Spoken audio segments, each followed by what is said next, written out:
early on this fine Saturday morning. We are back with the SMITE 2 Founder Series. We are officially into playoffs. We have whittled down a large portion of our open qualifier teams, been through a Swiss stage, and now we are in a double elimination bracket. My name is Dolson. Trelly joins me this fine morning. Trelly, bright and early here, ready to go with some knockout SMITE.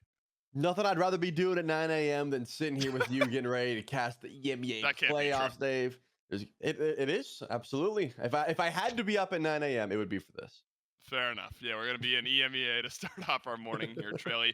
A very competitive region and a couple of teams this weekend that I think fans at home will be excited to watch because those really talented teams that qualified very early into those Swiss stages, we haven't gotten to watch them play in what feels like 2, 3, 4 weeks in some cases. I could be totally wrong. That's No, just a you're guess on right. my head. But it's been a little while for some of those top teams as we watched those last chance qualifiers battle it out over the last few weekends. And so when you look towards EMEA, you're talking Team Risk. Of course, that's the Variety, Lasbra, Theeks, Genetics, and Streak team. Giovanni Giorgio, one of the more popular squads. And Trelly, I think everyone's hoping not only to see some good competition, but I think deep down we're sort of hoping that a couple of those teams make it to the end. I'd love to see a matchup between Team Risk, Giovanni Giorgio. I think Scorps has a pretty solid roster, and I wouldn't be surprised if at the end of this tournament that's who we see standing. Exactly, and that's the thing because we haven't seen these guys play in like a month. Everyone's just kind of itching to see that top level gameplay, of course, but also you have to question, have they been putting in the hours on the new Mm, patches? This game is constantly being updated. good point. Have they been playing some of the new characters that have been released? Things like that. You gotta remember the last time we saw Team Risk, it was like Amma was the newest god, I think. Maybe I'm Mm, making that up, and maybe it feels like it was that long ago, but I'm pretty sure that was around that time. yep. So of course they've been grinding. They've been playing ranked and things like that in scrims, but you just got to keep in mind that a lot of these guys that we have just seen in the open qualifier and everything leading up to this, they have been playing every single weekend, grinding three Good game point. sets against competitive teams, and that can really help you out in this situation. It's a great point. How have Risk, Giovanni Giorgio, Mockingbird, Scorps, how have they been spending their downtime?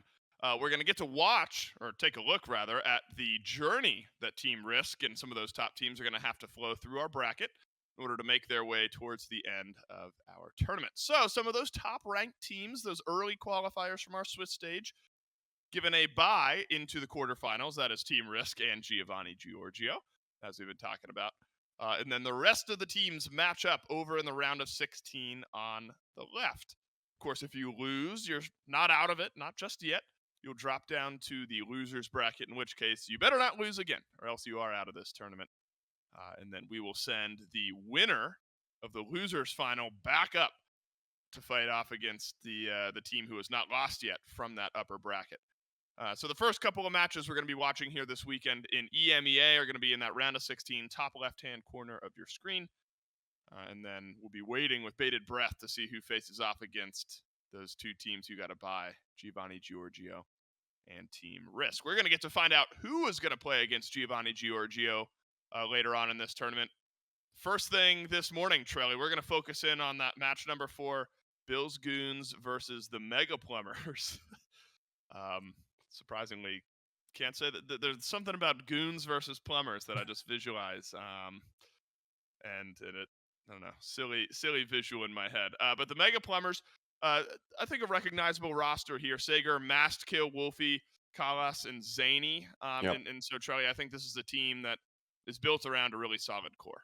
Absolutely. I mean, there's names you're going to recognize on both of these squads. I think the Mega Plumbers, being able to qualify in from that open bracket because they had they were kind of a Frankenstein's monster sort of just different Yeah. teams that came together for this tournament. And, they've been putting up a heck of a fight. I think that there's always a conversation between who in this open qualifier, who in the lower side of Swiss can really compete against those top level teams, your Team Right. Rish, your Giovanni Georgios. And these are some of the names that definitely came up pretty consistently just because they've got that tenure, they've got that name power, they've been around for a while, and they've been grinding Smite too, which is kind of Yep. that check mark that everyone needs to have if you want to try and compete in this league. Agreed. These sort of middle of the qualifier teams. All right, how good can you be? We'll find out.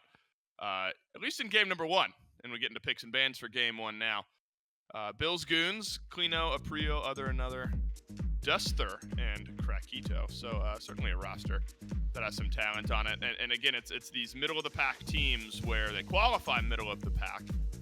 But have you made enough strides playing kind of week in, week out, those extra weeks of qualifiers? Maybe tiring to have to play through, but just gives you more hands-on time with SMITE 2 and SMITE 2 competitive. So last weekend we saw the resurgence of Zeus, but interestingly enough, Trelly, if I remember correctly, did not have a winning win rate. Was like just under 50%, but was picked 20 some odd times. Baron still very prevalent.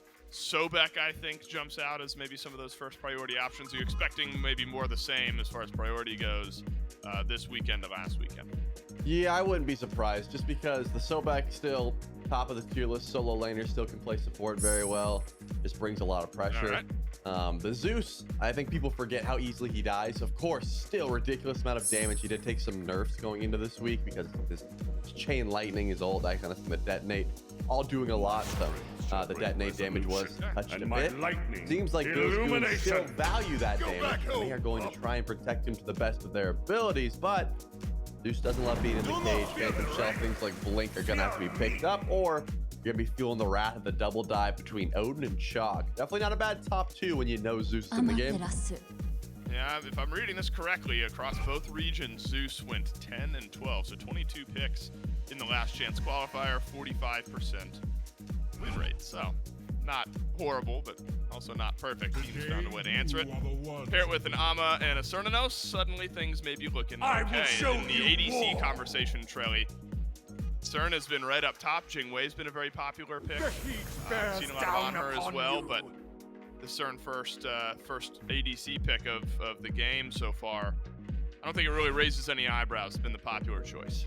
No, I'm curious where they go in support just to try and, facilitate that Cern, because I think Cern, one of the harder carries you can get. Throw a Ymir in the lane in your early game is pretty solid. The Mega Plumbers are probably holding on to what would be a Jingwei pick later on in the draft. So yeah, Ymir and Cern could definitely run them down early, especially into an Ares. Not a fun matchup for Ares into Ymir. Your chains, your flames all get stunned out. Then you're taking some meaty autos from Cern. So is it going to be the Jingwei, or do they want to go something like on her? I guess Soul is still available as well, but the secret fourth pick that didn't cross my mind, Danza, is going to be the hover. I mean, we haven't seen too much Danza. I haven't loved his performance just around the rank scene, but hey, if you know how to pilot him, I mean, he can definitely give you some crazy dive. I haven't seen any Danza at all. This will be the first Danza SMITE 2 game I've ever casted. I don't even know when he was added, to be honest. That's on me for not being up to date on these things. A lot of emphasis, Trelly, seems to get put towards the Raw this time. Can you pull everyone in? Is this a very set-up-y comp around Wolfie in the mid lane in your eyes?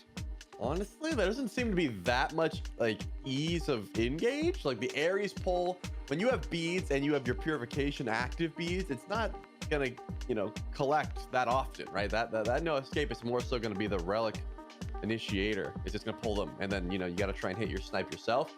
Danza can certainly help out. Odin's got a little bit of CC there, but it's mostly going to be on Wolfie. Can you land those Searing Pains, around the wall, get some wards, on the Gold Fury, things like that? Not going to be easy, but he's been around for a while. I'm sure he's able to land those ultimates when they show themselves. But Bill's Goons, I think they're lacking just a little bit of frontline in comparison to the Mega Plumbers. You got just Ymir and Ama. Like Thanatos is really never going to be tanky, so that's something that you have to consider as well. Yeah, Thanatos wants to do a lot of damage, does not want to take a lot of damage. We'll see what the pace is here early in game one as Bills Goons and Mega Plumbers face off in our first round of the EMEA SMITE 2 Founder Series playoffs. Best of threes all day long. We're going to start off in the standard upper bracket. Loser drops down to the losers bracket, so double elim for any teams that fall short here in the first couple of matches this weekend. Curious about the pacing of this duo lane, Trelly, because I feel like Danza is such a unique style of pick, and we said it a lot in SMITE 1, and I'm curious if it the trend continues to Smite too. Felt like the type of god who loves playing from ahead because you can just get in, you can W key, you can play aggressive. Hates being behind. Nobody likes being behind, but Donza maybe in particular. Do you think that's a similar style of Donza, especially in this composition here in Smite 2? I mean, you're paired with Kalas on the Ares, and this man loves the W key. So I feel like that's got to be the mindset here. You know, get level 5, get the rocket, follow up with the Ares. Not sure in Krakito though. They know they have the early pressure, and it looks like they want to try and invade this purple buff. Check the inventory. Sunder available for Bill's goons, but the Mega Plumbers don't have it, so they really do have to give this buff up or try and fight. Chains do decent damage, but it's not going to steal this purple. It's all on Dutcher. Can he just go for the Sunder, confirm this? Oh, they'll go for the Whoa, he used it! Oh, is it going to be first blood instead of the purple buff? One more auto is all that Bill's goons needed. Sadly, just shy of first blood. Should be able to get purple buff anyway, and indeed do. So, use the Sunder, trying for the kill, but you end up getting the purple buff anyway, so your brain can just say you used it on the purple buff. Nearly a perfect start for Bill's goons in the duo lane. Just the invade, but still force Zany back, force the Aegis. Great start over in the duo. Gank over to mid, is going to send some damage towards Zeus, but that's about it. Yeah, Other Another does have plenty of DPS, but also has a blink, so it can get out of trouble pretty easily if you're looking to try and fight in mid. It is the Chalk jungle, notably, so Mass Kill doesn't really have that much damage early on. It scales well. Chalk does really come online with that one-shot potential if you build into some intelligence, some strength later on. But for now, probably just going to be more focused on clear and farm, whereas you got a Priel who really does want to try and scrap when possible. Like, this Thanatos shouldn't have too many fears on the map at the moment. I'm curious though, Dave, have you have you seen any of the shenanigans with Donza's clones, his new passive in Smite 2? Absolutely not. No, yeah, no. So when he auto attacks, he has a small percentage to spawn a clone of himself, but the more attack speed and the more intelligence you build, the more that chance goes up. So late game, you're going to be seeing a lot of Zanies as the game continues. Well, I appreciate you saying that because it would, you know, I don't want to take you by surprise. Right, that's the type of thing you're watching and you're like, I don't know what I'm watching, but I'm watching Zany get run at yet again. I suppose, not surprising, you get the Ymir and the CERN. You talked about early lane pressure, and they have the Sunder, so you get the purple buff invade, lane pressure. I mean, maybe you're in a situation where you're hoping Mass Kill can rotate over, but to your point, this Chalk may just sit back and farm things up. Could just be an awkward laning phase here for the Mega Plumbers. Staying alive might just be the name of the game. How about over in the solo lane? Kleino versus Sager. You got an Ama, an Odin. Probably pretty gank reliant to see too many fireworks over here on right. Yeah, I can't imagine there's going to be any solo kill action. Maybe once we see the Odin cage come through, but both going for Sunder tells me that they're just focused on getting their buffs as quickly as possible and then probably rotating out, which has been the MO for just about everyone that tries this Ama pick. You get a little bit of attack speed, you get some intelligence online. Ow. Oh my goodness. Already detonated, so no kill potential there, but just go to show. You don't want to get hit by that chain lightning, even with a little bit of nerfs coming towards Zeus's detonate damage. Bro can still chunk if you give him the opportunity. Do not group up with the minions. Junglers are nowhere near, so if there is an invade happening, it's going to be by Sager by himself. But hey, you could always have a Thanatos getting active coming near, so April rather, could show up with that hovering death if there's a fight that comes down. Sager uses his ultimate. And there's a Zeus rotating over from mid. Let's see where that leap is. Does it get used? When does it get used? So yeah, you can just do this, back away, jump over the wall. And all of that tantalizing pressure results in nothing. Sager just jumps out, gets himself away. Looks like a blue buff steal, though, for Kleino, if I read all of that correctly. A gank, potentially, over to the left side. We've been calling for it, but nothing to be had here. Kalas and Zany still level 3, so can't use those ultimates to pull anyone back. Always going to be difficult for Maskill to find this pressure. Now, Other Another rotating over from mid lane. This Zeus has just been all over the map. Saw him over by the blue buff a second ago, now over towards the left side of the map. Wander his way back to mid after stealing some of those neutral camps over in the jungle. So early indicators, Trelly, are that this Zeus is actually going to be pretty active. Rotate around. Another wants to get active with his team. I wouldn't hate it. I mean, I've been liking a lot of just going things like Gem of Focus, which took a buff, and then Doom Orb, and you just spam your abilities. Zeus already gets movement speed once Thunderclap's down, and you just zoom across the map. I mean, it helps you get out of trouble. Yes, you're going to be running away from Odins and Shocks and Ares all game, but it also just helps you help out your squad, especially when you have a little bit of an early lead so far in the middle lane. So I wouldn't hate it.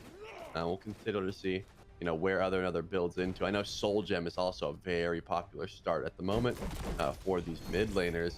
It looks like Kalina's trying to get active. We might have a bigger rotation here on the Raw. Blink forward, dazzling offensive, and stun, up, down, execute, first blood, all of it. Smacks Wolfie, and Bill's goons grab themselves first blood. It's some of that utility that we were talking about in the jungle that Maskill is going to have to farm up and try to keep pace with, but that is just simple for a Priel. Good rotate in from Klino as well, and didn't require another to rotate out of mid, but all this fighting's been happening around this Zeus in a nice first blood there, and that's the downside, I suppose, Trelly, of playing the Raw, is you get jumped on, you're just kind of in trouble.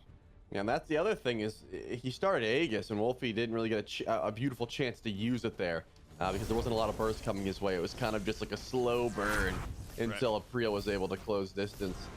A Blink would have got you out of trouble, but it's on a much larger cooldown, so yeah, that's the risk/reward you go for when you go something like Aegis. So it's going to help out with the executes and with the Zeus damage, but you cannot really move around in Raw, as you said. Very immobile.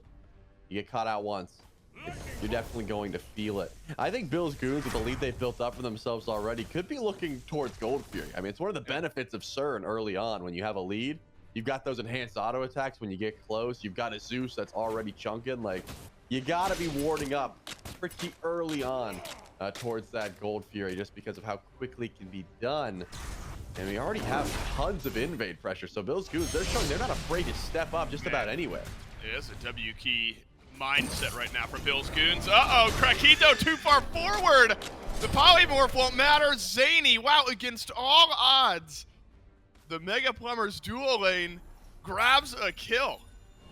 Duster and Krakito have just been mounting pressure consistently over in duo, but just a mistimed back left Krakito alone. Another rotates in, has Lightning Storm. Gold Fury started by the Mega Plumbers, down to half HP.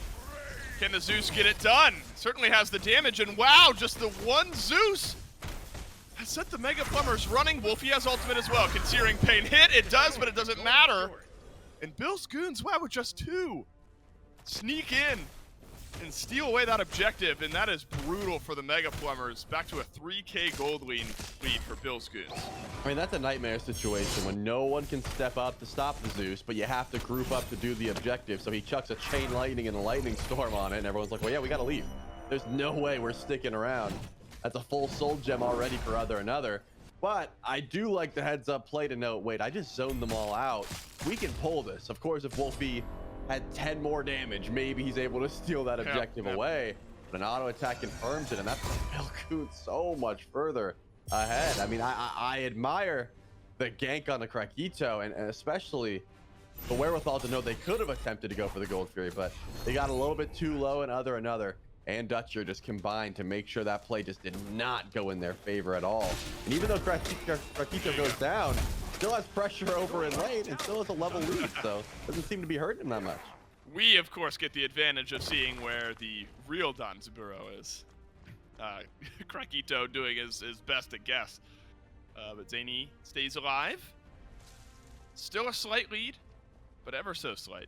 Zany had picked up that initial kill. Slight presence from the Mega Plumbers over here into Palace. In he goes. Talisman of Purification used. Oh, on the wall on the other side. Near perfect. But guess what? It's a hovering death. Back in on the fight. Kalas drops and a teleport over from Klino. Means this has all gone sideways for the Mega Plumbers. A dazzling offensive as well. Talk about a W key. Frio just trying to clear out some minions. Looking for that final axe. Gets it. Scythe cleans it up. All 5 in duo. And 3 more kills swing to Bill's goons. Man, and that's the thing, David. With a map like this, you always have to be paying attention to your solo laners. The teleport from Klino was just, I mean, it was perfect. You don't expect the Ama to just be behind you at all times, but Sager couldn't match it. This Odin showed up, was like, guys, don't worry, I'm here. I followed her, but it was too little too late. All because you've got a Priel, you've got Klino, and of course you've got Dutcher. So much dive potential. I talked about how they didn't have a lot of tank stats, but when you're playing like this, you don't really need it. You've got Sustain, and Mega Plumbers are just so far behind here. I mean, Mass Kill can't hope to do the amount of damage that a Priel's doing right now, and Sager could have helped out if the cage got there sooner, but Amaterasu just has so much movement speed, and getting that teleporter first is a big deal, as we just saw. At about 10 minutes in, Pyromancer could definitely be a topic of conversation. Only one Gold Fury down so far, but Bill's Goons, they've got all the control in the world. I mean, there's not a lane that I'm looking at where I can see the Mega Plumbers getting active in, unless it's over in solo. But even then, Klino is pretty tanky with that Prophetic Cloak start. So I don't even think an Odin cage is going to be netting too much at the moment. Probably just sit back and get some farm in your pocket. Well, Mass Kill stacking up that Transcendence, so maybe we'll get there. Based on what we saw, I was wondering if April was just going to go up, down onto Wolfie, but Wolfie has Aegis. Another is going to get pulled back here. Wolfie has Searing Pain, but Lightning Storm can just drop and turn the damage. Man, that feels awkward for Mega Plumbers. He had a good chance on this Zeus. Under the tower goes another. There's your Blink. So when you wonder why mid laners are picking up Blink, that's exactly why! Oh, the Scythe! Oh, it gets it done! Wolfie backpedals away and watches death approach him from across the lane. He was out of the fight, but not out of the damage. And what a shot from April, 302. The canyon starting to widen over in the jungle. A 2-level lead, 302 for April on the Thanatos, and terrible timing for the Mega Plumbers, as the Gold Fury will be started and quickly cleaned up for another 1,000+ gold for Bill's Goons. Man, they seemingly, Trelly, can just do no wrong here, and this more traditional jungler is really paying dividends, and Klino on this Amaterasu, that 1-2 punch of initiation is just looking real strong. Well, Matt goes the trouble, the wall's perfect, goes up, down, but can you make it out in time? It looks like there won't be any damage following up here. But man, you're right, just the fact that... Whoa! Is that enough? Gotta be! Maybe he didn't have it, or... Well, either way, Mass Kill lives, but we were close. Oh, in the back line, Wolfie finally adds a kill with the Searing Pain. Krakito pulled back in. He's in some serious trouble. Zany with the second of the game. An awkward moment for Bill's Goons, their duo lane. Dutcher and Krakito just out of position. And a nice shot from Wolfie. Some good shots from Zany. Ends up being a 2-kill swing back the other direction. It's far from game breaking, but these little slivers of hope show that you can fight and show that maybe you can corral in some of Bill's Goons. Scythe connect, no, needed it to hit. Wolfie without the Aegis would have been some serious trouble. Now, goodness, we're fighting up and down the map. Klino, he'll get ganked, but safety under the tower. Yeah, that was a great chain effect though, because you killed Dutcher, and Dutcher is the only one with beads on the side of Bill's Goons. So Krakito gets pulled in by the Ares ult, looks for his support, and support's already dead. So it just guarantees that you get the no escape into the Odin cage there, which was able to net the second kill, of course. I'm amazed though. Another doesn't have that much cooldown, but that would have been clutch just to take out Mass Kill and maybe just change the tides of that fight, but didn't end up happening. Because of that, fight went a little bit sour here for Bill's Goons. But as you mentioned, gold isn't going to be the biggest issue at the moment. Rotation coming in. Klino decides to pick up the Pyromancer, but going to drop in. I think that's the right call. Even though Bill's Goons should feel a little confident, the blink timers, 2 are down here, April and another.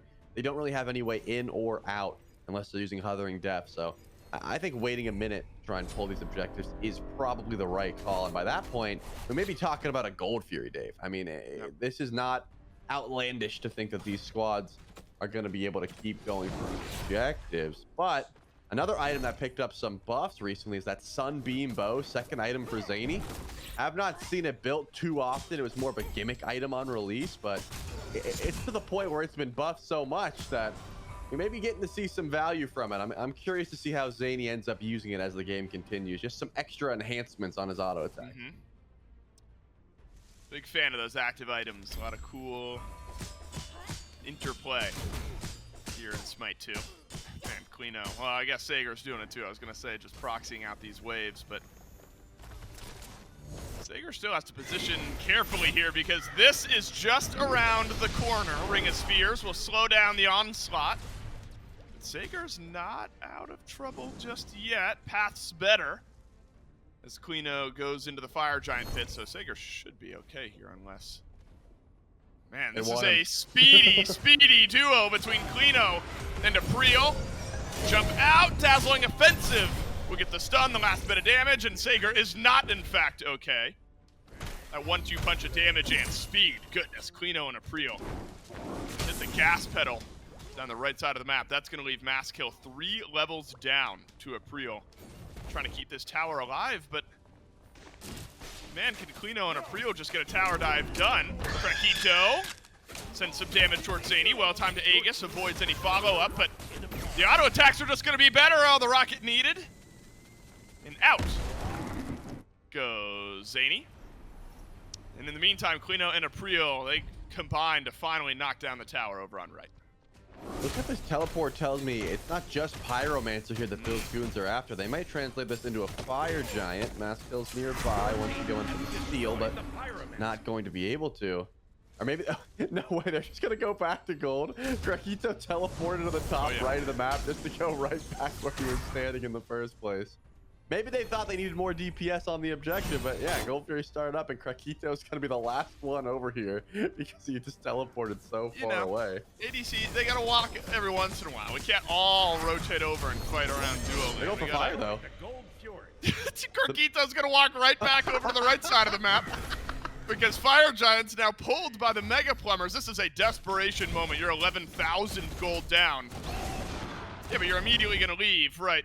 I mean, I admire the let's see if anyone actually shows up, but now you're disjointed. Your duo lane is out of the fight, and your other 3 are just getting blown apart in the mid lane. Clino has the second kill of the engagement. That lightning storm shredded the Mega Plumbers. Sager, you don't want to be here, my friend. He agrees. They'll jump out. Now who's going to get the fire? It should be Bill's Goons here. They're going to double back. They got a Pyro Bomb. And a 5v3 on the map. This would be a miraculous steal if the Mega Plumbers can somehow get it done. Have to be a got Thunder. Spear. Sunder from Sager. Hail Mary! Nope, it's frozen. And it's picked up by Bill's Goons. +1 kill on the other end. And if the game wasn't already, Trelly, we are officially blown wide open here. Bill's Goons just massively in control and now considering their siege opportunities. And that was just well played by Dutcher. I mean, you know that you're going to be 50-50 in the objective, but is it really a 50-50 when you can freeze right at the moment when a Sunder could steal it away, and then you just wall him off on the chase? Beautifully played, and now you're 20 seconds without your Odin. Krakito already back in the fray, trying to chase down Masskill. At least make sure these buffs don't get stolen away. But yeah, I mean, Bill's Goons, they've gotten 3 Furies already. They can really do no wrong here on the map. 3 more tier 2 towers to go through. And they have plenty of time to try and get it done. I have been, very excited. You were bringing up active items earlier on. And the return of Xerxes Hexstone, which honestly, maybe one of the most fun items in support. It's picked up both by Dutcher and Kalas. Kalas has been using it a ton, though. It's the item that turns you into a charging boar. It just gives you... It gives you movement on a character that you wouldn't have movement on, right? Like, Ymir's got the walls, but... You'll watch. Kalas will Hexstone in, turn into a little boar, charge in, get an ult, and then try and get beads off and things like that. I wonder how Dutcher's going to use it though, because on release, Dave, you were able to Ymir ult and then Xerxes Hexstone and move while the Ymir ult was charging, and you could just blow people up with it. Can't do that anymore, but still, you're gonna see some extra movement from these supports. Pay attention. They could get some clutch engages off it, specifically Dutcher. I mean, right now, I don't think too much will be coming from Kalas.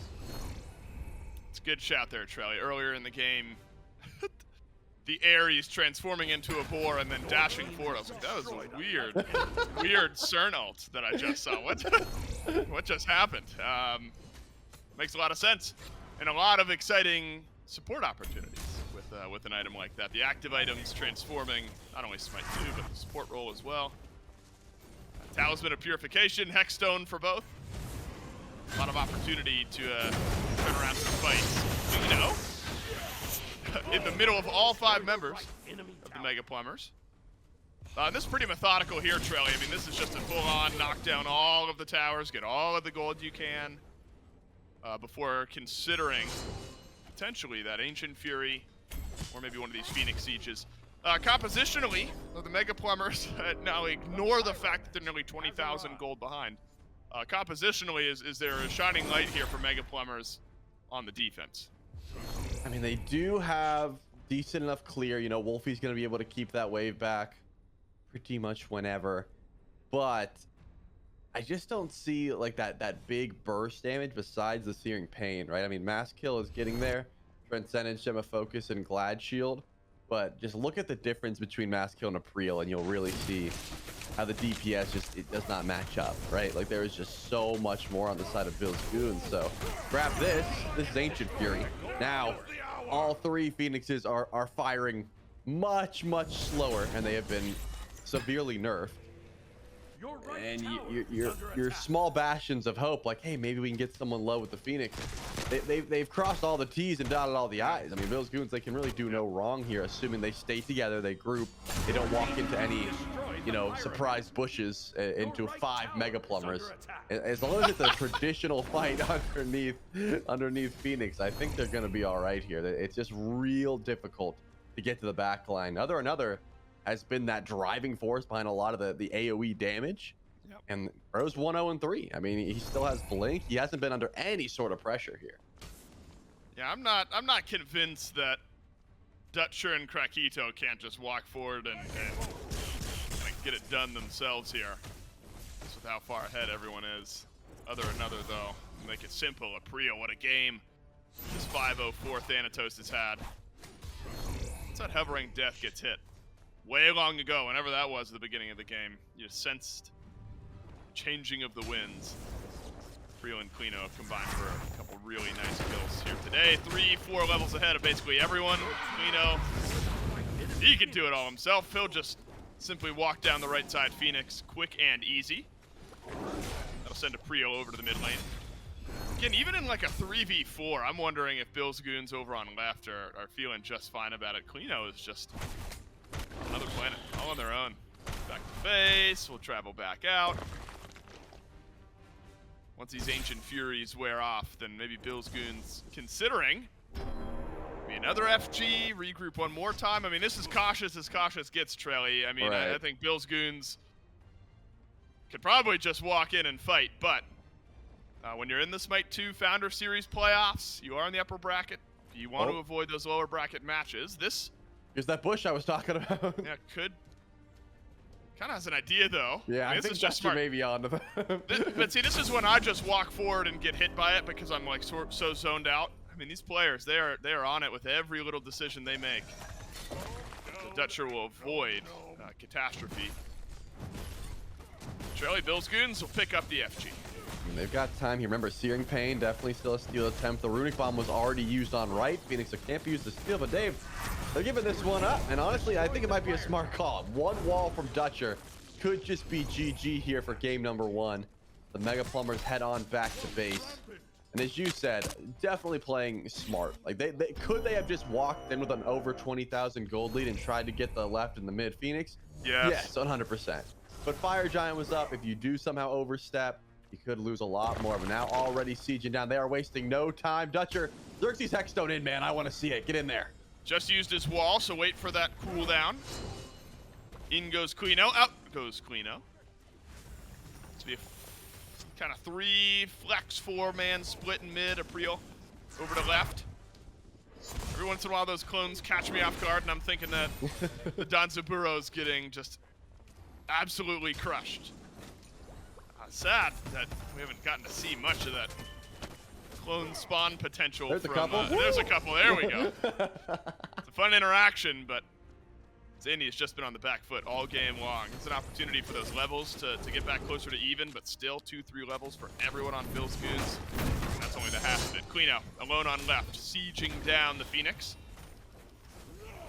Phil's Goons, I mean, they have just maybe not found that opportunity. They're more keen on slowly whittling down these Phoenixes with the waves. Cleano cleans up left side. Now is maybe the opportunity. Hovering Death should clean up the first kill, and now the dominoes will fall. Phil's Goons, they bait you in, and that is an unreal sight from a Breel. Won't be the Penta, but it'll be a quad to wake us up here on Saturday morning. Phil's Goons mop the floor with the Mega Plumbers in game 1. My goodness, Dave. The Bills Goons could do no wrong that game. 3 deaths, and I don't even remember them happening. I mean, April on the Thanatos definitely came out swinging the duo lane. I think, yeah, 1 kill on a Krekito early on. But besides that, it just didn't seem like there was much that the Mega Plumbers were doing really anywhere on the map. Never really got to see these Searing Pains connect. There wasn't a lot of setup for it. Unfortunately, no escape. Wasn't getting so much value because where was the beads burn? Who's getting the beads down for the areas to set up for the squad? It just didn't. The team comp really didn't mesh together. And unfortunately, Zany wasn't really able to make use of that Donza pick because it's a pick that really facilitates the squad when you're ahead, when you're able to chase down, use that rocket aggressively. When you have to save it to get out all the time, you're just missing a lot of your kit damage there, which, I mean, Bill's Goons had plenty of it. There was no one on the side of Bill Goons that wasn't afraid to just walk in. Another on the Zeus was a problem. I got to shout out the whole roster at this point because you don't get over a 20,000 gold lead in 20 minutes unless you are all just firing on all cylinders. Well, and that was some of the concern with Mega Plumbers. Maybe concern's not the right word. It was sort of the footnote for this Mega Plumbers team. A lot of really talented, well-known names kind of mashed together. Now it's time where that talent has got to actually work together as a team. More than capable are the Mega Plumbers. I think it's a redraft, change up that mindset a little bit, see if you can get something a bit more consistent to start off your game. We'll see. Bill's Goons clean and easy in a game 1 win. We'll see if the Mega Plumbers have something up their sleeves. Game 2 coming up next.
And then I said, that's not Bacchus, that's Bilson's mother. That one always makes me laugh. But enough about my weekend. Hey, Gormizer, what's new with you? Just picked up my SMITE 2 Founders Edition. Very nice. Purchased it on my preferred gaming platform just yesterday. Nice skin. It's Cacodemon Ymir. It comes with all SMITE 2 gods. Forever. That's very cool, Gormizer, but that's nothing. Look at this. Nightstalker Neath and Ascension passes for 11 Alpha Launch gods. What do you think? Geez, that is really super. How'd a nitwit like you get so tasteful? Can't believe that Dandy prefers Chelly's Founders Edition to mine. Very nice. Impressive.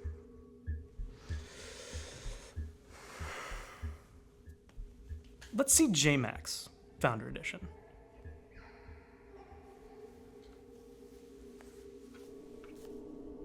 Look at that avatar, badge and title. The tasteful thickness of Tier 5 Fallen Zeusia. Oh my god, it even comes with Ascension passes for all 23 Alpha gods.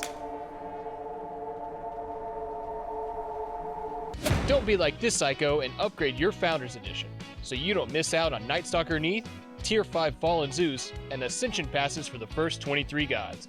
Upgrade today.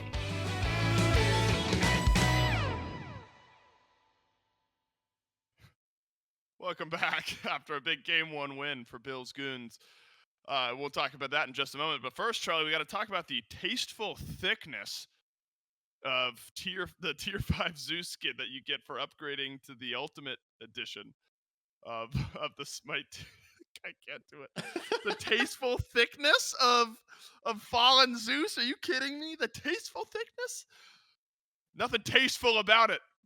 Ultimate Founders Edition. $100, that could be yours. And a whole lot more. Those Ascension passes are really awesome. It's a really cool mechanic in SMITE 2. As always, I'll pound the table and talk about all SMITE 2 gods forever.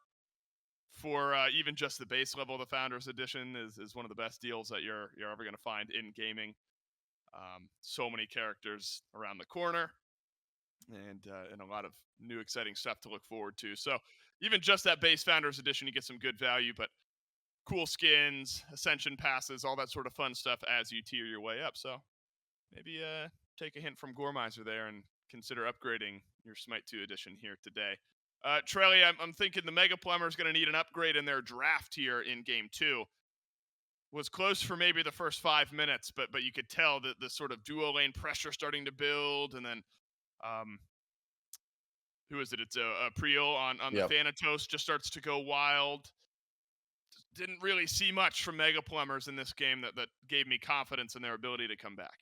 Yeah, the jungle really started to flow. I think that their composition didn't mesh very well. As I mentioned earlier, like the Ares was the only real beads burn that was getting active. Mass kill on this chalk is a pick that takes a while to come online. When it does, it's very strong. In fact, I think it has a great matchup into Thanatos if you're able to stay even or even pull ahead. But it just didn't happen because April had such a lead. I think I saw Death Scythe hit for like 800 damage at one point, and that is ridiculous to be able to accomplish. But that's just because you're farming so well. And look no further than support builds, right? Like you can see Kalas just never got tanky. He has 2 items to his name at that point in the game. It's just very difficult to try and initiate for your team and be that sole setup, especially when you got to worry about active item beads, which Dutcher had, and then you're the only one who's really pulling those beads. So didn't really love it. If I had to see immediate switch ups, I want to see mass kill on something that comes online a bit earlier. And I would love to see some more beads burn, whether it be from mass kill or Sager, someone to help out Kalas, because he loves this Ares pick, and not just for the ultimate, the chains, the damage, all of which can be very impactful. But my biggest gripe, honestly, was with the only person who went even on this squad. The Dons, I feel like, just doesn't really bring enough to the table. I have not seen it piloted that well yet. I guess maybe that's the call for concern. There was one point where they tried to sneak a fire giant, and they just did not really have any sort of DPS to go for it. Like they had Sunbeam Boom and Devos, and they're like, "Can we do this?" And the answer was abruptly a no. So A lot of things that could be improved on, but I think the Mega Plumbers know that. We mentioned before, they've been around for a while, so I doubt they try to run back a similar composition. They tried something out, it didn't work. Now you got to find some early pressure. Yeah, they could do the Fire Giant if Bill's Goons didn't look at it or anything on that side of the map for like 10 minutes. For a long time. April goes 9-0-4 in this game, 4 of those 9 kills and a quadra kill as the game ended. I didn't catch who stole the penta, but I imagine they're having words back in their team chat right now. Bill's Goons, can you go 2-0 and move your way on in the winner's bracket? Send the Mega Plumbers down to the lower bracket. We'll find out and see how things unfold in picks and bans. The Zeus looked really good this game. I talked about the stats from the last couple of weekends. It was 10 and 12 over the last chance qualifiers, and so had some good moments, was picked up a lot, but certainly was not a world beater and untouchable. But the Zeus looked really good this game for the other another. Granted, the rest of the team around the Zeus also looked really, really solid. Still going to stick with the Sobek ban. Bill's Goons in that first pick slot, Trelly. Give Mega Plumbers a chance. Well, we're going to stick with the same exact ban. I believe it was also Loki banned out by Mega Plumbers in our first game. Bill's Goons could stick with a lot of the same. Yeah, it'd be Zeus if they want to run it back, and they don't. They value that Amaterasu just a little bit more, which honestly I feel like Klino did so much. If you remember that first fight where things really started to go wrong for Mega Plumbers, was because of that early Ama rotation over to duo lane from the teleporter, and Ama clears quick and can move fast, so maybe that's the idea there. Looks like the Mega Plumbers just want Sager back on the Odin as well. Looks like that wasn't a pick in answer of Zeus. That's just something that Sager wants to go to when it's open.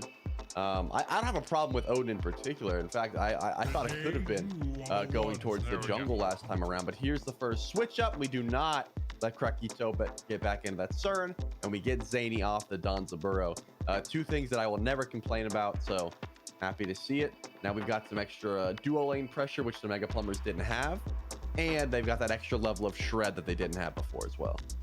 Yeah, I was really concerned. I don't know why. I mean, pretty obvious that we're going to run back the same exact composition. I was like, this better not be a chalk immediately after the Odin. And give Bill's Goons everything they want in picks 2 and 3.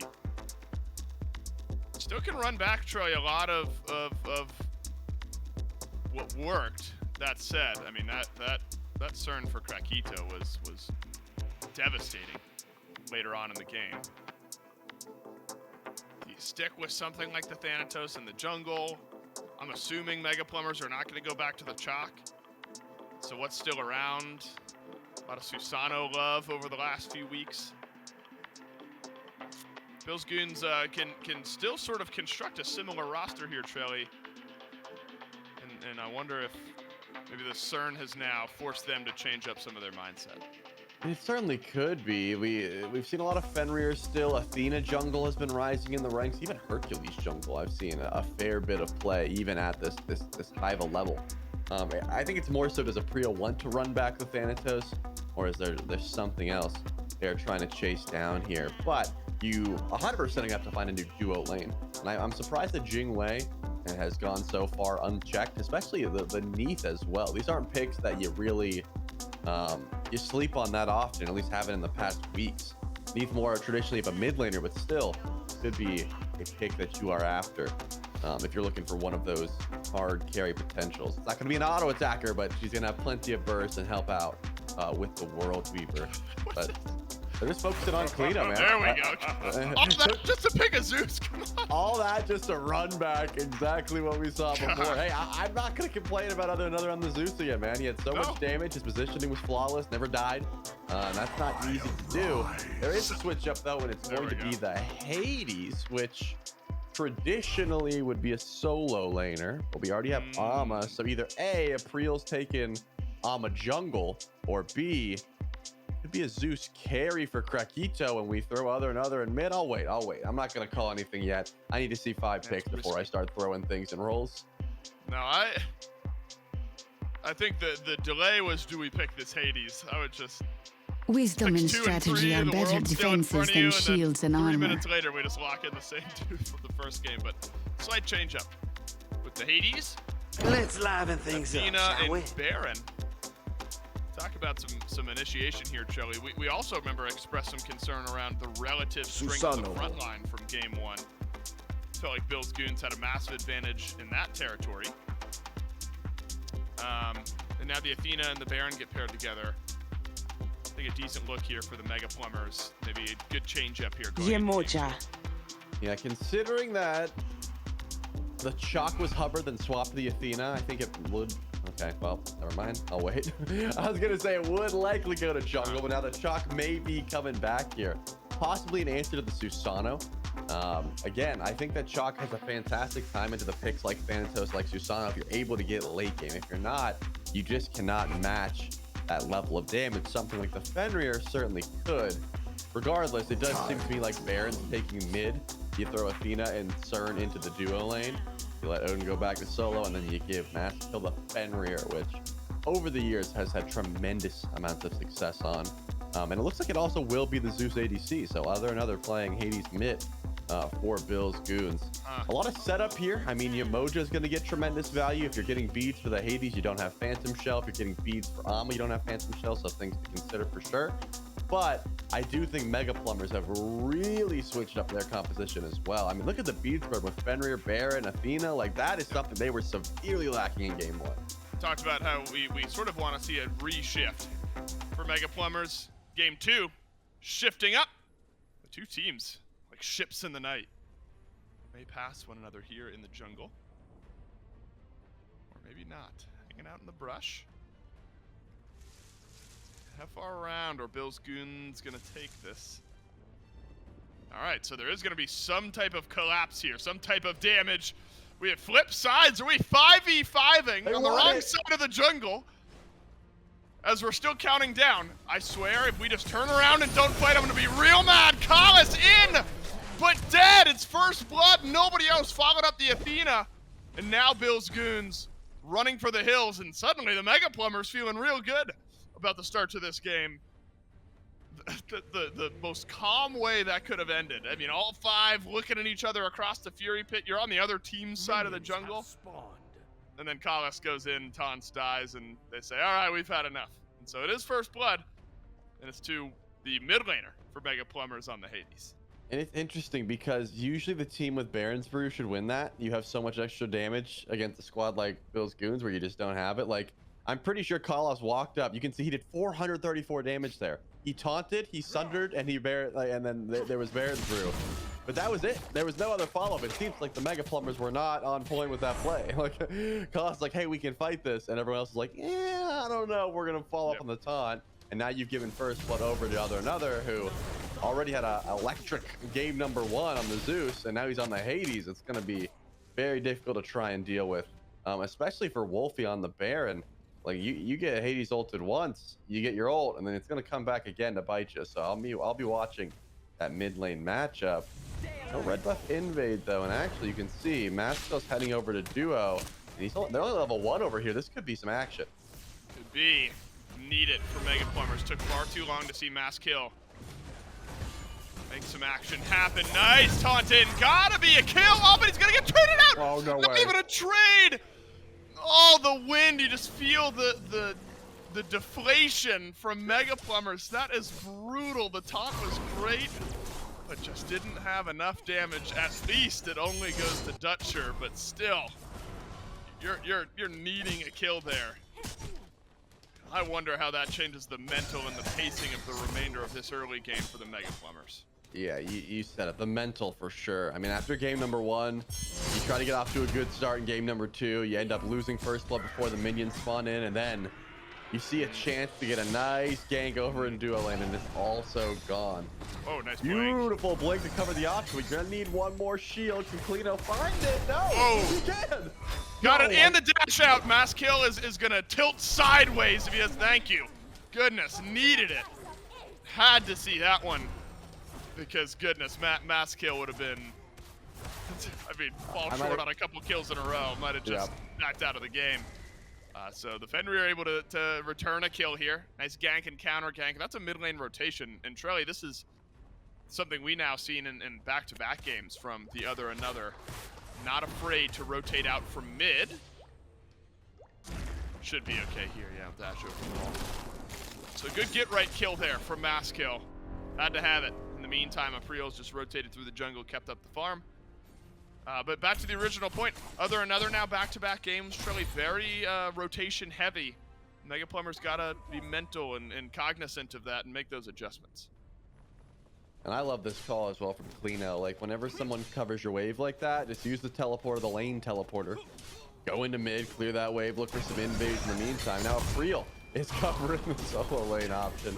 Just making sure that everyone is constantly farming. You can see Wolfie's looking to head over to duo, though. There's not a purple buff to invade for 15 more seconds, so would just be sitting around the corner for a little bit, but there's a life of the party, so it could be something. Try and start and engage. And remember, Krakito does not have beads, does not have blink, so a life of the party, a taunt into Baron ult would be able to net something, and I think Krakito gets it and stays underneath the tower until Apriel's on the way. Can you find a pull? I think too little too late. At least the purple buff invade goes well, so that's something positive for the Mega Plumbers. Yeah, Zany, he's got blink. He can try and, you know, get ahead early on against the Zeus. I think it's a good look. We did not see much of this proactivity from the Mega Plumbers in game one. Didn't really have the chance. I mean, maybe a gank over in duo, but just the fact that there's more activity on the map, I think goes pretty well. Dazzling offensive should grab a couple stuns here. Sure does. Cleano gonna have a rotation in from his mid laner, and a leap out from Masskill may save him. Second chance. Has ticked back a bit more damage. Ultimate's flying as an Athena rotates over to the right. Saves their jungler. After all that, no kills.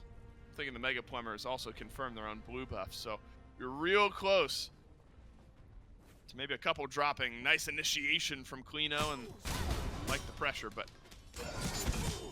doesn't end up meaning anything. Krakito over in duo. Snag a stun, a good Riptide. Zany has to blink. A lot of almosts here in game two. A lot of almosts. Still a 3-1 lead for Bill's Goons, but gold real close to even. Talk to me a little bit, Trelly. Maybe a good opportunity about this Zeus over in duo lane. It's not a good opportunity, I guess, because Masskill is here. Has a leap, but a double Riptide. Wow, Oh, what an ult. What an good ult. ultimate to separate out Krakito. Paulus won't send his taunt in. Zeus ADC. Talk to me about power curve build. Similar expectations to mid. Yeah, I prefer. I've been a big proponent of always intelligent Zeus, never crit. Right? There was a while where strength and crit Zeus was all the wave, and it had better stats than intelligent Zeus. But I believe in the intelligent Zeus, and it looks like Krakito probably goes into Bracer or maybe even just Soul Gem, Chronos Pen, things like that. First item. So that will tell me the direction in which we see this Zeus building, but I like the intelligence focused, right? You just continue to have your abilities chunk. You can get some attack speed to help out with the detonates with like something like Bracer, but you just play them like a mid laner over in duo lane. There is plenty of time though when you see like a Devos and a Dev Gauntlet or in a Death Toll start, you know you're getting the crit Zeus, which is a different form.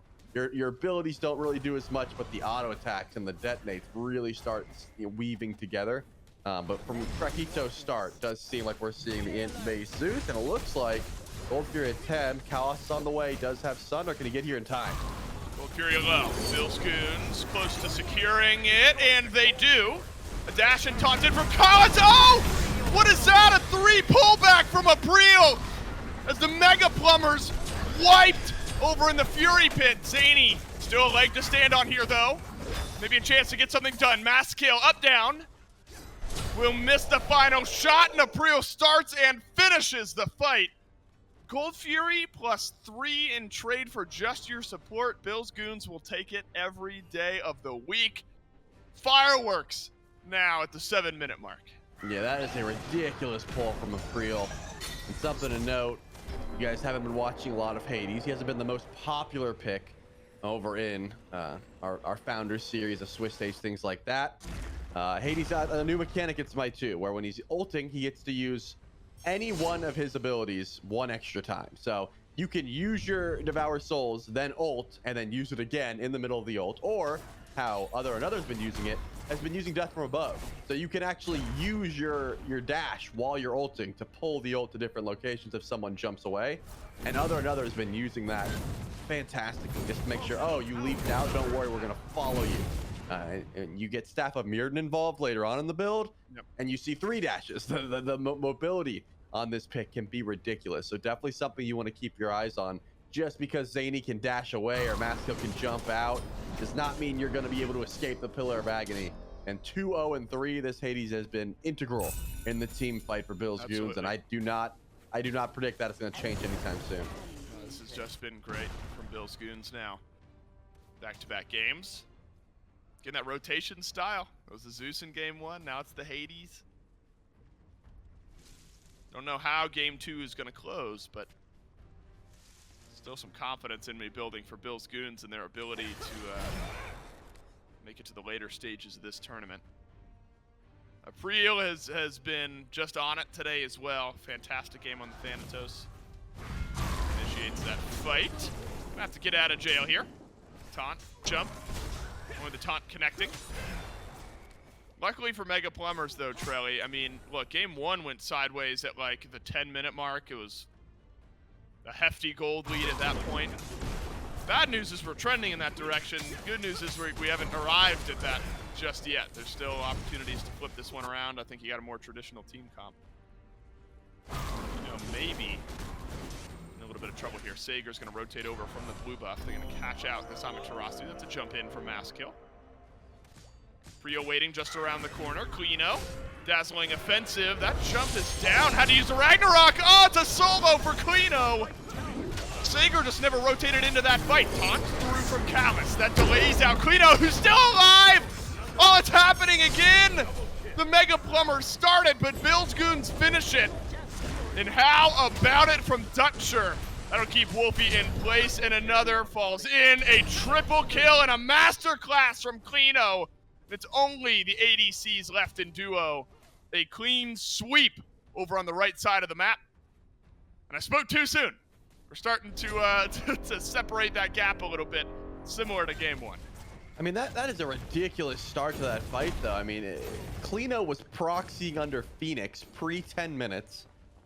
Maskill said, I'm going to ignore this guy and just go for red buff. Klino said, oh, you're trying to steal my red buff. Goes to it, steals it away from Maskill, runs through Fire Giant, acts as if he's retreating, then just ends up soloing him until Sager shows up, gets caught in the cage, and gets out with 1 HP like it's nothing. Of course, the rest of the squad shows up, and you get a triple kill at the tail end of that engagement. But, I mean, how is Klino already in the position where proxying and Phoenix gets you left alone? Like, that is a ridiculous amount of farm that clearly Sager cannot match on this Odin. The Ama with the extra movement speed, the Golden Blade start. It's just a little bit too much to try and deal with here. Krakiko's got the stun. Is it enough to drop a lightning storm? No. Looks like it's going to be all on Dutcher to try and find the pullback, and it won't happen. So good damage, but no kill potential over in duo lane. And actually, with the rotation from Sager, this could be some action here on a Dutcher. Dutcher just waiting on that River's Rebuke. Let's get back up. I'm trading up the ultimates in mid. Take your pick. Neither's going anywhere. Love what we've seen from the Emoja as well. Such a dynamic pick for support players everywhere.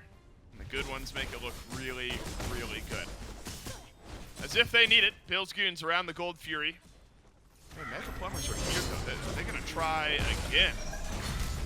Make a fight happen. Gotta have it. This one might just set the pace for the rest of the game. Lightning Storm down. Ragnarok on a Krakito, but you haven't killed the Zeus! The Zeus is still alive! Krakito lives, River's Rebuke right down the middle. Mega Plumber swing, they miss. This should be a triple for Klino. Other Another steals it away, gets a double for themselves. Callus chased by a Priel.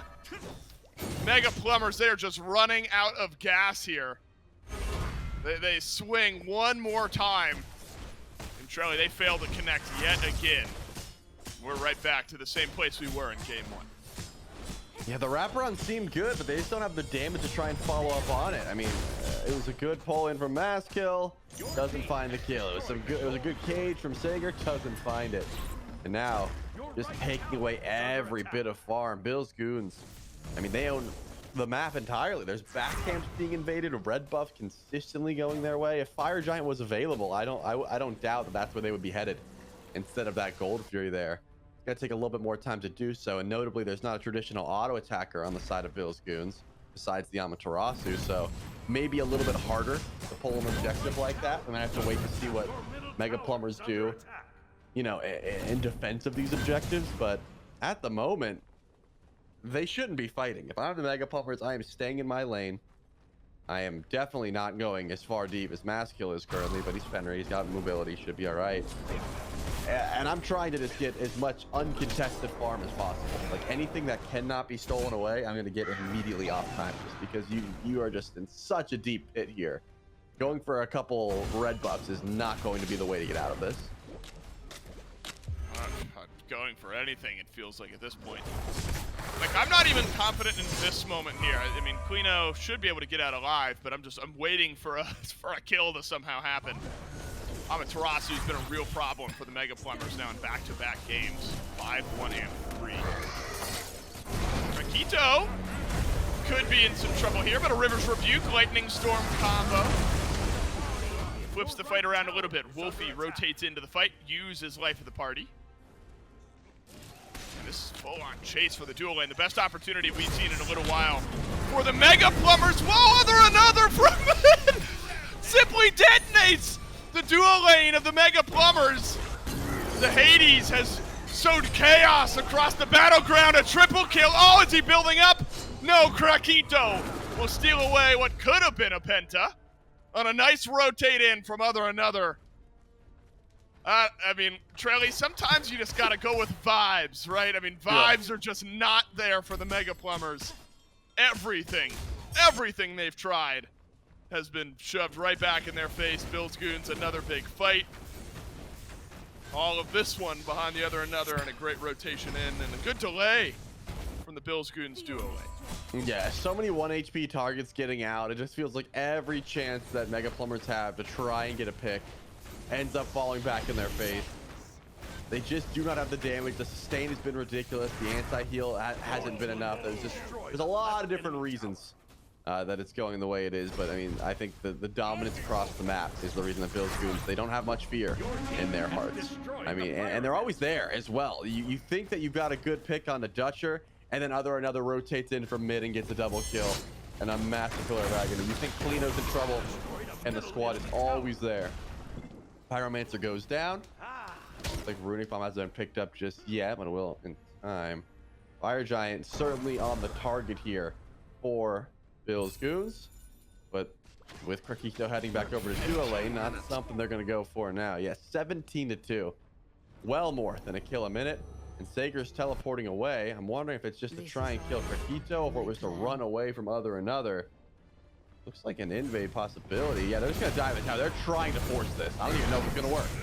No, again, the vibes are just not there. Krakito in the River's Rebuke. Yeah, why not? 3v2, and we still have to run away. I mean, oh, and a Brio rotates in. That's brutal.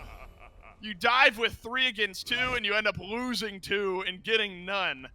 Your middle tower. What's the there's that meme from like the old comic strip where the soldier's like sitting at a bar and he goes, or the commander or the sergeant walks in and goes, "Man, what a long week," and the dude goes, "Sir, it's only Monday." Or whatever. That's what this feels like for the Mega Plumbers. They're like, "Goodness gracious, what a 30-minute burn this was." And Bill's Goons are like, "Nah, we're at 15 minutes.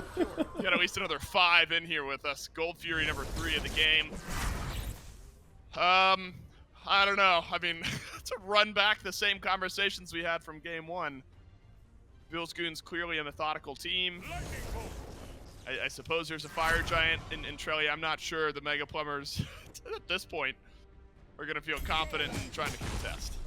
I mean, that's the thing. The only comeback potential that I can highlight here is the fact that Mega Plumbers have a traditional ADC in Zany, right? That they can do Fire Giant a little bit better. They have more structure damage if it gets to that point. But I just don't think it's going to be enough to try and stop the overwhelming aggression of Bill's Goons. They don't really need to burn through all these Phoenixes. They're just going to win the fight everywhere else. And then when they get to the time to push, it's going to be a 4v5, a 3v5, a 2v5, right? They're going to fight you outside of your structures because they can't. You have to leave your base if you want farm, if you're the Mega Plumbers, and if you do, which you need, they're going to find you and they're going to fight and they're going to win. Sager very far forward. Risky call for sure, but it looks like the rest of Bill's goons are heading over towards that fire giant. They want this game over and done with, and this would be the time to do it. Rakito doesn't even have Book of Thought stacked at this point, and they're like, yeah, fire giant, that's the call. Let's start to get this rolling. And the Mega Plumbers are just going to split push. I think objectively the right play. Try and grab a tier 2 if you can, a Priel, just trying to make sure that doesn't happen. You're going to get a little bit of farm in the meantime, but once Mega Plumbers do show up, you're going to want to run away as far as possible. Like, even this tier 2 seems risky 1v3. A taunt front onto a Priel, I don't think would net a kill at this point in the game. Oh, yeah, for him. Right. For a yeah, Priel. maybe for the Susano. Yeah, at this point, I wouldn't hate it. Let's see. Oh, I thought he wanted to fight. I know, I did too, but maybe smart here, Priel. Take the fire giant. Just keep the Mega Plumbers around. Let my team push out mid and right side of the map. Mega Plumbers are gonna have to go back and defend here. A harrowing thought. The Mega Plumbers to have to step back and eventually come face to face with Bill's goons. This has been a really dominating couple of games here, and game 2 will come to a close, barring a catastrophic meltdown that we just haven't seen from Bill's goons. But I said it after game 1. It's given some confidence in Bill's goons' ability to have a heck of a weekend here. Great. Picked up Quino, put him back down. Awesome. All right, Quino, still alive. I'm not even sure that's the one you want to pull back to your team. That's level 18, 2 levels ahead of your mid laner. 3 to 4 to 5 to 6 levels ahead of everyone else on your team. Good luck if that's your target. But Bill's goons, remember, Trelly, in game 1 were very slow around these Phoenixes. Slow in the sense that he sent Clino, solo push down 1. It was maybe really more on Mega Plumbers. Whenever you step up, we're gonna fight you, and that's just not a fun idea. Is under attack. Trying to think of, I don't know if there was like a specific moment where this game just completely got wrecked. I mean, there were a couple multi-kill fights. I think it's a lot of individual moments that just didn't go well. I can picture it. I think it was when Krakito got out with 1 HP under the tower and Maskill died. I think that's when the meta was truly broken. I don't even think that kills, though. Yeah, it certainly doesn't. Other another would have to dash forward, can't find it. But do you have an attempt to kill Other another? No. Look at Go this, again. you know. Does he have a bomb? He doesn't. This would take a while to try and burn through, so I'm gonna have to take it the slow route for now. The left side Phoenix should be the target. They've got Oni, or not Oni Fury. That's SMITE 1. They got Ancient Fury spawned in here, which will certainly help with their siege. This is the like shepherd's crook weapon of the Ancient Fury. It's like a spiky scythe. I don't like it. I've never even seen that she's holding a weapon, to be honest. Yeah, it's like a weird wooden. A wooden like hook. I got you. Yeah, hook. When you said shepherd's hook, I pictured it, but I had never noticed it before.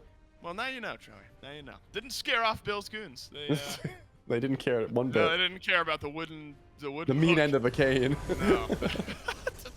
Probably the most damage they've taken all game, Bill's goons. Here we go. Maybe one last chance. That's sure the target. Talisman of Purification also will cancel out Maskill's ultimate. Those Ragnaroks have just not really hit in the last couple attempts. And a Priel, whoa, nearly one-shots Maskill. This is your chance. If you're the Mega Plumbers, a Priel, Other another. Cleaning it up. In goes the Hades, double kill for a Priel. And a rampage from the rest of Bill's goons. This one was not in question for a long time. A triple kill will seal it. Bill's goons get out cleanly with a 2-0. And they'll progress to the next round. Man, 24-2. That is just tough. Undying goes a Priel and Other another this set. Finally, Clino did end up dying once. Tough. Domination throughout. I love the switch up from the Mega Plumbers composition wise. Like, I think this was leagues better than what they had drafted up in game number 1, but still not really enough to hit Pater anywhere. If Maskill gets some early kills, maybe things go differently, but I mean, best case scenario, that kill I mentioned where things started to go bad, you trade out. Like Maskill was never gonna live there. Once you brutalize at level 2 underneath the tier 1 tower, like you are pretty much confirming you're trading out your life here. So even that would not have been enough to try and help this game stop that early on aggression. But remember, they brawled at level 5. Like they brawled at level 1 before minions started, and that even didn't go well. Kalas ended up getting first blooded there. So yeah, this was just overwhelming dominance for Bills Goons. And they make sure you know that they are a force to be reckoned with in this bracket. Hard to pick sort of an MVP for the set. Clino really impressed me on the Amaterasu in back-to-back games. Another looked wonderful on the Hades this game. There were some great moments where the fights may have otherwise actually gone to the Mega Plumbers, but a rotation in from the Hades. Another really rotation heavy today on their mid lane picks. Really solid squad here for Bills Goons. Hard to pick just one. Seems like a real big team effort. For better or for worse, Bills Goons now are going to move on, Trelly, to play against Giovanni Giorgio, who got a bye in the first round. So that's one of the top 2 teams here in EMEA. And suddenly becomes an intriguing matchup because everyone's favoring Giovanni Giorgio. I still might. But based on what we saw here in Game 1 and Game 2 from Bills Goons, not going to be an easy one anymore from Giovanni Giorgio because Bills Goons playing like a solid unit of 5 as they rotate around the map. Yeah, like a well-oiled machine. And again, they've been playing a lot more, right? Giovanni Giorgio has been on the sidelines just kind of watching for about a month or so, whereas we've seen plenty of gameplay from Bills Goons trying to, cement themselves as one of those top tier teams. And they've been looking clean. Not a lot to nitpick here from Bills Goons as things that they did wrong. Like I can't think of much at all. So considering that, there's got to be a lot of people with eyes on them saying, okay, well, we got to watch out for the Ama for sure. Now there's a Hades mid that's in contention. Dutcher, I think, played phenomenally on this Yamoja. There's a lot of crucial ultimates and heals that ended up going overlooked there. So, a lot of things to consider, not to mention the fact that it was just an absolute clinic from April in the jungle in both games. So something to consider for sure. But that's game number 1. That's set number 1, rather. And that's kind of the beauty of it, Dave. We're not done just yet. There's more action to come, of course. We got a ton. We got a ton of Smite left to go. That is one of many that we'll be showing you here this weekend. I'm just looking back now at this Giovanni Giorgio as we look forward to. I don't think we'll watch that next, but in the future, if and when we're able to watch Giovanni Giorgio versus Bills Goons. April looks great in the jungle. Yep. Adapting is the jungler for Giovanni Giorgio. Maskill, a very talented jungler. I'm hard pressed to find a world where adapting is getting crushed like that. But again, something to note. Maybe this is bias, though. I don't know. It's hard to say. Something to note. There is a little in-game notifier now where if you go to the gods, you can see like coming soon, and Cupid, Poseidon, and Thor are coming soon. And there was a clip of adapting. Just he like scrolled over and he said Thor, and he read the date and he goes, like, I'll be back. So I think everyone got shivers when they saw that Thor was coming to Smite too. Yeah, is adapting good on Thor? I guess he might be. We'll have to find out when he comes out. I don't know. Then again, Clino looked amazing on the Ama in back-to-back games here in this set. They'll be going up against Nika over in the solo lane in that technically second round matchup between Bills Goons and Giovanni Giorgio. Dardes versus Another is a fun mid lane matchup. That duo lane though, Cozy and Coast. Yep. That's really, really talented for Giovanni Giorgio. Don't know. Excited about that one. This is just sort of how the tournament stuff plays out. You watch a team mop the floor with their opponents in round 1, and then they get to go against potentially the tournament favorites in round 2. This is how the storylines end up building up all throughout the weekend. Mega Plumbers, though, Trelly, I think this is a team, and you sort of talked about it going into game 1 and just talking about them as far as this set goes. It's a very talented roster. Yeah. Again, in moments, maybe it just felt a bit unlucky that the damage numbers just weren't quite there, but it seems unfair to just boil it down to only being unlucky. I think need that full 5-man consistency because the talent is there.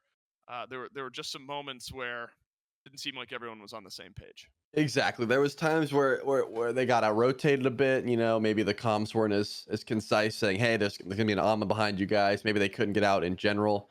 I think Sager did make some clutch rotations, but even when what you got to remember about the Odin cage is that it doesn't do damage, right? It traps you in place so that someone else can help and try and kill. And even if you get a massive Odin cage when you're 10,000 gold down, it doesn't necessarily mean that you have the damage to try and find the kills there, things like that. So yeah, would some extra luck on their side have helped? Of course, but I think the real telltale sign of this set entirely was just like that level 1 fight again, where Kalos is like, hey, we have Sunder, I've got a taunt, we have Baron's Brew, we should win this fight. And there just wasn't the follow-up. Like the team was not on the same page. And that's the takeaway for me. There's a lot of skill here, a lot of talent, but they were not on the same page for this set. Doesn't necessarily mean that they will have struggles in the losers bracket. They can always try and recollect there. That's one of the benefits of a 2-loss and you're out style tournament. You have a chance to come back. But this was just not the set for them. I believe, although I don't want to spoil, I don't know exactly what we are and aren't going to watch here in a little bit.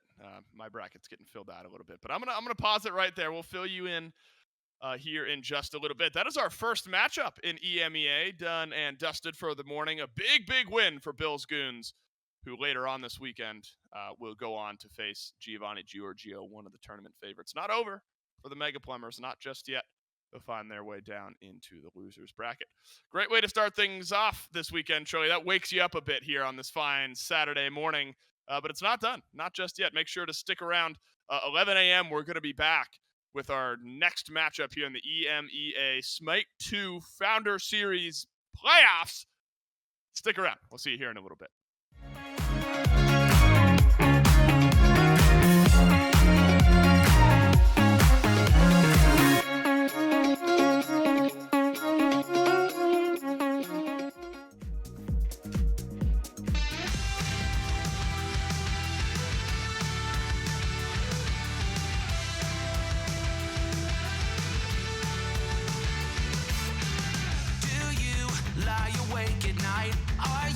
Afraid to turn out the lights? Is there something you're scared of? What's there out in the dark? Make sure to keep all your windows locked. Do you surrender? You try to stay awake. These walls you can't escape. Here's one for the lonely hearts, for the ones that fear the dark. You better run out of here. Bet you can't look the other way. Here's one for the broken road. That's the only one you know. You better run out, truth or dare. Get me out, take me anywhere but here. Oh, anywhere but here. Wanting something good to come, waiting for things to run away from. Are you just hiding? Yeah, walking into the fire, talking like you never die, like you're immortal. You try to stay awake. These walls you can't escape. Here's one for the lonely hearts, for the ones that fear the dark. You better run out of here. Bet you can't look the other way. Here's one for the broken road. That's the only one you know. You better run out, truth or dare. Get me out, take me anywhere but here.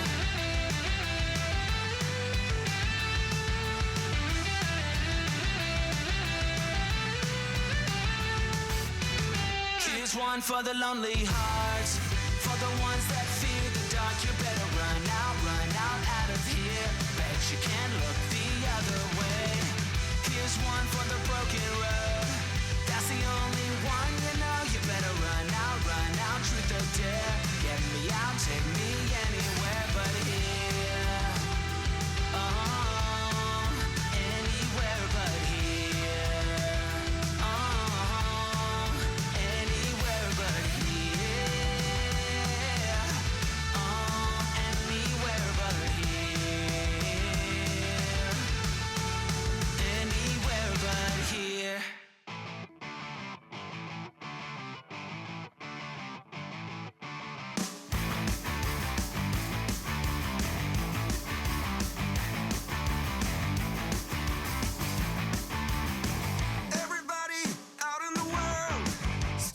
messing around. Calling all you freaks and nerds. You're just missing what you want. My brother's going down the drain. My sister's living the dream. But everybody's singing along. It's okay, we'll all soon be gone.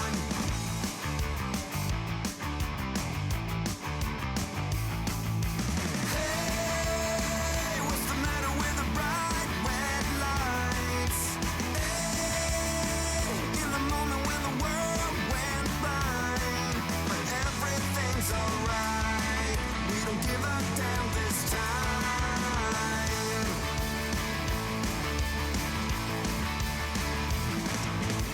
My daddy was a gambling man with no strategy. Who gives a shit about him anymore? Guess we never really settled the score. Half the town screaming out in vain. The other half is fake. But everybody's singing along.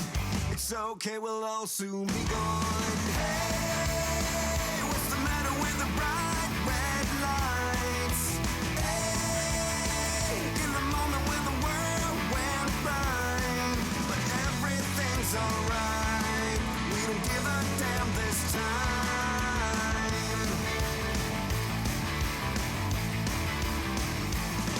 Yeah!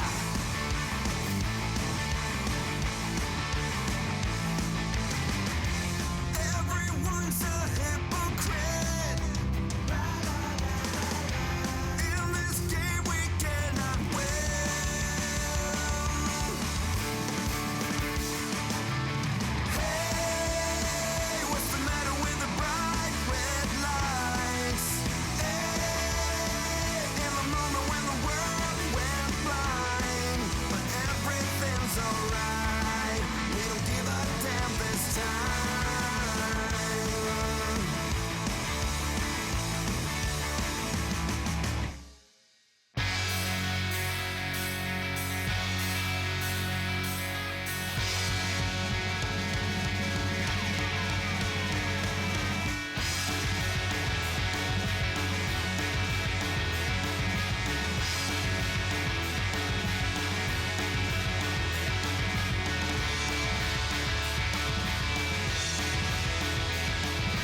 you're the battery that keeps me awake.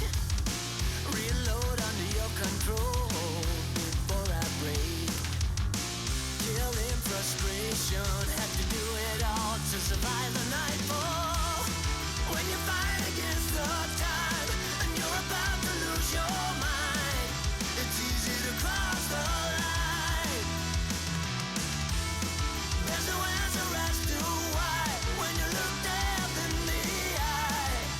Either you live or you die. You live or you die.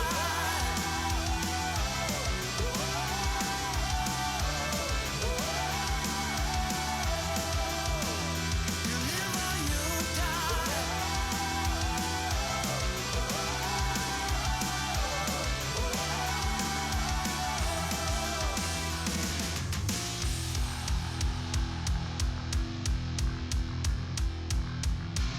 You're killing me, you're killing me, you're killing me. Can't have enough, you're killing me, you're killing me, you're killing me. Can't have enough, you're killing me, you're killing me, you're killing me. When you fight against the time and you're about to lose your mind, it's easy to cross the line. There's no answer as to why when you look death in the eye. Either you live or you die. You live or you die. You live or you die. Live or you die.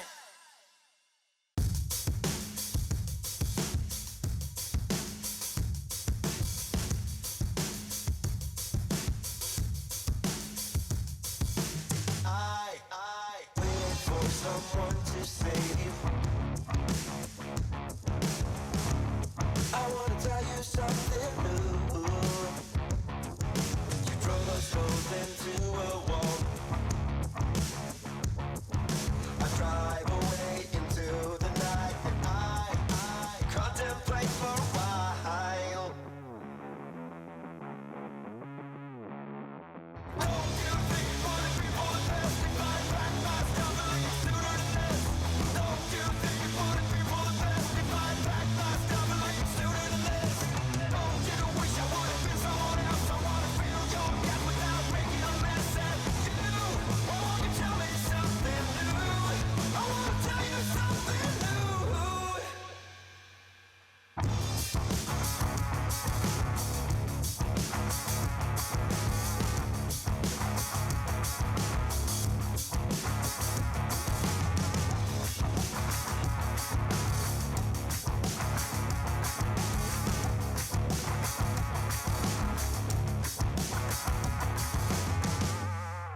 I wish you all the best I can, then I stop myself for a while.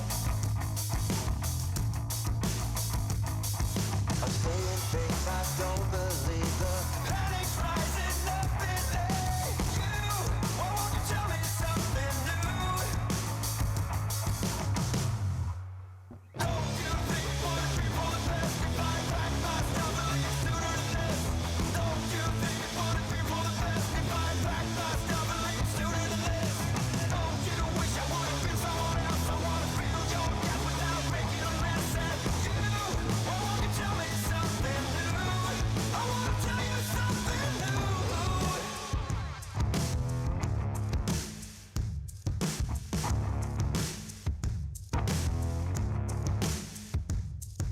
You drove us both into a wall. I drive away into the night and I contemplate for a while. Don't you think for the people the best if I pack my stuff and leave sooner than this?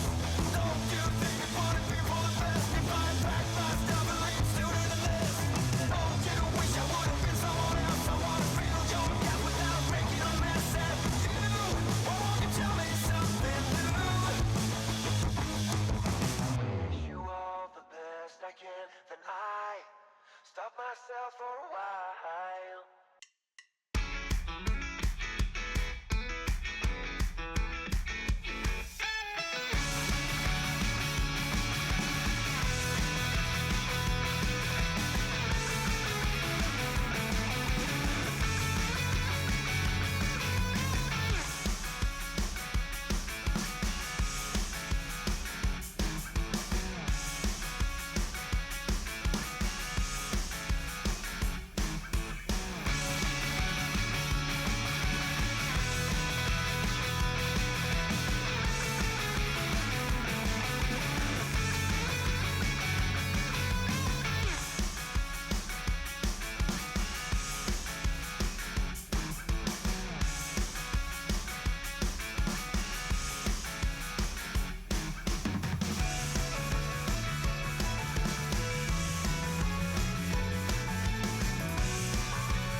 unpopulated. We're automated and overpopulated. We're all fish in a stream, swimming towards a vicious dream. Don't you know we're the walking dead, dead, dead? Our lives were meant to be this bleak. Somehow they got into our heads, heads, heads. We're wide awake, yet still asleep. We're the walking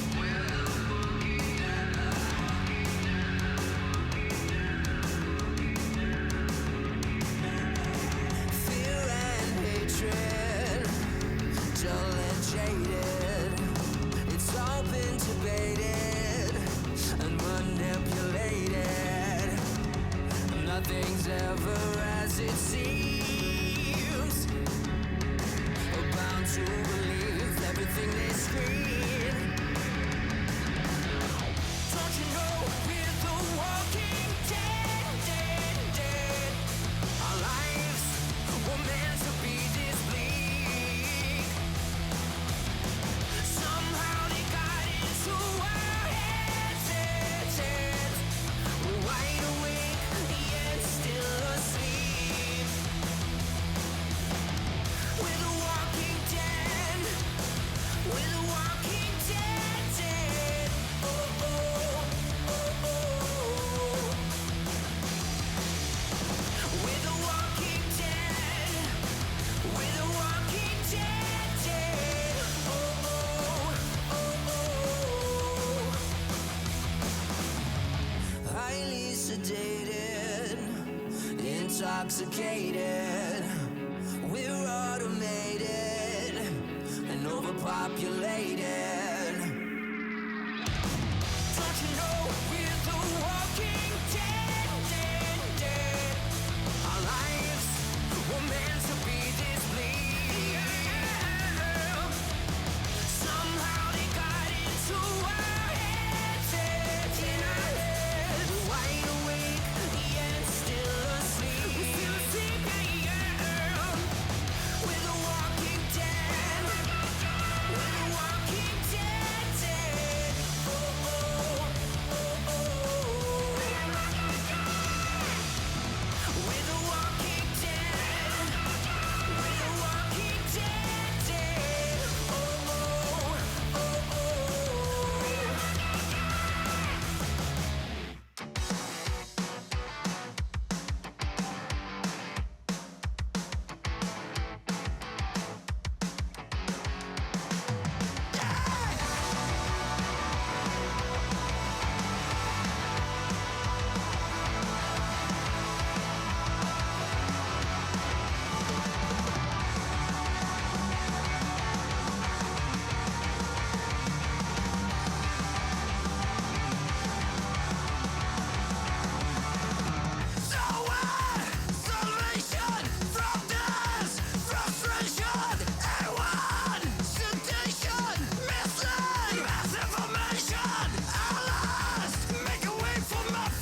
Smoke down here will sting and burn, so cover up your eyes.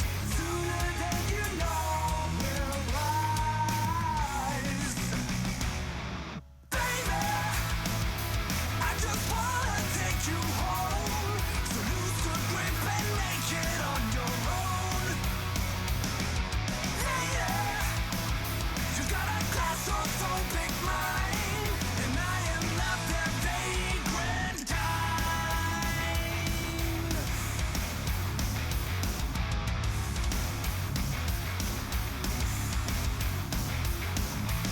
In this hellhole I've been stuck, but I feel something I've never felt before. I can't stop this craving. If you tried it once, you want it even more. The smoke down here will sting and burn, so cover up your eyes. Sooner than you know we'll rise. Baby, I just wanna take you home. So lose the grip and make it on your own. Lady, you got a claustrophobic mind, and I am not that vagrant kind.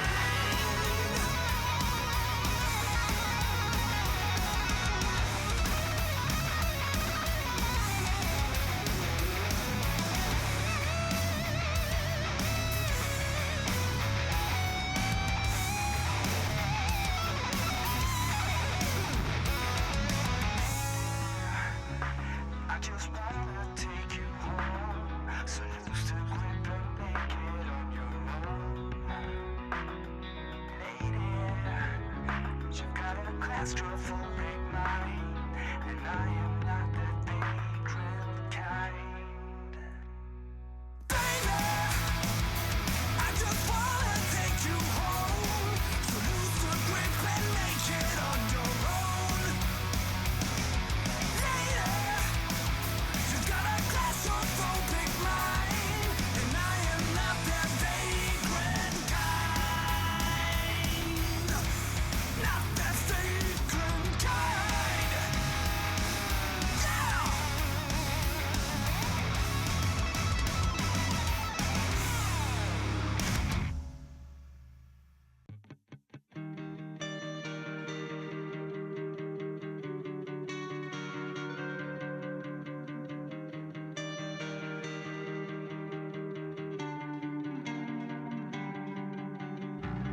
It all comes back to you, and you're all alone, falling headlong into the inside realm. Whoa,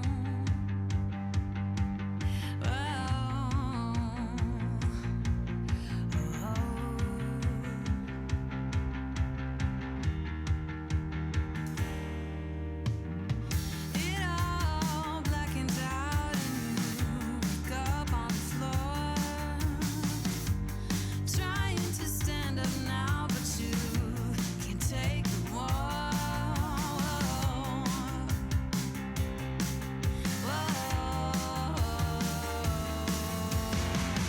Is there anyone out there?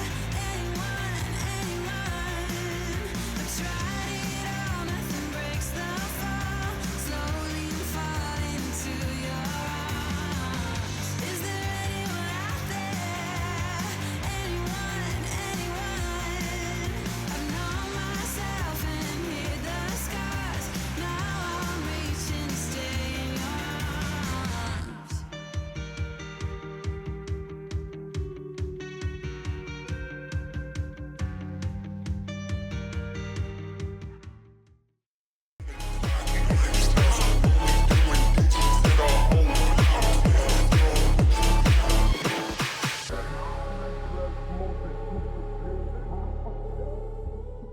And we're back. The SMITE 2 Founder Series playoffs. And EMEA is back. Appreciate the patience and everyone sticking around. We've got a great one for you just around the corner. Trelly, sort of to recap, though, Bills Goons versus Mega Plumbers was the first set that we watched here today. Bills Goons looked unbelievable. And they'll move on to the second round of our upper bracket. Of course, it's not over for the Mega Plumbers, not just yet. They'll fall down to the lower bracket. But as we move along and as we move forward in our rounds here, I hesitate to say it, but I'll say the quality of competition in the matchups, that's just the nature of these tournaments, should be pretty close. And I think we've got some good ones to choose from here in the next round.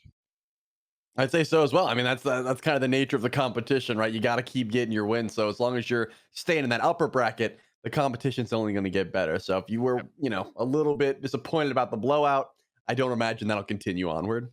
No, it shouldn't. And we're into the quarterfinals now. Team Risk versus Smoke Break. Smoke Break took a 2-0 win in the first round. Yodi Gang did the same as well. They'll face off against the Squirps, who 2-0'd Threat Level Midnight. So, Tythonic and Discípulos del Chaos still in action. They've gone all three, whereas every other matchup in the round of 16 was a 2-0. So we're starting to fill out that losers bracket as well. Already do or die time for Threat Level Midnight, old and new, as well as Project Win and Titans Reloaded. So we turn our eyes, Trelly, towards those quarterfinal matches. We are going to watch Team Risk versus Smoke Break. We'll break down those rosters here in a little bit. But Squirps versus Yodi Gang, those two teams very closely matched. And then I'm curious. I want to keep tabs on that Giovanni Giorgio Bills Goons match. I mean, Bills Goons just obliterate the Mega Plumbers in round one. Can they step up? I mean, Giovanni Giorgio, I guess technically the second seeded team here in EMEA.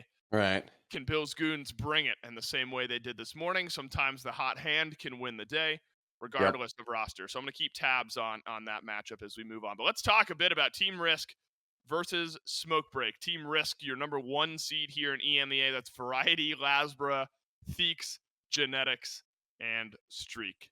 Trelly, I am hard-pressed to find a weakness on that roster. No, they are the undisputed number one seed. I have not seen them drop a game. They're playing very well oiled, like they don't make any sort of mistakes. You can expect pretty much greatness out of every role. I don't want to glaze them too hard, but it just seems like they can do no wrong. But again, we still have to highlight the fact that they have not played for a while. So that could be something to consider, of course. It's not as if Smoke Break's been grinding either. They qualified a while ago as well. But scrims, ranked, competitive play, like they've been in the SMITE 2 streets. They just haven't been playing on our screens yet. Well, and Trelly, Smoke Break is also a very good team. Yeah, Remco, for sure. Soul Laner, Johnny, Sap7, Silenced, and E-Chrome. Zero's a sub for this team, so depending on how the roster shakes out, may or may not see Zero's play today. But Smoke Break also very, very talented team. And as we move into picks and bans, I think a few of these gods are going to be interesting to look at. I want to look at the big four graphic from the Last Chance qualifier, if we have it ready here, production. These were the four highest picked gods and their respective win rates from the Last Chance qualifier. So this is as of the beginning of the day today. We saw a couple Zeus wins, so this is not reflected here. So just about 50% win rate in the last couple weeks for Zeus. Trelly Jingwei, apparently the big winner from the recent meta. Fenrir and Loki, though, not above those. It's just interesting that of all the highest pick gods, only one of them above that 50% win rate threshold. And I bring this up now because I think specifically Fenrir and Loki, if you're looking at a jungle matchup between Lasbra and Johnny, something tells me we're going to be seeing these two gods prioritized. Yeah, I wouldn't doubt it. And that's the thing. I think what was hurting Fenrir a bit is that a lot of people were trying to play him in support. And sometimes the support Fenrir can be very strong, but other times it just gets completely nullified by not getting aggressive early. And then everyone just gets access to, active beads. And he loses so much value because when you build Fenrir damage, you still have other avenues to get aggressive, right? You don't need Ragnarok to find the engage. But when you're a support Fenrir, you really do need to look to fight early and then get value from Ragnarok, which wasn't really happening. So I think that may be part of the reason that Fenrir in particular isn't looking too good. But Loki, I still think is super solid. Like definitely one of the best junglers you can get, especially if you get him late game. Surprisingly, didn't see Jingwei in our first set, despite being one of the most prioritized and most successful gods from the Last Chance qualifiers. We talk a lot about how the meta changes on a week-to-week basis. We've summarized a bit of that for you as we move into our SMITE 2 Founder Series playoffs officially. And so some high-level looks here. Trelly, Iza, Kepri, Nemesis available for play, I believe, next week. So I don't think we'll see them here today. Any big changes stand out to you? This is a nice summary for the folks at home, but on a week-to-week basis, this game is changing so heavily, which is why it's important we talk about teams that played a month ago versus teams that we've seen play last week. Are there any obvious standouts here on this page, though, that you feel like you want to highlight a little bit more? Yeah, I mean, I think the big one is the Gold Fury. There was a moment for a bit where Gold Fury could be body blocked relatively easily, meaning the tank would not be the one that pulls it. You actually let your ADC pull it, and the tank would just stand in front of the Gold Fury and sort of block her from getting to them. And in doing so, there'd be no damage, which means, hey, if we're at 1 HP, can we really pull this Gold Fury? Well, yes, you're going to take 0 damage. That's not the case anymore. Gold Fury becomes a little bit more difficult to do, which also means you have to be more calculated about when you pull it. The new Soul Reaver tier 2, I think, is all right. Soul Reaver just took some heavy nerfs early on to its life and is now trying to get back into the meta. I haven't seen too much Soul Reaver since this change, but I imagine it still could be a pickup if you're in a very high tank-oriented composition, especially if there's like a tank in the jungle. You know, if you have 3, then maybe Soul Reaver becomes much more useful. But when it was in its high point, everyone was getting Soul Reaver, right? You would see 5 of them. Even tanks would just throw a Soul Reaver in their build just to proc it. Now, it does become something that you really only want on your mid laners if they are building into the intelligence-based build. So this could help out a bit, but I don't think we're going to see it too much. As the week-to-week changes, Smite 2, heavily supported, heavily changing, but that's what makes this competition so interesting. Not only good Smite, but every week something could be a little bit different. And helps those teams who are able to stay consistent and grind things up. Excited for those 3 gods that we mentioned to become available in tournament play here as well. More variety is always going to be a good thing as far as picks and bans go. And we got them. We do. And variety will be in the solo lane this time around, up against Benko, which, if I remember correctly, is Deathwalker of Smite 1 is rebranded to Benko. Look, I am but a caster. I am saying the name that's on my screen, and so that is the name that's on my screen, and that's what I'm going with. We interviewed him, and it's just his last name. I mean, like he didn't rebrand. It's just his last name. Yeah, he was like, he said like, I just chose my Steam name, and it was my last name. So he was like, I'm not trying to do any cool rebrand. You can call me Deathwalker if you want. But great. yeah, that's I up to you. appreciate the subtext there. So Yeah, I might gotcha. still say Deathwalker, though. Again, as a small-brained chair 1, I quickly see the name that's doing something, and that's what I end up saying. So you'll be able to tell when I'm trying to snap react. But Deathwalker versus Variety, that's a pretty storied solo lane matchup here, Trelly.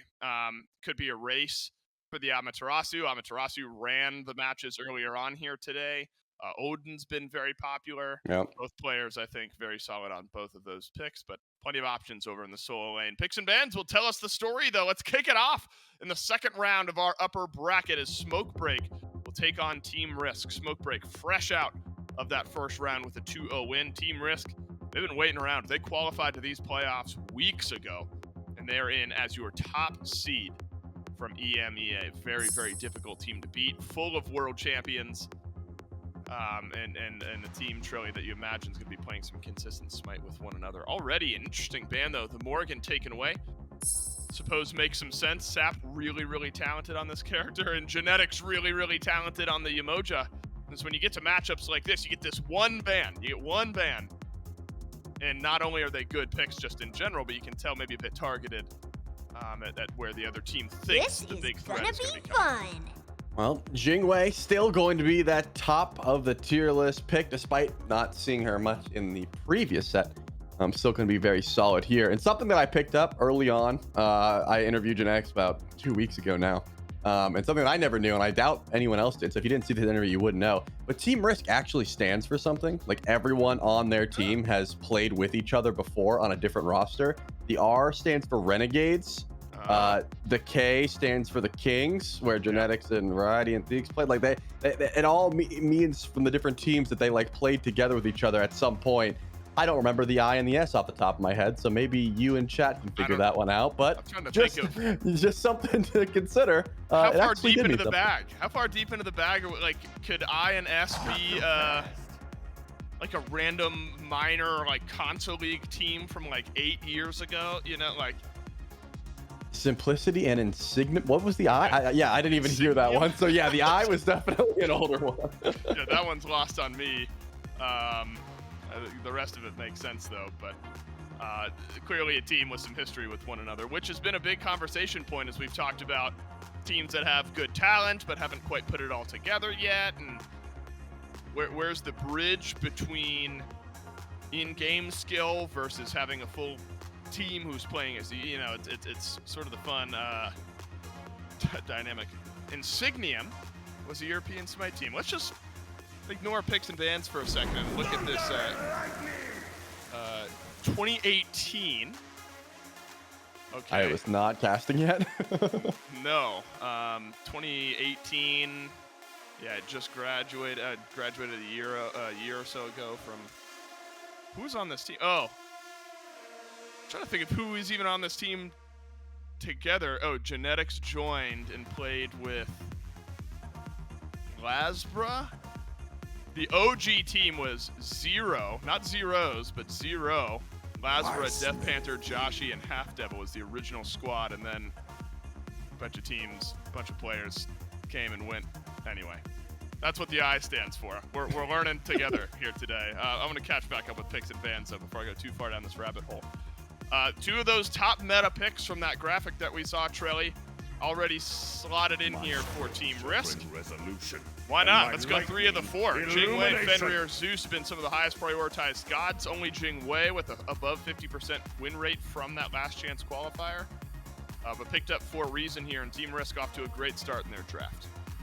Yep, and I love the Sobek and the Chalk pickups for Smoke Break just because you have so much frontline potential already with those two. You could have solo and jungle. You could just have support and solo. Have to see how the rest of the draft shakes out before we get locked in there. I wouldn't hate if Johnny decided to go towards the Chalk. I know that he has played this plenty of times and it always looks good, but we must do that's our probably best to your teach jungle them pick anyway. if I had to guess. We'll see as the draft continues. Zeus, though, I mean, so much setup already with just Fenrir, and I assume you're going to continue down that trend. Already has been very successful just damage-wise. Can you keep him safe, though, from the triple dive coming from Smoke Break is the question. A new addition to Sobek's kit, not in SMITE 2 recently, but just in SMITE 2 in general, is he has an Execute attached to his ultimate now. Doesn't get too much value into most situations when he's building solo because he already has a decent bit of damage and the ult hits for like thousands of damage at full charge anyways, but something to keep in mind. Could be a way to finish off some kills here. That 25% Execute that Sobek has locked in now. Sobek Execute. I was assured that it would take over the game. It's looked good in moments, but hasn't broken anything. Ymir to pair with the Jingwei. So solid laning phase there for Team Risk. This just feels generally well-rounded for Team Risk, which is what you expect from Team Risk. This is a team in the Camelot Kings. This core variety, Theeks, genetics. When you think back to that Camelot Kings team, one of the best kind of consistent farm, objective-minded, macro game teams I saw in my 4 or 5 years of casting SMITE 1. Yeah, they were untouched. They were untouched and unscathed on that Worlds run. It was fun watching how dominating they were, but they didn't leave a lot of intrigue for the fans at home during that World Championship. Just swept everyone aside. And they've got a good controlling composition here. Team Risk do, and Smoke Break add in a Baron and a Cern as their final 2. Now, look, I have utmost confidence in Johnny, the Smoke Break jungler, and in anything that Johnny wants to try to do in-game because it's just how talented the player is. I wonder if the Chalk is the best way to facilitate that, though. You know, I'm thinking the Lokis, the Susanos. That's what I expect from Johnny, but maybe he wants to play that way just on a warrior on the Chalk instead. Yeah, I mean, there is a small possibility that you throw Sobek in support, you let Johnny take the Athena jungle, and you solo the Chalk. But I feel like it's because Sobek is so dominant in solo in particular that you probably just let Silence take the Athena. You give Johnny jungle Chalk and let the Sobek over to solo. But there is some room. There's some wiggle room there. The Baron mid is interesting, though. I mean, I've played some Baron mid in my day. It's fun. It's got a good matchup into Zeus, but I think you need Blink. It's one of those matchups where Zeus is so fast and Gemma Focus got buffed and Doom Orbs in the meta. There's a lot of good movement. And so you can't get very close to him as Baron. The second you go into life of the party, he's going to run out of your range. But because Smite 2 means you can blink during combat, you can blink while you're channeling the coffin, and you can like get a little bit closer to get the full-on suck damage, and that could be something that we see played out here. I just think blink is so powerful, especially into things like Odin, when you don't really want to get Phantom Shell because of the Zeus, but you can get blink and you can avoid all that damage. Could be something that Smoke Break looks to try and go for. But again, if you have blink, you don't have beads for the Ymir, you don't have beads for the Fenrir. You got to be paying attention to all of the CC and damage on the side of Team Risk. Yeah, I'm intrigued by this dual lane matchup here as well. Genetics and Streak. Genetics during that run, maybe the best support player in the world, maybe the best player in the world during that King's Worlds run. Ability to control laning phase set up for his ADC was unmatched. Still really strong, of course, over the last couple of years. One of the best minds of the game that we've got. Every once in a while, I'll still think back. And the clip went pretty viral, even outside of Smite, of Genetics playing chess in the middle of one of their. That was an SPL match, right? Sure was, yeah. And I remember just the disbelief when they come back to me on the desk and I have to watch Genetics play chess. I remember you said that's edited, and they're like, nope, that was not edited. Yeah, he gets first blood and then gets a checkmate and then tabs back in and finishes playing the pro match. Yeah, and look, this is not a guy.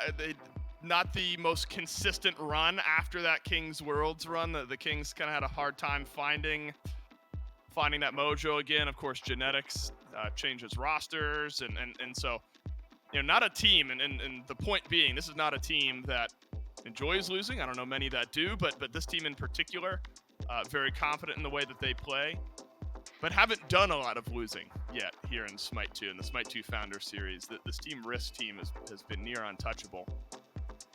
Smoke Break, though, they kind of have that wild edge in my mind, and I'm not rooting this in any like real legitimate analysis. It's just a team that's kind of built around just a touch of chaos, just a sprinkle of unpredictability. And sometimes that can dislodge some of these more consistent favored teams. I think you look at a Johnny or a Silenced and E-Chrome dual lane. Those two have played together a good bit. There's some tools here for Smoke Break to maybe make this one interesting against Team Risk. You're absolutely right, and that's something that I didn't touch on, and I probably should have. Just the fact that CERN really does just out-damage Jingwei for the majority of the early game, right? If you're able to hit the root, you can get in close, get those enhanced auto attacks. Jingwei's not getting crit chance for quite some time. You're just hitting harder, right? Where that's kind of the reason that Jingwei hasn't been that top of the tier list pick always, just because she's the hardest carry in Smite 2 if she's given space to get online, get level 20, get full build. But if you just get snowballed beforehand, it's not going to happen, and that's kind of what CERN can accomplish. He's got a great late game anyways, but his early's not too bad. So that's somewhere that Smoke Break could look to get active. Johnny is a jungler that recognizes what lane he wants to get ahead and will make that happen, right? Even if Lasbra's there, even if the lane's behind, he will find a way to get pressure to the, funneling that into the lane that he needs to get ahead. In this case, I think dual lane is going to be a very big talking point, not only because E-Chrome and Signs are so talented, but also because it's right next to Gold Fury, Dave, and you want to make sure you've got pressure around that objective. These high level teams, they could have an 800 gold lead and they're pulling gold at like 6 minutes. Like they are trying to do it immediately. It doesn't matter if they're ahead. They just know, hey, we're going to confirm better than you. We've got a Ymir ult. We have Sunder, things like that. We just want to make this happen. So I just think it's going to be a topic point. Apologies about the wait, though. A little bit of a lobby remake. We got into the game real quick. But I didn't ask you about this when we were looking at the rosters because I'm a fool and I forgot. But are you an Office man? Have you seen The Office? Yeah, The Office. It's been a while, but I have seen the show. I never grasped that Threat Level Midnight is Michael's movie that he wrote. I never got that bit. Right, I think it was like the third time I saw the name. It finally stuck with me. The goated movie Threat Level Midnight. What was Michael Scarn? That was Michael his Scarn. What was it? Just Goldface? Was that Jim's character's name? I think it was just Goldface. Let's talk about Team Risk and Smoke Break, though. In game, we're kicking things off in our second round of the upper bracket. As Team Risk, the favorites, the top seed here in EMEA, go toe-to-toe with the wild card. Team that you expect to have success, but when they face plant into these top few seeds, can they do it consistently? We have been lucky to see some of these early kills, early jungle rotations today. Ekrum's going to play safe enough at this point to not smack face first into the rest of Team Risk. Jungle matchups always exciting here, Trelly. Lasbra v Johnny, though. You know, Johnny, we know what we expect from this player. Aggression, ganks, farm, run it down. Lasbra, I feel like, is kind of fluid in the way that Lasbra plays the jungle. Every once in a while, we'll see a streak of games from Lasbra where he just kind of hangs out, farms things up, and every once in a while, we'll see a streak of games where he's ganking dual lane at level 3 every single game. So that pacing around this Fenrir, I think, is where my initial... surely they saw one another, right? I think Johnny saw him, but I don't know if Variety saw him. Like, I think he might have did the ring around the rosy perfectly. Well, Johnny is gonna get out okay. Why is this start so awkward? We've had a couple almost kills. Deathwalkers zoning out, proxying minions at level 1. Weird. Well, in the meantime, Variety goes in and steals away the blue buff. Lasbra picks up the red buff just fine. Your right tower. Yes, Sunder, though. If you need... You know, I wonder if you needed to steal away this blue buff to make it feel worthwhile. In the meantime, Johnny has gotten effectively nothing, while Deathwalker is now farming out the entire backside of Lasbra's jungle, and is going to keep rotating. So Is this the Sobungle that we've heard so much about? not the Sobungle. I mean, Johnny did start Bluestone. Like, I'm not sure if this is just a little bit of a lane swap, but you're right. He's about to run face first into the duo lane. Yeah. Johnny did get nothing, though, like 0 buffs, so he is quite far behind. They are, I mean, this gold lead is going to continue to climb. Smoke Break has confirmed. Wait, how are they 500 gold ahead? They got no buffs. Lasbra got red and blue while Johnny watched. I mean, yeah, Benko invaded 2 back camps, but that was it. He tried to steal speed, didn't get it. They haven't gotten anything. Johnny's still level 1. He just hit level 2. This is an awkward start. I'm trying to figure out the chess match that's going on here, and I can't quite figure it out. The dual lane has been standard, but Genetics and Streak have a 1-level lead over their lane counterparts. All right, so Johnny is now back in the jungle. Let's put Benko. I mean, what is there an argument to be made that like levels 1 through 3 suck for Sobek, and so you're gonna send him in the jungle in the meantime and let Johnny take that early portion, and now that Benko's level 3, he can actually... I mean, is there even an argument there? I don't want to shine too much of a light on this, but it's an interesting start. I think what happened was Johnny recognized immediately that Variety showed up to blue and saw that he had Sunder. If you look at the relics on Smoke Break, none of them have Sunder. So you can't out confirm for that buff, so you have to leave. So Johnny goes to the other side blue, and then he sees Lasbra's there, and he also has Sunder, and he's like, bro, I can't get anything. Like, there's no way I can contest these guys. So he goes back to lane, and Benko says, bro, you know what? Clear my lane. I'm going to take away their back cam. So that's what happened. It definitely was not what they were looking for. It's not a strategy. No, it was a terrible start, and this is a nightmare situation for Smoke Break's early game. But I guess it's better than just letting your buff get invaded in this case. I think the true play, unfortunately, would be go to the enemy speed, but there was just not enough time. Johnny, the second he realized Lasbra, it was too late, and he's like, I guess I'm clear in solo lane now. Yeah, the old 3-minute 1K gold lead doesn't happen too often. What's happened to Smoke Break here? One bad start does not a win make, so it's going to be on Team Risk to now continue to push this. They try to do so around a red buff.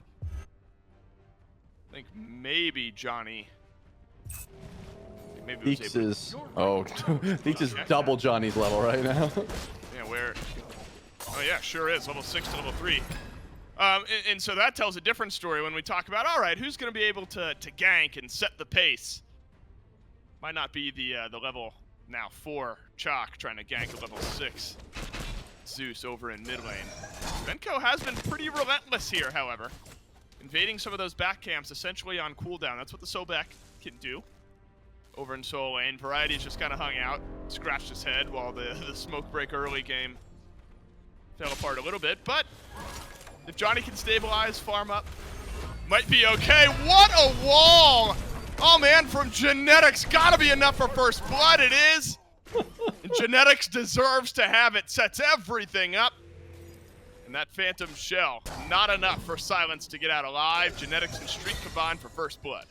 Yeah, Genetics hit the perfect wall, saw the Phantom Shell, and then blinked middle to make sure that it's still connected. It got that kill.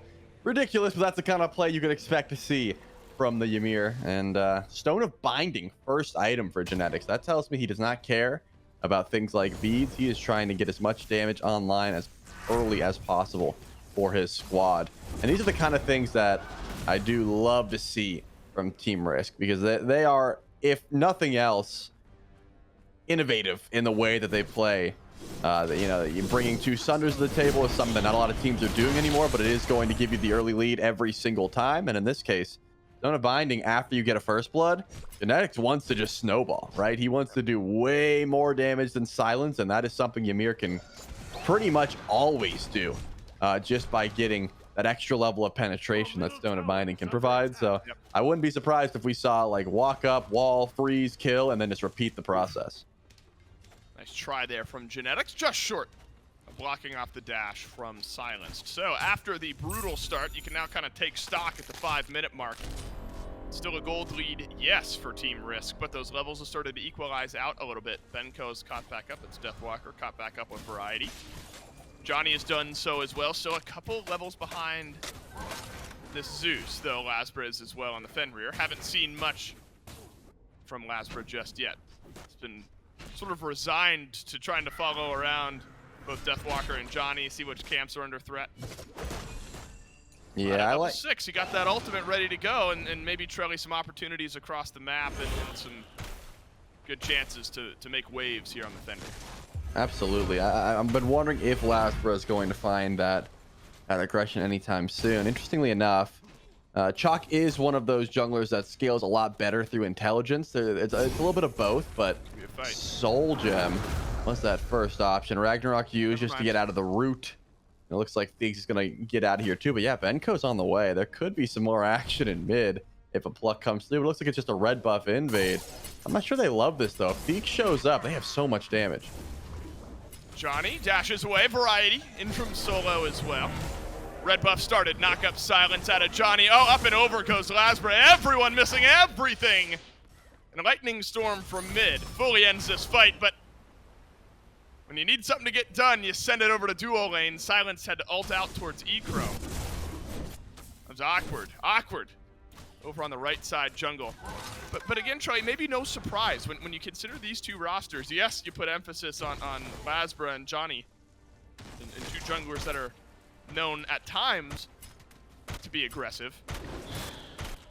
I can't forget one of the main things that I talked about. It's just how slow and consistent both of these teams have played in EU SEC and SPL of past.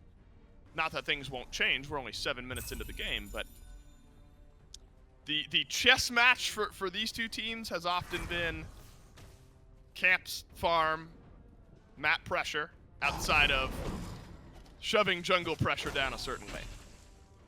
For sure, and still, even with the monstrous start that Smoke Break had, I mean, they were able to equalize XP pretty early on, right? I mean, you got a 1 level deficit in support, 1 level in solo, I mean, in jungle, and that's about it. The gold, of course, tells a different story, but I'm amazed that Johnny was able to catch back up as easily as he did. He's still going to take some while to get some itemization online. This is kind of the traditional Chalk path. Usually you see like a Teko Kagi later on, but you want some form of intelligence because his heal, his ult, his one, they all have some decent scaling when it comes to intelligence. So it ends up working out pretty well. And Soul Gem's just going to help in that regard. A lot of invades. as well have been coming through. Yeah, I do see. Yeah, Theeks picked up the beads because Genetics wasn't going to do it. He said, hey, someone's going to have to help me from these Baron ults. So looks like Theeks put some pressure there. It's also Magic D, which you're going to need against the Baron and the Sobek and the Athena anyways. So not a bad look. That extra magic protection will certainly help out. Zeus, he can just step up. He's not scared. Yeah, Theeks still swings, man. Almost half healthed Johnny on one step forward. Don't mind the little extra cooldown on top of the soul gem. That is a very Genetics moment though. No, I'm not getting the Talisman of Purification. You can get it. Come team fight time, it'll all kind of equalize that anyway. Lasbra and Johnny go toe-to-toe. 1 level lead for the Fenrir. Red buff invade on cooldown. Lasbra has just been living on this right side of the map. Has to use Ragnarok yet again. I don't think he's going to get out of this one easily. Pluck, dash, knockups, all of it onto Lasbra. Go dash away, but simply too much on the collapse from Smoke Break. That'll get them their first kill of the game. Theeks was in to try to separate with that Lightning Storm, but moment silenced, channeled that ultimate. I was thinking Lasbra was going to have a real tough time of getting away. Ragnarok used early. He's going to be amongst enemies here as well. It'll just be the blue buff in the eyes of Smoke Break, so...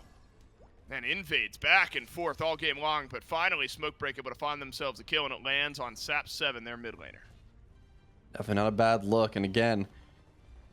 Sure, the gold has been pretty consistently in favor of Team Risk, but I've been impressed with Smoke Break's ability to just like stop some of these invades and show aggression where they can. It's not as if Team Risk has just been doing whatever they want. They still do have to have a level of respect here for Smoke Break, because as we just saw, they're able to collapse, especially with the help of Silence. Like this Athena, this global presence is always going to be impactful throughout all stages of the game. And we need a charm, actually, to pick up there for Silence. The old mushroom that just gives sustain. This is an item that's kind of fell from grace ever since, you know, the introduction of active items. It used to be very strong, and it was kind of just the meta where everyone would get a bunch of them. Since it got some nerfs, you only see it every once in a while, and in this case, maybe you ult to someone with Athena, Defender of Olympus, give him a shield, and then land and drop the mushroom for some sustain. Could be enough to change a team fight. No, Joey, we were wrong. Genetics also picks up the Talisman of Purification, so you double cleanse. He just didn't want it early, you know? Right. Second item, much better than that first item. So Stone of Binding picked up, then Talisman of Purification for both Theeks and Genetics. You talked a lot about the lockdown that Smoke Break had in their draft, and clearly Team Risk worried about it as well. But this style of mid lane build is sort of rooted in Smite history, though. I mean, was it Paul who would always build, like Breastplate of Valor, would pick up a damage first item, second item Breastplate of Valor, maybe like Book of Thoth, right, into Breastplate of Valor, something like that. So like damage, defense, rest damage is not a new theory in Smite mid lane builds. So I'll keep our eyes on Theeks' build and the rest of what rolls through there. With these teams and how they play around these objectives, that first Gold Fury, at this point you gotta think both are gonna need it to be damn near certain that they get it. Slate rotation in. All right. Do I speak it into existence? Ward coverage here for Team Risk. They're not feeling too nervous about the rotation in from Smoke Break. Why would they? There's only a CERN on the left side of the map right now. Wow, and this is quick and easy for Team Risk. Rotate in, and a 5,000 gold lead with 2 kills on the board for Team Risk. They have simply out-farmed. They've just bled away all of this farm on the map. I think Streak just got that purple buff as well. That stinks. Smoke Break, Trelly, I mean, I was gonna say it's not for a lack of trying, but it might be. I haven't seen moments here outside of that one counter gank on Lasbra. The counter invade has resulted in a kill. The rest of this map has just been bled away. I mean, they really just Pavlov's dogged them, right? Where they invaded that red buff so hard. Lasbra went for the last one, and they brought over Silence. They brought over Sap7. Everyone went to the red. This case, the whole entirety of Smoke Break was at that red buff. And they said, we're going to go for Gold Fury. We're not going to be there. You brought 4 for no reason. Now, going for the Pyromancer as well. Easy 2 objectives for Team Risk. I don't know if that was their intention to bait them that hard towards the red buff, but they knew for a fact they were going to bring some level of rotation to their own red, just because Team Risk had just conditioned them to defend. And they said, yeah, we're going to go uncontested for Gold Fury. It's not as if E-Chrome's going to walk up and go for the steal.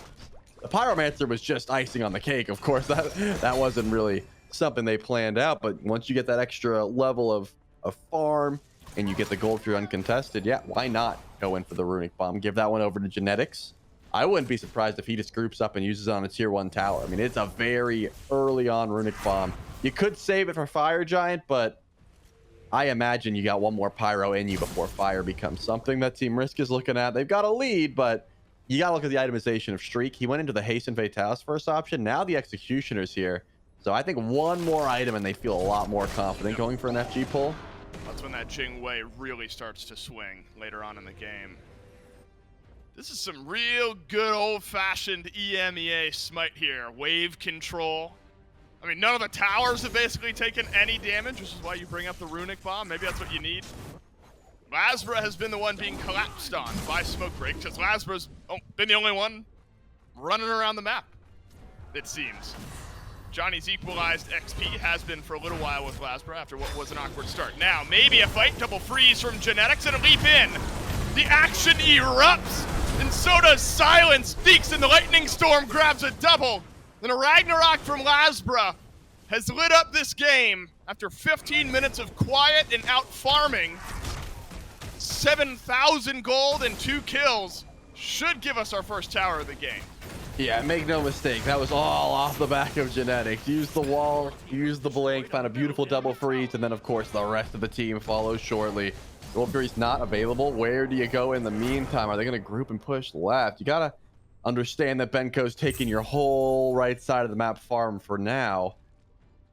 But I guess that's it. Yeah, there's not really much else they want to go for here. Here comes Silence, forcing out the airstrike. Yeah, purple buff invade. Not going to be a possibility here for Team Risk, but I think they got just about everything else, so I think they're all right leaving that purple buff, going back the way of Smoke Break. It's close though, Dave. I mean, one more item, and truthfully, they could go for Fire Giant, even in the face of Smoke Break, just because of the leads they've already accumulated. There's just no Sunder. There's not real burst damage besides maybe Benko's ultimate that's going to be contesting you for stealing that objective. And Genetics still has Runic Bomb, so you can time the Runic Bomb and the Shards of Ice just to guarantee that you have the burst damage for it. It's crazy that we're talking about Fire Giant already, but that's just the kind of team that Team Risk is, man. They don't leave a lot on the table, and they are quick with the way they want to push their leads. They have at least one more Gold Fury on their belt, but it's spawning any second now. Yep, Gold Fury is up. Everything but Genetics' Blink ready to go, and that is an important item. That's how Genetics started off our previous fight. Might just have to be a bit more aggressive in the positioning. Be able to blink forward. Silenced with the double active is going to be important on this Athena. A cleanse and a heal for the squad. Early kill from the Baron. That was onto Lasbra, but now has fallen 2 levels behind Theeks on this Zeus. How about a power spike there for Theeks? Again, goes that Talisman of Purification and then double big damage items after that. Top XP per minute in this game by a decent margin, by 70 or so. Top net worth by everyone by 3,000-4,000, but Benko the closest. It's going to get a little bit bigger here. Theeks has just been a farming monster, and this is no surprise, Trelly. And Theeks of Smite 1 history was the name of the game for him over in mid lane. Chill. Let the game come to you. Farm it up. And snatch yourself a few thousand gold of advantage individually. And 3 levels over your lane opponent. 4 over the opposing jungler. I think you're right. Maybe doctor's orders here on a Fire Giant look for Team Risk, and that seems to be the way that the 5 members of the Order side are moving. I love highlighting these little nuances that we see, because it's just not very common. Variety actually picked up a Eye of Providence just for free sentry wards on a 60-second active cooldown.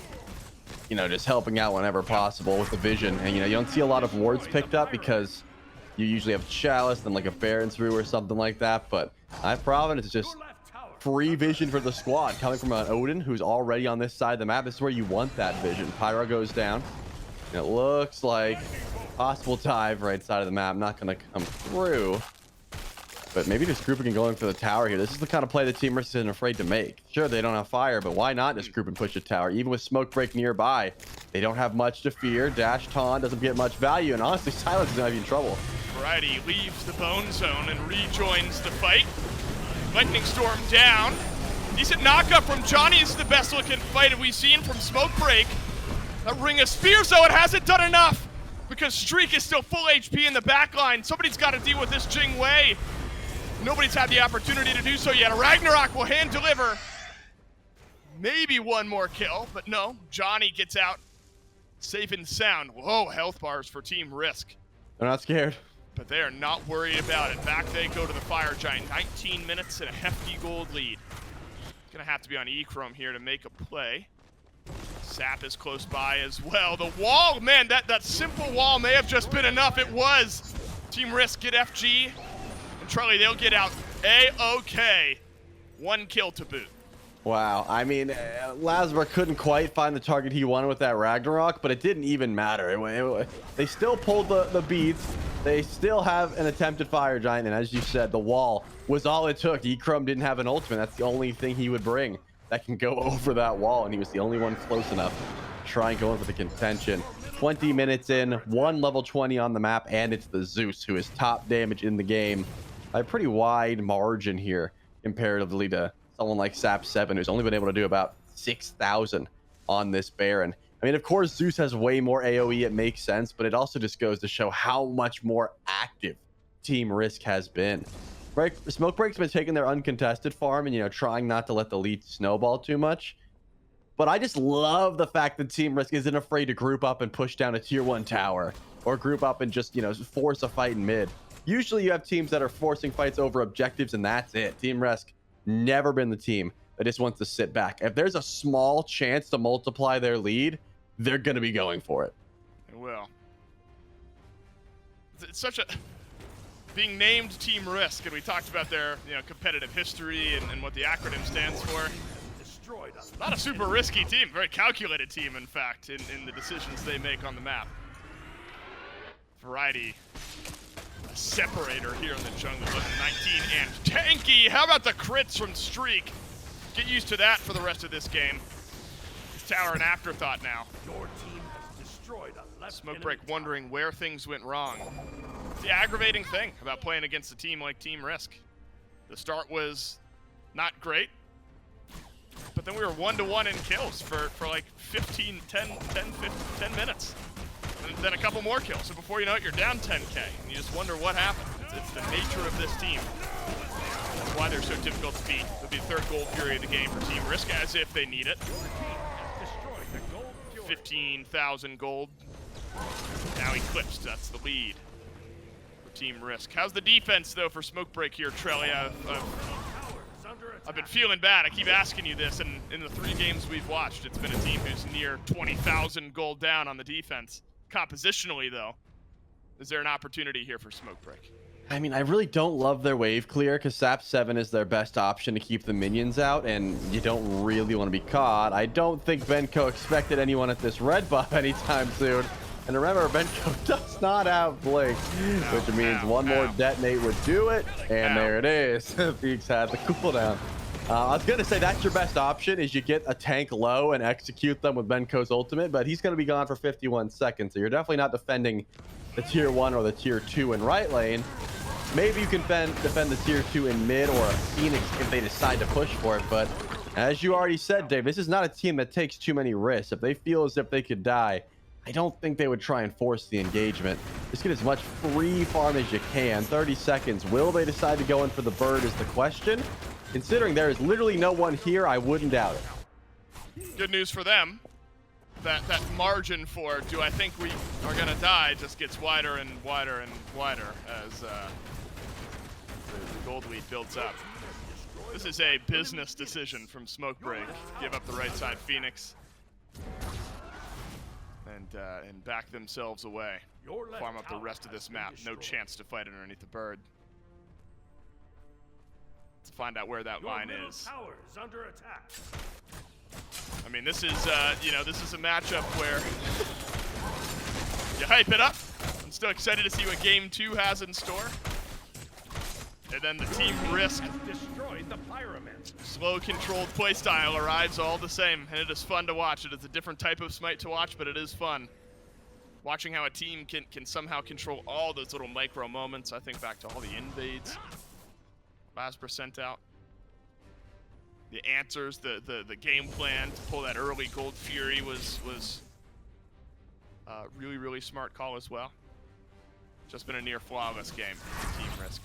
Absolutely, and that's the thing. This has been the case for a while now, where Team Risk has been the undisputed #1 seed coming out of EMEA. But it also, I know I may be looking a little bit far into the future here, but it just brings you to think about all the hype moments. Xerxes Hexstone into the freeze. Where's the wall genetics? You already have his beans down. Just put Echrome in the dirt. That is crazy. Yep, that is the movement that can be afforded to someone with Xerxes Hexstone. You think you get out of trouble.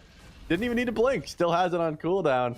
Fire Giant started up once again. Lasbra just by himself for the time being, while the rest of the team gets it done. Hey, Johnny's been farming in the meantime. Hit level 20, but still not enough to try and help out the team just yet. He'll join soon. But again, I know I might be getting a little ahead of myself, but you got to think about the EU or the EMEA and the NA rivalries. Imagine a Cowabunga versus Team Risk matchup, man. Those are both the teams that have just been like yet to be dethroned. And you got to think about the mashing of play styles, right? Because I think Cowabunga plays a completely different style than this, right? They're a little bit more aggressive. They like to make risky plays, whereas Team Risk, they kind of stay more calculated. They know when they can get aggressive like this. For example, you don't want to stop and let free farm come through, so you rotate in variety. Good defender of Olympus and definitely necessary. Helps you get out of trouble. There's gonna be a spear coming. Spear follows all the way over. Cowabunga, of course, SOT, Panatom, Paul, Aurora, and Yark. That's your top-seeded North American team. We'll see them in action this weekend here in the playoffs. And that's what some of this EU, NA split allows for us. That rivalry potentially coming back. Those two play styles meshing. Around and around we go. The Ancient Fury. I think Jingwei is feeling just fine with the way the build has gone. And finally reached that point. Maybe this last one push here for Team Risk. He's still got the Fire Giant burning. Ancient Fury is now up. All about target priority. You got the extra. And the Phoenix isn't going to be hitting as hard, but you do have a Phoenix that will help you out in some of these fights if you're smoke break, but genetics simply far too tanky. I'm not seeing that health bar move much. If at all. Fury for you. So I guess Titan, but this is how these games always end. They get so far ahead, you don't fight ever in the game, and then you eventually fight under your Titan, but the game has already been decided. One last shot from Streak, and Theeks cleans up two. The writing's been on the wall from 30 seconds in. A triple kill from Theeks seals the deal in game one. Methodical, clean, flawless from Team Risk in their game one win. I mean, you said it, Dave. It just seemed like Smoke Break recognized they needed to get farm. They recognized they needed to catch up somehow, so they kind of just forewent fighting and tried to just stay away. But Smoke Break was like, you're not going to get the chance. Even if you get to level 20, you don't have the itemization to stop us. You don't have the wherewithal to group up and, stop a Fire Giant siege. It just wasn't going to happen. This is one of those games where it is my job to tell you where Smoke Break has ways to come back, but you said it yourself, man. 30 seconds in, they just owned the map. Team Risk, still the #1 seed for a reason, and they didn't give much room for error here. Again, Fenrir with Sunder starting us off, made Johnny start abysmal. You also had the Odin with Sunder who went in for the invade. They took all of the jungle from the beginning, and it's like, how do you try and combat this? I said that maybe Johnny can camp a lane, but he was level 1 for the first 3 minutes. Yep. Yeah, right. Didn't get anything going. Not in the early, not in the mid. I'm excited to get into the theory of this with you a little bit more. It's a game 1 win over to Team Risk, the #1 seed here in EMEA. Smoke Break, far too talented for that to be their best showing. We'll see what they have in store for us. Game number 2 coming up next.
best of belief. I just cry at my pity party, and I'm getting nowhere when she comes first. How can I get some confidence when my mind never wants to be friends? It just keeps comparing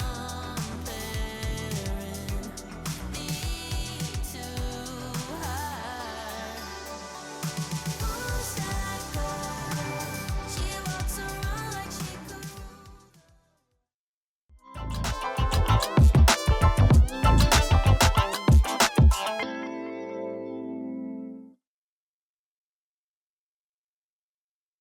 It's a tale as old as time. It's Team Risk slowly bleeding out the map. I don't even know if you could call it slowly, Trelly, but it's a game 1 win for Team Risk nonetheless. I mean, it's what, like 2,000, 3,000 gold at 3 minutes. I don't know how slow that is, but it raises some question on Smite theory, and I'm excited to dig into it a little bit more with you here in just a moment. The good news is, if you at home are missing extra Smite content, missing any of the matches, want to watch any of our additional content that we've got going on here in the Smite 2 universe, all of it online, live on our YouTube. Of course, this one will be our Smite Pro channel, which features sort of the one-off and weekly content that we've got for you guys, game shows, talk shows. Smite 2 long didn't watch. Then head on over. A lot of great content there at the Smite Pro YouTube channel. Trelly is on a lot of it. And if you want more Trelly Relly in your life, and who doesn't, youtube.com/Smite Pro is what you're Not looking me. for. You don't want any more Trelly I think Relly? I've got plenty of that guy in my life. Yeah. I think I'm good. Understood. Let's talk about the theory, though, Trelly, and move away from Smite Pro on YouTube. I'm trying to think of that Kings team, and I know this is not that Kings roster, but they play very similar. Right. And that year, obviously at Worlds, they didn't lose untouched and unscathed. As we've said. I'm trying to think of how that team lost during the regular season in that SPL year. We'll look at the post game stats while we discuss and get a bit further into discussion here. I can tell you it was a lot of blue buff invades. I know Variety and Twig got kind of focused out a lot. Yeah. It was the topic of conversation. And then Genetics left for the Oni Warriors, so he swapped to a more aggressive play style, from what I remember. So this team, as you said, slowly bled out. I still think fits the term here. It wasn't as if the lead was slowly building up, but it did take them a little bit while to finish, right? A lot of games with the leads that were built up here end in 20 minutes, sometimes 19, 16 minutes even, if you have a lead like Team Risk did, but they're more calculated about it, right? They're not going to make any oversight. They're not just going to go in for the Titan because they can. They're going to take every bit of farm off the map, which I have loved to watch. I think Lasbra played more of a sort of zoning role this time around. 0-1 and 5 was a part of the action for sure, but it kind of just like walked around. You can see 4,000 damage. The Fenrir really was not getting involved. It was a lot of, let's let Genetics and Variety go to the back line. All the while, Lasbra was pushing up a wave or clearing buffs. Like he was never really in the action until the end. He'd be on the tail end of fights, which if you remember his time in the SPL, that's kind of how he liked to play. Yeah. He would usually be the last one into an engagement to clean up. He'd be going around, like going for the big wraparound plays. Oh, you already used your ult and your dash. Now I'm going to go in. And it was unnecessary here. They didn't need Lasbra in all of these engagements because they had the damage, because they had the engage elsewhere. In a game where Johnny doesn't get off to that bad of a start, maybe you could exploit that in a 5v4 situation, but just could not happen here. No, could not, did not, and it's clean from Team Risk. Just the one death. That was Lasbra early in the game. Worth mentioning, Theeks with like 30,000 damage was 10k higher than anyone else, an absolute farm gold damage machine here in this game, and helped end the game in that final team fight. Smoke break. Gotta change something up in picks and pans. Maybe on map if you're not worried about the way that your draft went, but I hesitate to hang too much on that awkward start that they had where where you kind of got shoved off your own farm. I mean, you start the game 500, 600, 700 gold behind. I mean, it's just you're hard pressed to beat a team like Team Risk, even with a small lead like that. Zeus will be the pivot here from Smokebreak, ban it away. Team Risk stick with their Morrigan ban. But Theeks is so good at any of those control style mid laners. Will fall beneath the rising Loves the Hecates, those types of picks. Plenty of options. Yamoja picked up here for Smokebreak. I think that was their ban in game 1. Targeted, obviously, at Genetics. Leave it open and grab it for Silenced here in game 2. If you want some aggression and potentially some control in the dual lane, Trelly Yamoja's a good start.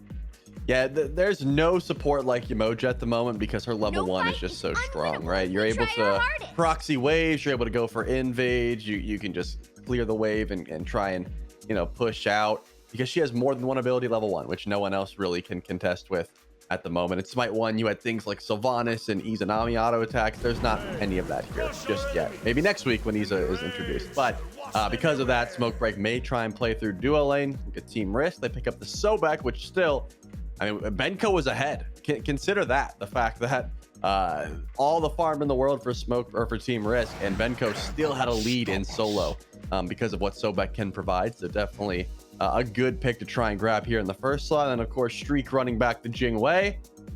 I got no problems with that, man. He played a flawless Jingwei game in game number 1. If you're worried about things like the Riptide from Yamoja, you can just dash on out of there. Won't be a problem. Yep. And if you want to sit back, farm up, and just be good in the late game, Jingwei is pretty good at that. Fenrir again for Lasper here, so we might have the same exact jungle matchup run back.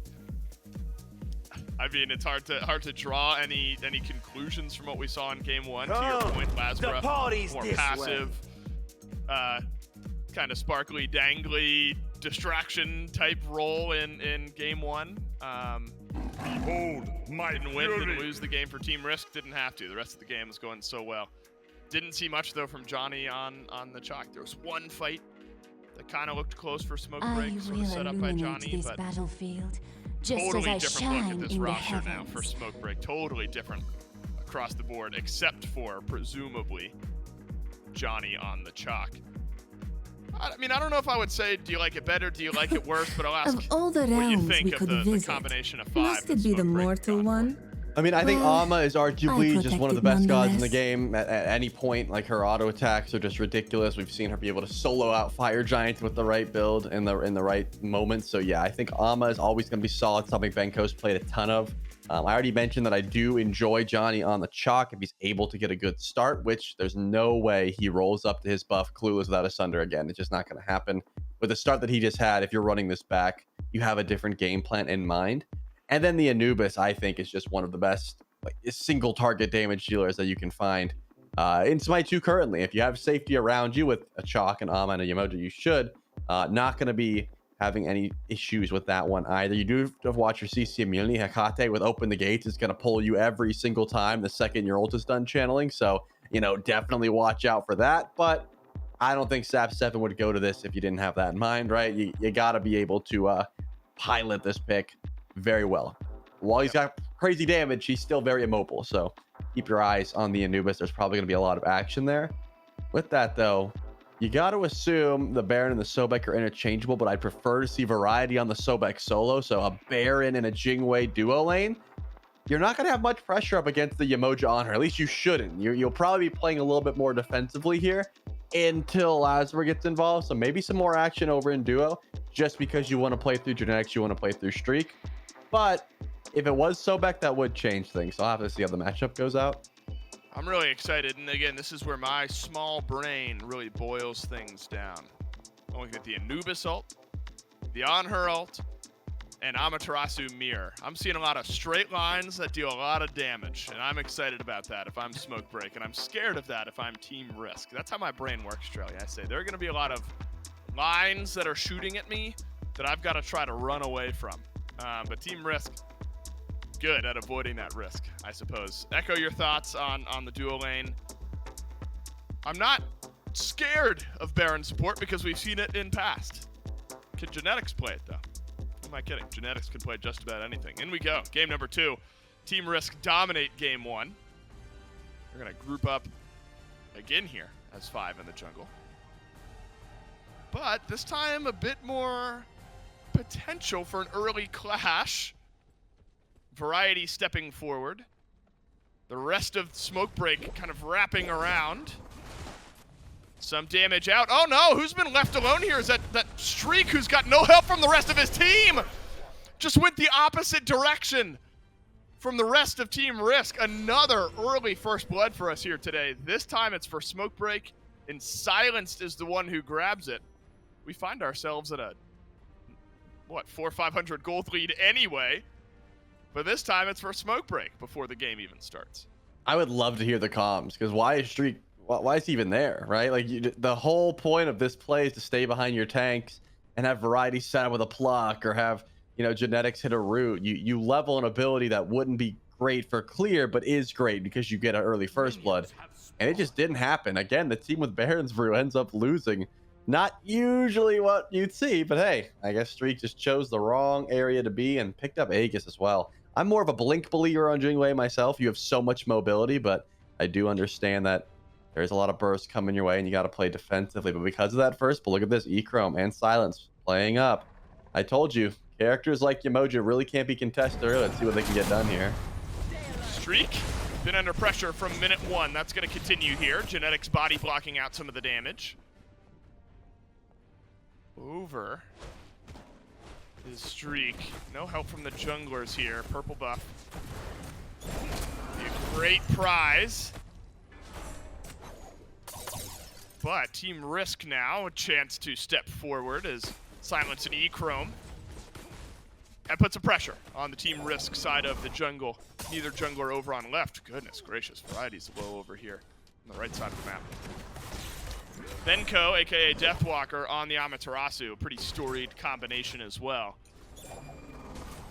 Gonna have to imagine fares a little bit better over on the solo lane than what we saw in game number one. Granted, everything went sideways in game number one. Wasn't necessarily the picks fault, he was on the Sobek, which is A-okay in my eyes. A chance, though, for Genetics and Streak to step forward. A purple buff invade of their own. Up, down goes E-Chrome. Man, this has been a real awkward dance over in dual lane. Both dual lanes, Trelly, finding an opening for a purple buff invade, potentials for stuns and some damage. Sort of trading out the gold and all else pretty equal. Not a bad start, all things considered, for Team Risk, though, because as you said, they did get invaded. They were able to confirm their own purple, and they stole away purple plus red buff here. And Genetics, now level 3, can just sort of siege forward and be annoying. Another auto attack is necessary. Oh, God! Yes! Well, it could be a double here. E-Chrome still had the leap, so misread on my part. And it was a beautiful shot from Streak and Genetics. We were wondering if the pressure would be going the other way. If Silence and E-Chrome were maybe going to have a little bit more. Oh, it's going to be a root, a stun! And eventually the double kill finds its way to the duo lane. Totally different start from game one. We are fighting early and often now. Team Risk have equalized and in fact taken a little bit of a lead here. 1,000 gold lead, what a swing. It's all in that duo lane pressure for Genetics and Streak. It starts from the pressure of Silence and E-Chrome, right? They go a little bit too far forward. They end up getting poked out. The benefit of a Baron is that constant root, right? It's on such a low cooldown to set up for your team. And in this case, E-Chrome had the pillar or the impale, and still that auto attack gets landed. Root into knockups. Auto takes a lot. You need two autos. There's one. No, you need 3. Oh, that is crazy. Another one for Streak. The Baron's Brew gets it done. Trelly, this. Oh no. E-Chrome has leap. He's got leap, right? He's got. Oh my goodness, man. What has happened here suddenly? I mean, we saw none of this in game one. We were kicked back, talking about farm. I mean, I gotta admit, I'm surprised that the pressure is flowing the way that it is. Here. Who gets that first bit of damage? E-Chrome up, down, airstrike from Streak, and over the wall he goes. Oh! No, Genetics lives as well. Perfectly calculated by Team Risk. 4 kills in a row for Streak. 2 levels lead. Ultimates will probably come back before Silence and E-Chrome get theirs. Probably be close, but it'll be 2 levels ahead still at that point. Brutal over on the left side of the map, and that's not going to bode well for the first Gold Fury whenever Team Risk feel like it's viable. Man, that's crazy. Johnny, Oh, no. see you later. Did not have to world? teleport out. They swapped again. Like Benko just started jungling, and Johnny's like, do I really have to clear your wave? I don't want to be here, man. I'm level 4. And Benko's like, well, I'm not sticking around, so I'm just gonna leave. It's just crazy that you can get first blooded and then end up 4-1. Like that's what happened with Streak. Died before the game even started, and it did not matter in the slightest. Is able to just use all that presence. And it is thanks to genetics, right? Look at this. Root into knock up, into damage. Like, that's what's going to continuously happen here. Silence needs to get beads online as early as possible. And it's just not soon enough. Johnny's on the way, though. This over-aggression from Team Risk could get punished by the Chalk. Level 5 is here. No blink available, but do you even want genetics is the question. I don't think so. This Baron's not going to die. This may be like the first gank we've seen this set so far. Johnny walks into the duo lane.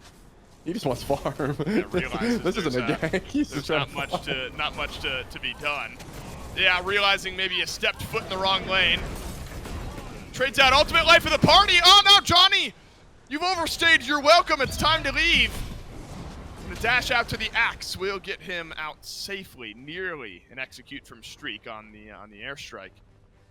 You know things aren't going well in a lane when your jungler comes to try to help or maybe soak up some farm. You're in a 3v2, and you still nearly give up a kill. This has opened up Lasbra to rotate through, and how about that lead that's built up? 2 levels for Lasbra, as Johnny has been desperate for some farm in the jungle. It's been a slightly different avenue, Trelly. It hasn't been just the rough start turned into farm. There's actually been some kills, all of them over here in duo lane. But yet again, we arrive at a 2,000 gold lead, 6 minutes into the game, and Team Risk firmly in the driver's seat. So far, they have been all of the aggression. I mean, I'm just trying to think if I was Smoke Break where I'd be putting my pressure, because Variety isn't going to die very easily. I think duo lane would have been the call, but as we just saw there, not an option. Now E-Chrome into, Brutalize off the mark, but it does not. Lasbra still going to pick you up. I mean, hey, you missed probably your highest single damage ability in that fight, and it just did not even matter. The beads is not there. I told you Silence needs it, but it's not coming just yet. So it doesn't really matter. The Ragnarok is going to net you a little bit of action. Benko going for the invade. Can seek to defend it. No, Sunder gets used. And now we're going to play the game called Chase the Ama. Let's see how long Benko can run. If it's less than 5 seconds, all right. Not much of a game. Man, this is tough. And you know, who knows how things are going to turn around here in 5-6 minutes, but after the chess match of game 1 and the slow, methodical burn that it was, bit of whiplash, admittedly, for me to suddenly step into a game where Smoke Break now are just getting run off the map with kills. Wonder if this Gold Fury be under the eyes of Team Risk here shortly. I mean, I guess the good news is it's 7 minutes in game 1. It was more like 4,000 or 5,000, and it's only like 2,500. So, like, you know, it's a little bit less, but all right, it's 3,000. I was close. This doesn't. This feels still not great. There it is. For Smoke Break. There's the blink forward. E-Chrome. Man, 0 and 4. Lasbra kills Johnny elsewhere on the map as well. I mean, Trelly, we are fully coming apart at the seams here. Yeah. It's a totally different style of domination from Team Risk, which should put the rest of EMEA and maybe all of the SMITE 2 Founder Series, NA included, on alert. This team will bleed you out with farm, and I guess they'll find their openings and 5-0 you over in the duo lane. And that's the thing. Like, I unfortunately, it is really nothing new. Team Risk has been an absolute menace, and that has not changed. If anything, I think Benko might be in trouble more than anything here. Variety didn't have ult. Okay, I was going to say, Variety had Lurking in the Waters. You can just turn and pluck there and find an easy execute, but it was already used. That's the reason Benko gets aggressive. He usually doesn't make any oversights like that, and I'm a fool for thinking he might. Yep. Does still have a decent bit of farm over on the right side of the map. That's the only way you can try to go. And that was the thing. We thought, hey, where are you going to get active if you're Johnny? He looked solo.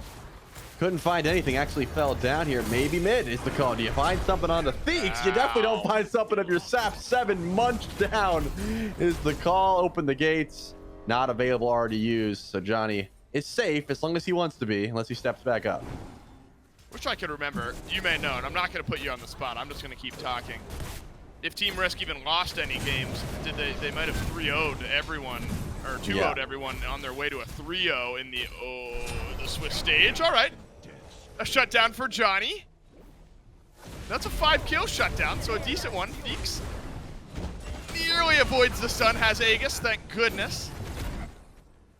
But will avoid falling prey to Silence and Johnny over in mid. So if you are desperate for a smoke break advantage here, you won't find one yet, but a 5-kill shutdown at least bridges the gap a little bit, I guess. A slight upswing, but still not a pretty sight here for smoke break. I gotta imagine Trelly is really just counting down the moments for another kill. Oop, goes Variety. Counting down the moments until oh, okay. Yeah. So an already difficult moment becomes more difficult now. Yep. Whenever somebody executes someone, he gets 25 permanent bonus health. So keep that in mind, baby. Yep. That's gonna start to add up. Eventually. And you know what? Can't do it right now, but Variety's a little bit tankier than he was 10 seconds ago. If Variety lives at any point by 25 or less health, we're gonna know it was because of that moment. I'll lose it. That's right. Right there. And I know, I believe earlier on in the day, during our original desk for this set, I did say that they haven't lost a game. But now that I'm thinking back, I think in one of the earlier finals, they may have went 3 versus Smoke Break. I might be remember. It was so long ago now. It was well over a month ago at this point. They don't lose much. That's the point. No. They may have went to 3 one single time, and that's a maybe. We're struggling to find a moment where they have lost a game. You're going to lose your jungler, I assume, and I assume incorrectly.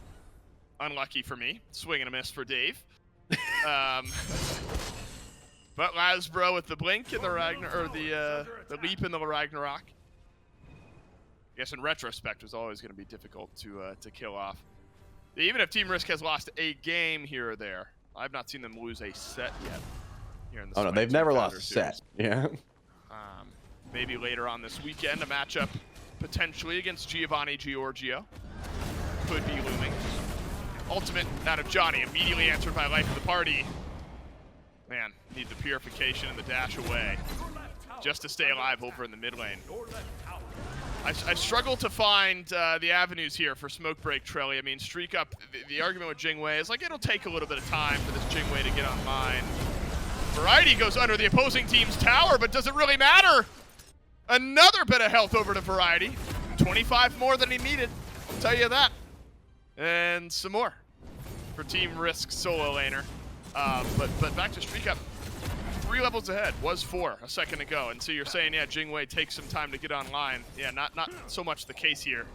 5-1 in the laning phase, and finally this Gold Fury pulled.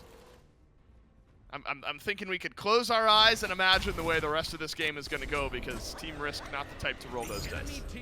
Yeah, definitely a possibility here. I mean, if you want to look at late game potential, smoke break, I think the Anubis is only going to get better. Of course, Johnny needs itemization on this chalk jungle before he can really get online, and we know that Amaterasu has that hard carry potential, but you just have to look at the opposition and understand that Shriek is going to be the hardest carry in the game, bar none.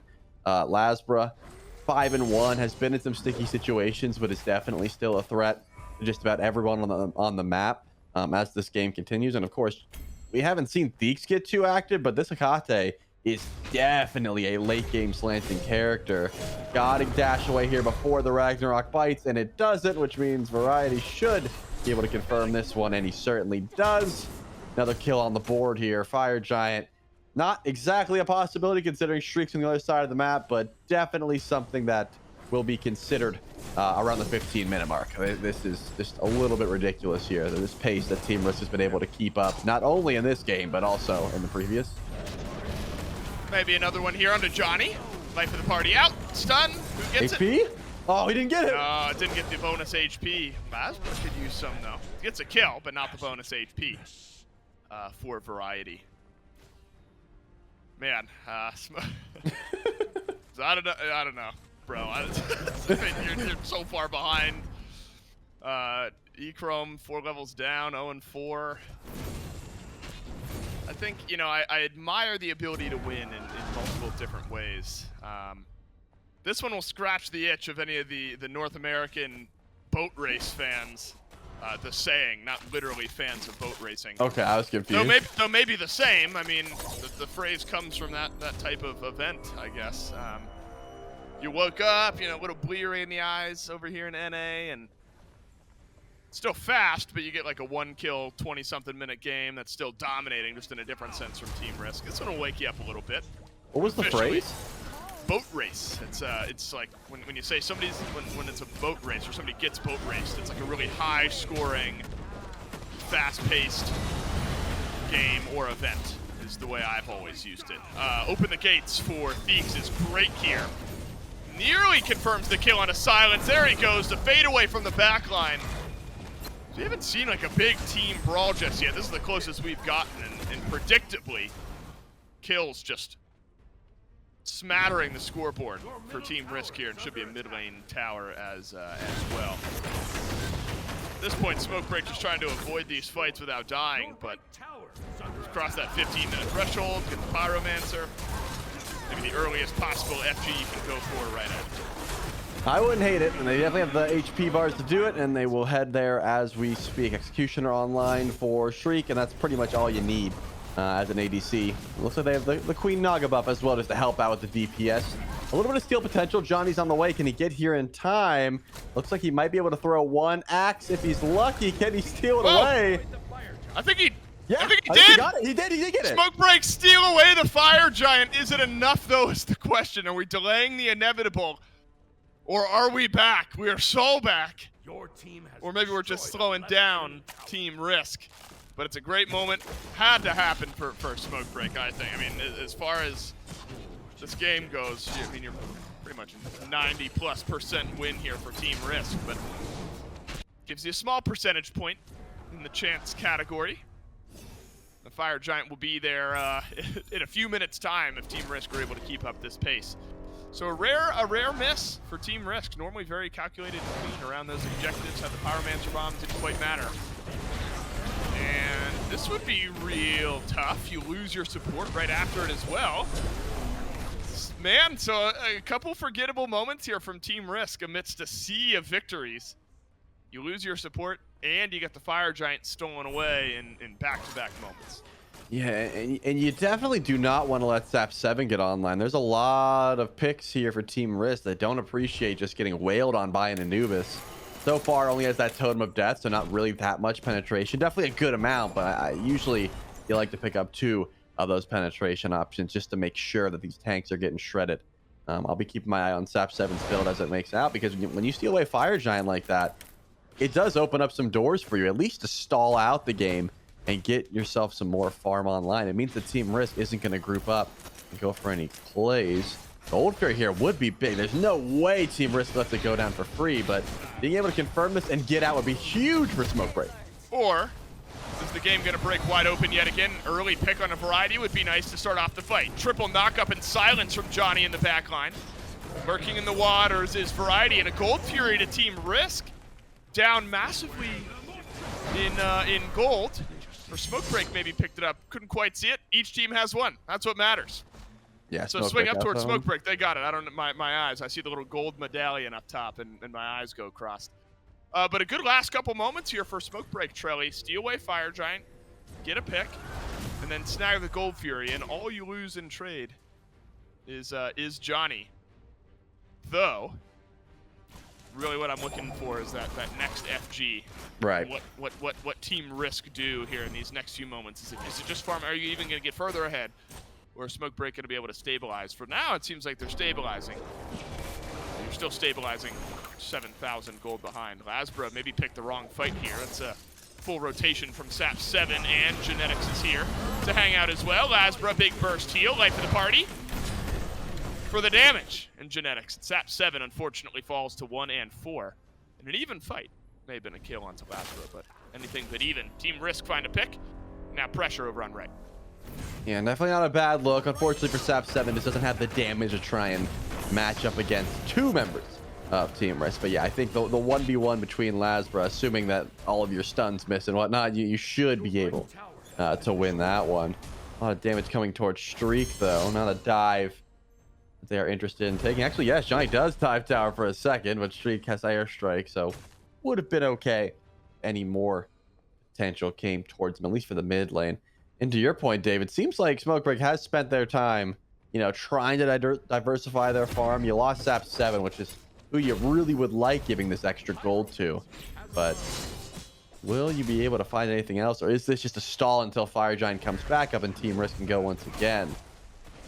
That's the question. I mean, over in duo lane, you're not going to be able to find Lasper. He just has way too much movement. But, I mean, Benko's getting online. He already has plenty of tank stats and some good amount of damage. Another possible kill on a Sap 7. Definitely going the way of Genetics. My goodness, this Baron is able to just eat the Anubis ult like it's nothing. Yeah, we're sort of back. I hate it. Smokebreak had this glimmer, this ray. The door was leaking open just a little bit. And I don't know what we expected. I mean, you're down massively, so I mean, yeah, you steal Fire Giant, but what can you really get done? Beads. Out for Silenced, so it won't get pulled back by Open the Gates from Theeks. Still has Talisman of Purification if need be, but it's actually really been the opposite. It was a moment of delay when the Fire Giant got stolen and is now turned into kills and damage. Rolling around the map, an unfortunate River's Rebuke has given Lasbra an opening. In and out he goes. This could be a massive fight, actually. Team Risk getting massive death timers and kills in the base of Smokebreak. Talisman of Purification rolls out. Benko may have gotten a couple of stuns, not the case. Phoenix considered and dropped in the mid lane. More kills fell there. You're maybe looking at a game-ending push, but 3 very pivotal members of Smokebreak alive, both carries and a tank, keeps Team Risk at bay.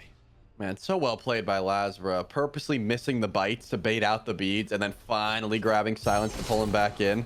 I mean, it's risky too, because Fenrir ult in Smite 1 was a little bit quicker. In Smite 2, you really have to make sure that you are biting.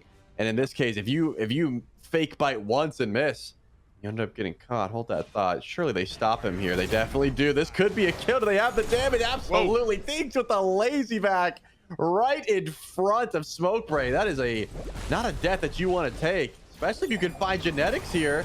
Didn't use the ultimate. You still have Death Gaze. Are you even feeling confident, or is it just your death that you're covered to? No! Streak is swinging from the bush. Gets the first kill. Sap left to run. Deep in the back line. Johnny trying to find a kill on the Team Risk ADC. Lasper cleans up the other side of the fight. Could be a double for Streak. It is. May just need to hand him a third because this Jingwei has arrived. Variety cleans up the other. That's a deicide, all without Theeks. The death timers are too long. Team Risk have their ADC, they have their tanks, and Trelly, I'm thinking that they're going to end the game here in game 2. Yeah, these respawn timers are way too long here. That's ridiculous, man. I thought the lazy backing was going to be a bigger upset, but they just didn't have the damage. I thought Genetics might be in some trouble, but Sap 7 could not get the right ultimate off, and now the Titan is going to go slow. But yeah, this is definitely enough damage to end this one, even with the Anubis. My goodness, man. 22 minutes. This game, even after getting Fire Giant stolen, was quicker than the previous, and the previous was 0 mistakes, right? Like Team Risk did no wrong in game number 1. Game number 2, they got picked and lost Fire and still was able to finish faster off the back of the Jingwei. I mean, Streak was chunking everyone. There was 0 mistakes that the Jingwei made in those last couple team fights. Yeah, it was that slight roll of the dice there, Trelly, that slowed things down in the mid game. Hard to believe that this game ended up faster, to your point, than game 1 did here in this set. Team Risk, though, remain near flawless here in the Smite 2 Founder Series. You know, it's hard, though. Smokebreak's such a talented team, and I think high expectations levied upon them because of that. But when you get a team who already has some of that roster consistency and has really strong opinions on how the game should be played and have figured out their identity, you know, that's always going to be really, really difficult to beat. So, you know, maybe with some more time, maybe with some more practice, new metas, new gods, who knows?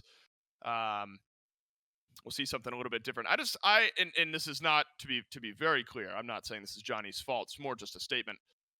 the pacing of this set, I don't think opened up for the Johnny that I'm sort of used to casting and getting hype about. Didn't see that carry jungle performance. I just don't think the game gave him that opportunity. Game 1 was an awkward start. Game 2,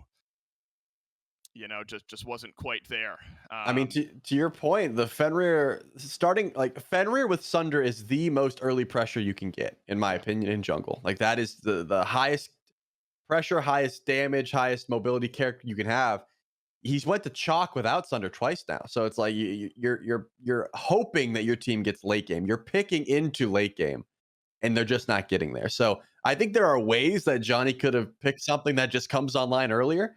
There are other jungle picks that could have afforded him that luxury, but this was just not the case. You can see he did make the adaptation to grab the Sunder this time around to try and match that presence of Lasmer, but yeah, I just don't think the chalk has the necessary presence to stop what Lasmer wanted to do. And it wasn't like he changed his game plan too much. Sure, Lasmer goes 8-1 and does way more damage this time around, but the sentiment was the same. He wanted to get active early. He wanted to invade early and then go from there. And I just don't think chalk was the answer to stop that. But I also don't think it was just on Johnny, right? The duo lane got they first blooded streak, and then they just got ran down in duo early on. And Johnny went over there, right? He wanted to get active. He wanted to gank genetics. They just didn't have the damage to do it. Man, smoke break. They had those openings. The big fire giant play. You're right. They just didn't have the damage. I thought the fire giant could be a stall potential turning point, but you're already down 6,000-7,000 gold. At that point, Team Risk arrive all the same by the end of this one. I like that Theeks was able to adapt as well. The Zeus was an obliterating factor in game number 1. Decent game here on the Hecate. Nothing to write home about. The game 1 was really the shining light here for Theeks, but getting banned out in game 2, a little bit of pressure finds its way mid, being able to stand up and still take that. Good things for Team Risk around the corner. And I still have some faith here in the Smoke Break team. I love this roster. I think this Smoke Break team is fun to watch. They have played together in the past in different capacities. Have obviously played together in SMITE 2 in this capacity. Trying to find, I don't know if my dog is going to run away. I try this every time. Hi, Rami. Oh, she's not running yet. Give me your hi, honey. This is going to be big. Let's put some joy here in this morning. Up. Oh, yeah. Up. Farm that engagement. Up we go. Okay. Oh, God. You're a chunky lady. Oh, my goodness. That's a chunky. Hello, Z's. There we go. It's fun. That's good content right there. Knob on the back of her head. Production, remind me, are we back at 1 p.m.? Are we on a 20 or so minute break here? And then, okay, got it. All right, everyone. This is Ramsey. This has been Dolson and Trelly. These are the first couple of matches that we've got for you in the SMITE 2 Founder Series EMEA playoffs. It's a quick one. Team Risk. They're looking good. What do you think, Ramsey? Yeah, she agrees as well. We'll be back. Stick around. 28 minutes from now, we're going to resume the SMITE 2 Founder Series. You don't want to miss it. We'll see you then.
Minions have spawned.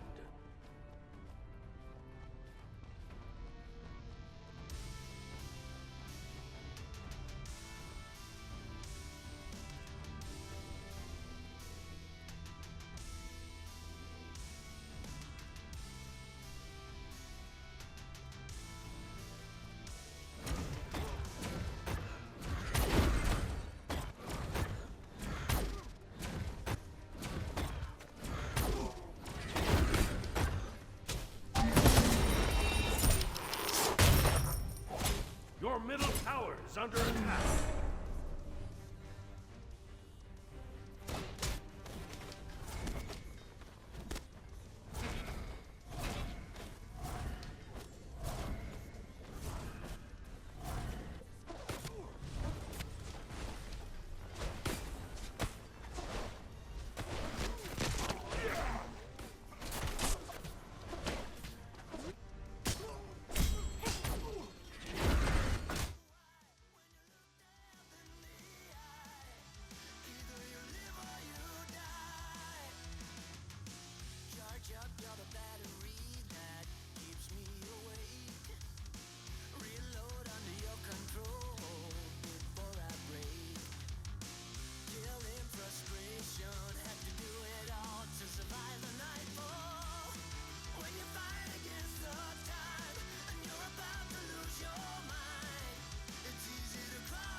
Your right tower is under attack.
middle tower is under attack.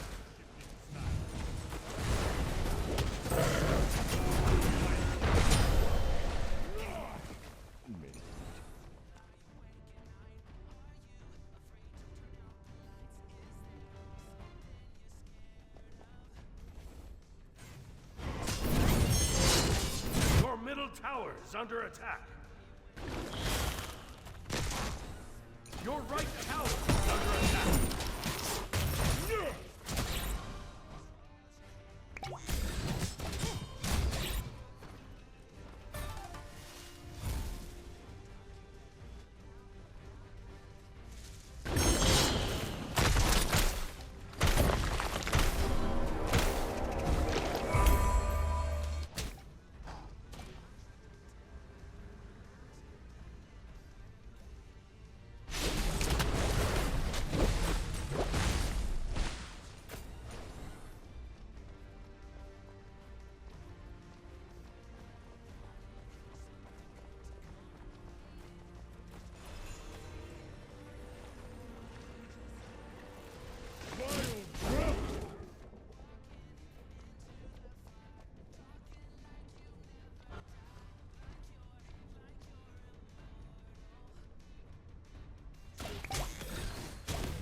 Your right tower is under attack.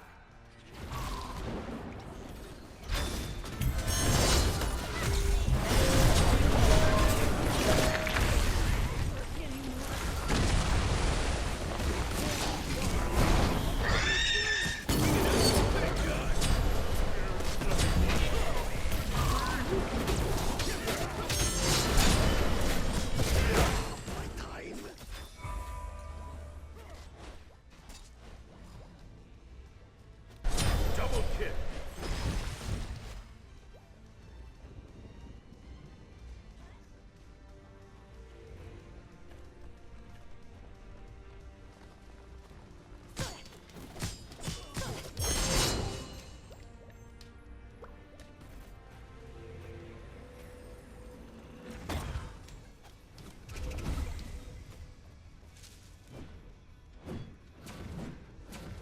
Your middle tower is under attack.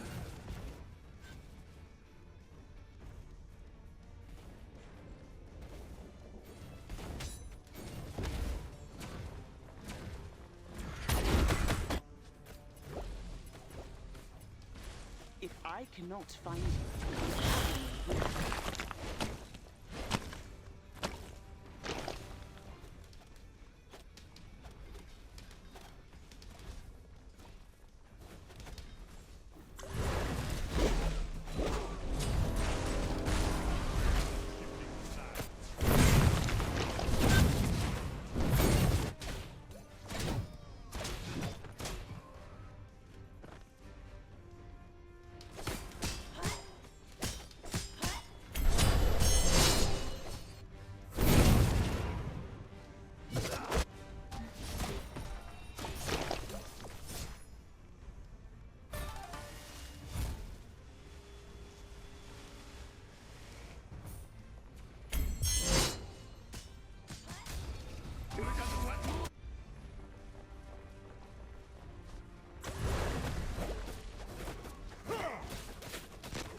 Always be aware of your surroundings.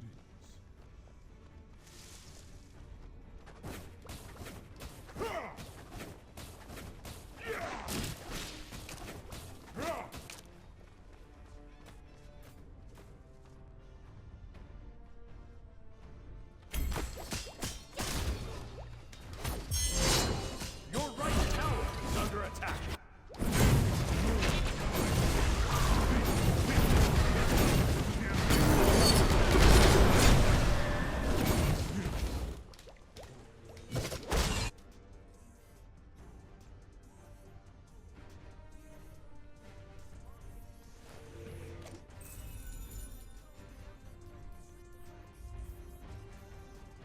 Your right tower is under attack.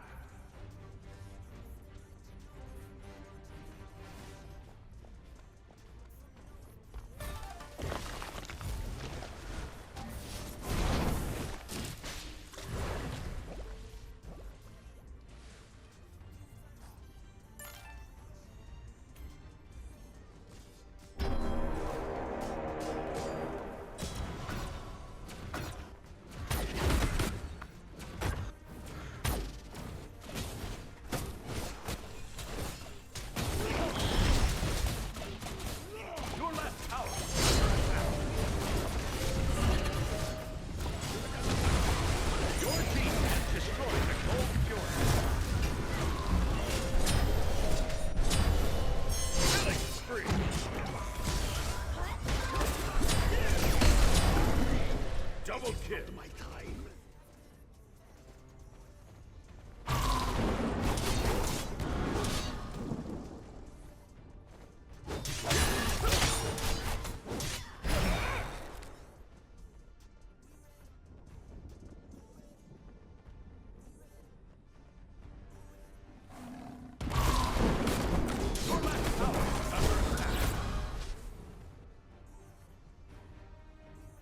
Your middle tower is under attack.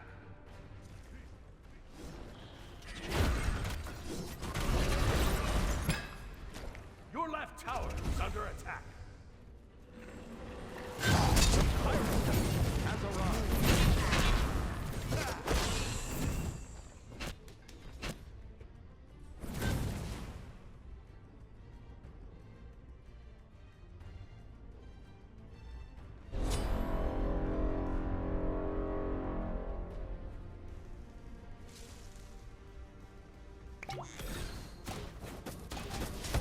Your right tower is under attack.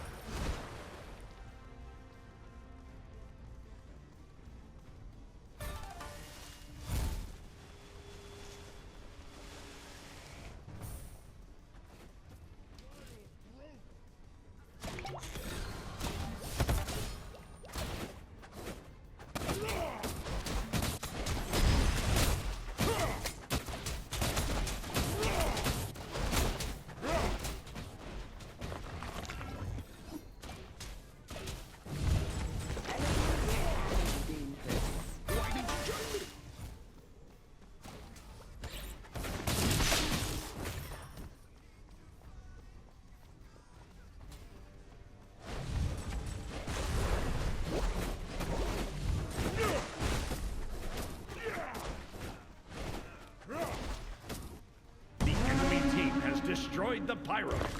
Your right tower is under attack.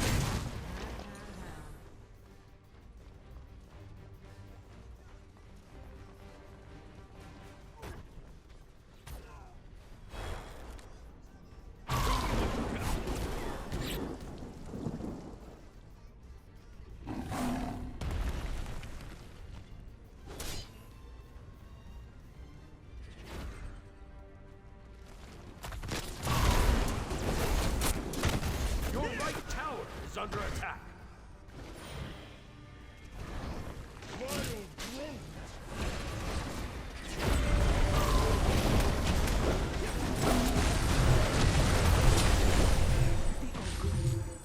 Your team has destroyed a left enemy tower.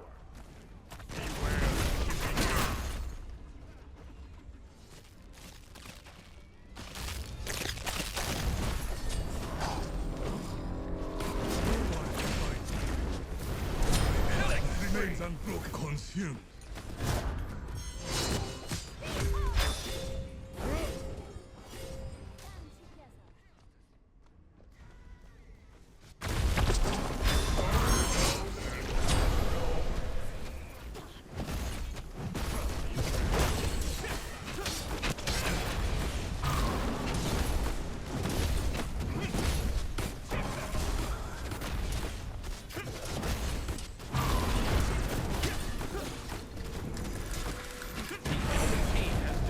The fire giant.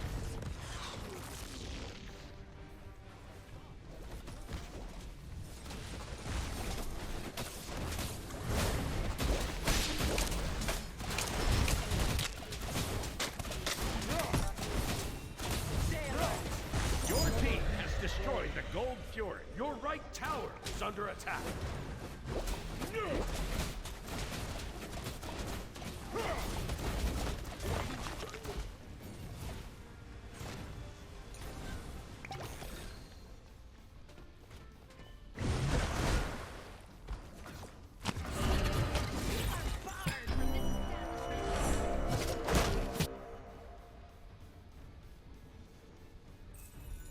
Your middle tower is under attack. Your left tower is under attack. Your middle tower is being destroyed. Your middle tower is under attack.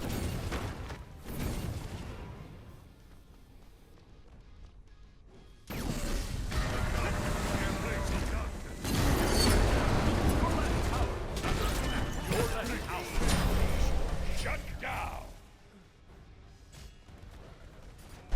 Killing spree!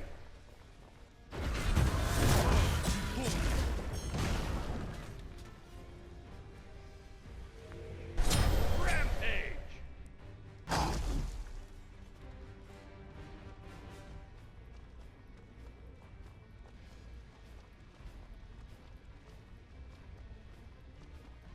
Elegant and dangerous. Your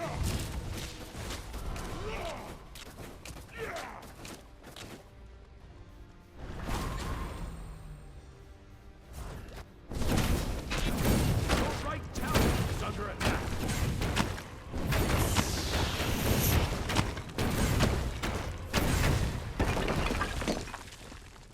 Well, folks, if you have been watching during the break, you've been watching Bill's Goons versus Giovanni Giorgio, and well, everyone kind of thought maybe this would be a 2-0, but inbound turns out this is game 3.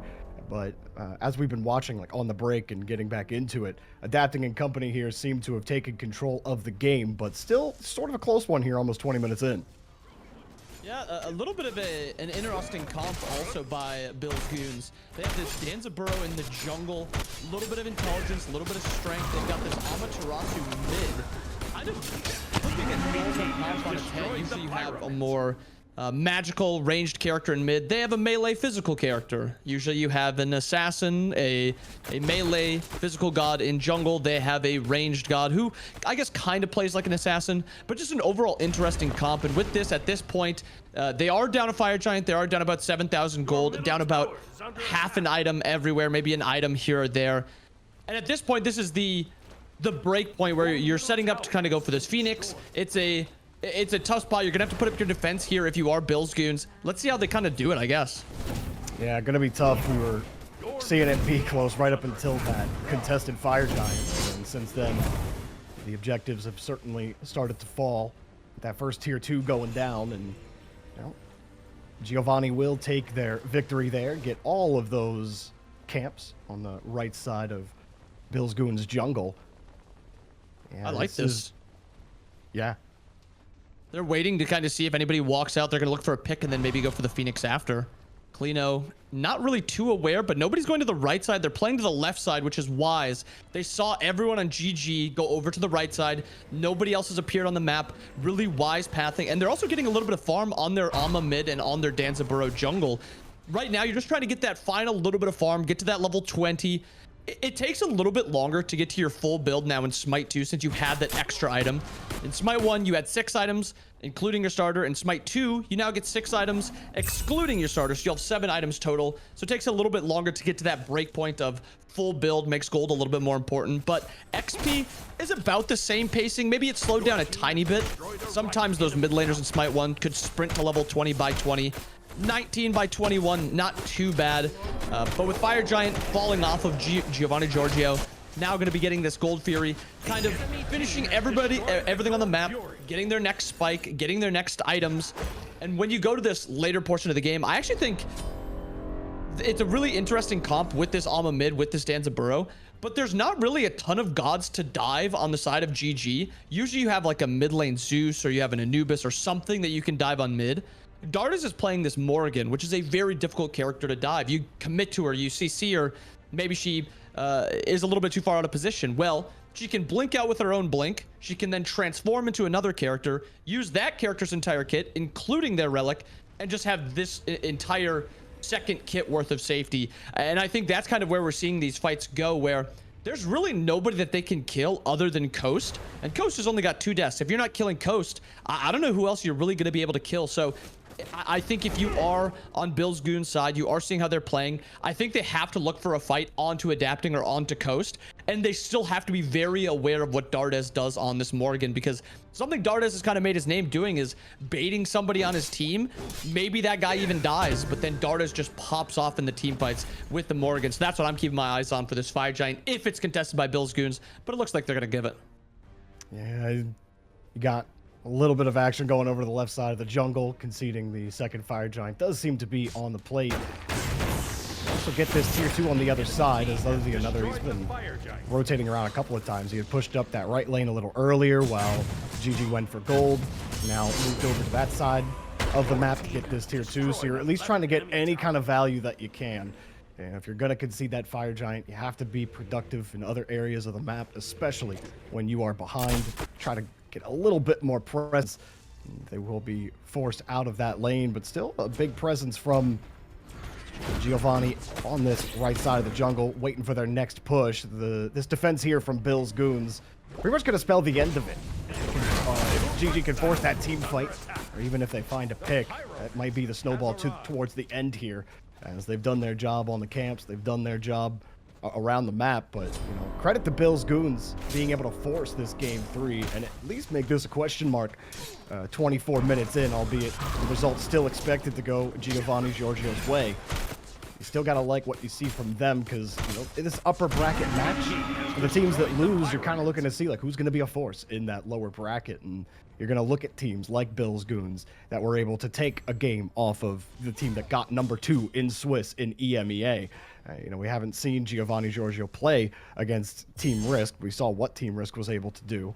But that lower side as well, Smoke Break down there now alongside some others. But maybe Bill's Goons kind of making their case for why you should be looking out for them. They had a pretty decent Swiss, all things considered, in EMEA. They did end up dropping a game to Yodi Gang in their first match. But overall, still, it's been an impressive run for them, considering how really top-heavy EMEA has been. But still, other than another, still rotating around, trying to keep those the lane pressure up, as everyone's just been avoiding each other this whole time. This tier 2 in some trouble. Yeah, we actually haven't even seen a kill since we started casting this game. Something interesting on GG's side is they also don't have that Talisman of Purification, so that's maybe a worry for theirs as they're going for this siege. Keeping them off for now. Find a lucky pick. Maybe pull somebody in. Maybe catch them right here. Lino all forced out, dashes in to keep that damage up. They're all coming out of that Phoenix. Walls go up as well, and they actually get a little bit of value there, but Nika cleans up on Clino. And so a trade, not exactly what you're hoping for on the side of Bill's Goons, but you are just trying to stop them from getting this Phoenix. So anything you can do to prevent that is a GG for sure on the back end. You might have someone trying to go on the flank there with other than another. Still waiting in the wings, waiting for an opportunity. Nika taking a bit of damage there, and Phoenix held for now.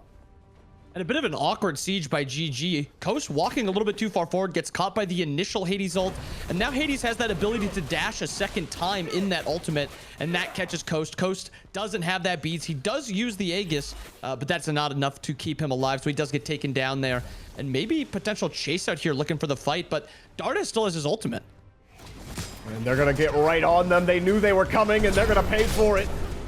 Dusher gets absolutely obliterated, and you got to make a play at some point.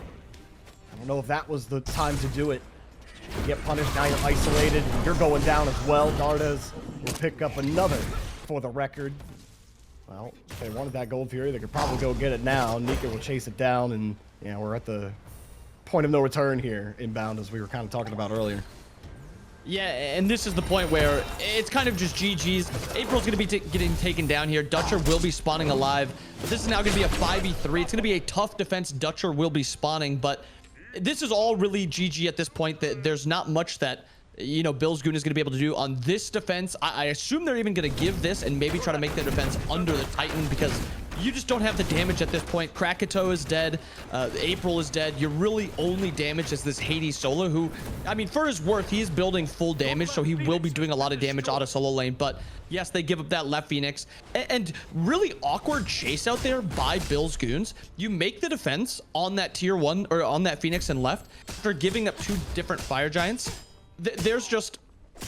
Why are we defending a Gold Fury at 26 minutes when we're not even defending Fire Giants? We're not defending towers. Why is Gold Fury the spot that we're actually making that defense on? I think it's just an unwise decision. And especially running into the jungle against the Morrigan. That's where she wants to fight. Jorby, that's where this character kind of makes her money. She likes to fight in the jungle. She likes when she can kind of sneak up on you. When you're under your own Phoenix, she can't do that. She has to play in front of you. She doesn't come from 360 degrees. So next time, if they're in that spot again, I want to see them just give up these Gold Furies. This is not an Ancient Fury from release Smite 2. This is current patch Ancient Fury. It slightly weakens the outermost objective or structure in that lane. It's not the end-all be-all it used to be. Just give that up. And again, they're not defending this Fire Giant. Why are we trying to defend the Gold Fury? It's just, I think it's just a bad decision there by Bill's Goons. And I mean, things when they go bad, they can get so much worse.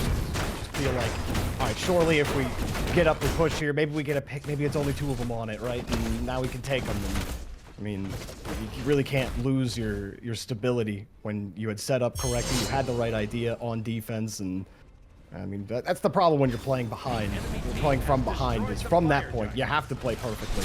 And playing perfect is definitely difficult as Krakito gets caught, and other than another, racing for his life. We're really just kind of elongating the game here at this point, as other than another will go down, and sooner or later, Giovanni Giorgio will move themselves down. They do have that left side Phoenix down, and no doubt barrel down mid, as they're actually looking to kind of do here. Fight slowly going the other way, though. Clino takes down Dardes. Adapted goes down, too. They actually turn this around, lurking in the waters. It's just going to be out of reach. Nika doesn't care, though. Keep him playing, but that mid Phoenix is also on contest, and April down. So you were able to get Dardes and adapting, though. It wasn't a huge, complete disaster there for Bill's Goons, if you're trying to look at anything positive for them here, trying to defend under the Titan. They can end here. They're kind of just standing around here, pushing in waves a little bit. I mean, again, that delays the game for the side of Bill's Goons, which I think is good. It's not a great fight going for that left Phoenix. You don't end up getting it. They send a couple back, and they actually end up defending it. But Fire Giant is still now alive. You can push out left maybe somewhat easily and try to look for another contest on this Fire Giant, but it seems like they just want to give them up, and they just want to keep getting farm. But the more I see fights from Bill's Goons, the more it just doesn't look like they're taking true 5v5s. All they really want to do is take 2v2 scuffles, 1v1s, maybe look for picks, and it makes their comp just very weird to play as you get to these later portions of the game, because they don't have that ranged capability to match what the side of Giovanni Giorgio wants to do. They have a lot of CC with the Sobek Ymir and the Susano. Morgan can turn into whatever is needed in that team fight, whether it's Alma, it's Susano. And you just don't really have that same opportunity with Bill's Goons. If Bill's Goons is going to win this game, they have to find a pick somewhere. But it's just not an easy comp to pick. Going back to last time they were playing Fire Giant, who are you going to pick? Are you going to try to pick the Morgan, who's got a bunch of safety? Are you going to try to pick the Sobek, who's super tanky, the Ymir, who's super tanky? It's really just adapting or coast. And the one fight that they actually killed coast is the one fight that they contested it pretty well. They pushed out on left Phoenix. They just made an unwise decision to chase out. I think it has to be either coast or it has to be adapting. And when we, again, get this next Fire Giant, we look to group again. How are they going to be able to take this 5v5? They don't really have a really simple way to win fights. They have to rely on Giovanni Giorgio kind of making a misplay, which, I mean, that doesn't bode well, because how many times do these good teams make misplays? Yeah, not very often. When you only have soft peel available to you, it's definitely going to be difficult. But they will try to defend this right Phoenix with their life and keep on extending this game as long as they can. And I think that right there was kind of an encapsulation of exactly what you were talking about. It's like you have no engage, you have no real front line that won't get immediately blown apart. I mean, your strongest front line really comes down to what? Another the another? And I mean, you kind of get boxed out immediately. There's just nothing you can really do. Unless, you know, Amaterasu has her ult. And even then, that's a pretty weak amount of CC, but here you go, Silence into the ultimate for Clino. Well, hang on a second. They found it. Patience pays off. Other than another gets another credited kill.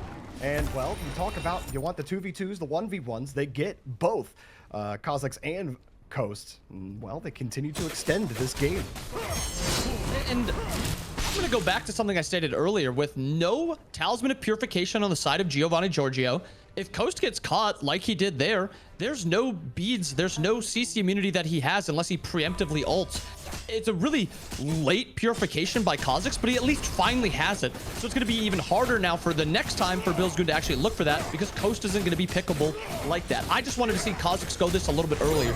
Talisman of Purification is what the entire game of Smite is currently kind of built around, because that's the support's like main item. He has Amanita Mushroom, he has the anti-heal item, he's got Leviathans, he's got Hussar's Wings, he's got some value there, but you just need to have Talisman of Purification. It's that OP. Yeah, especially because it gives you protections too. You're telling me it gives you protections and beads? Like, yes, too much value with it. You gotta be able to pick that one up. Even, I guess, you know, no fear with the, I mean, you're talking about the composition that that Billsgoons have, right? And so you can kind of understand why you don't go it, because you're not really afraid of the CC, but Clino is showing you why you should be at least a little afraid of it, because, you know, you let go your one escape, and like you said, you have nothing. So now we're at the point of the game where it starts to become a question mark. The itemization, everyone's starting to get their final builds online. That lead that you had, that 100k gold that you have, starts to mean a lot less. The XP doesn't really mean anything at this point with everyone at level 20. So this is now another lynch point where if you can get this next win on the Fire Giant, if you can actually get a good team wipe, then this could swing the other way very easily. One team fight could be a huge difference, but maybe it comes down to what you were saying earlier. They don't want the 5v5. They don't have the front line. They have to keep finding picks, and that still is what this will come down to. And I think you have one more fight from Giovanni Giorgio where you have this massive advantage. And it looks like Billsgoon's mounting a little bit of a defense, but already in left lane is another. Yeah, pushing right through to get to the Phoenix. And won't quite knock it down. And the fight starts.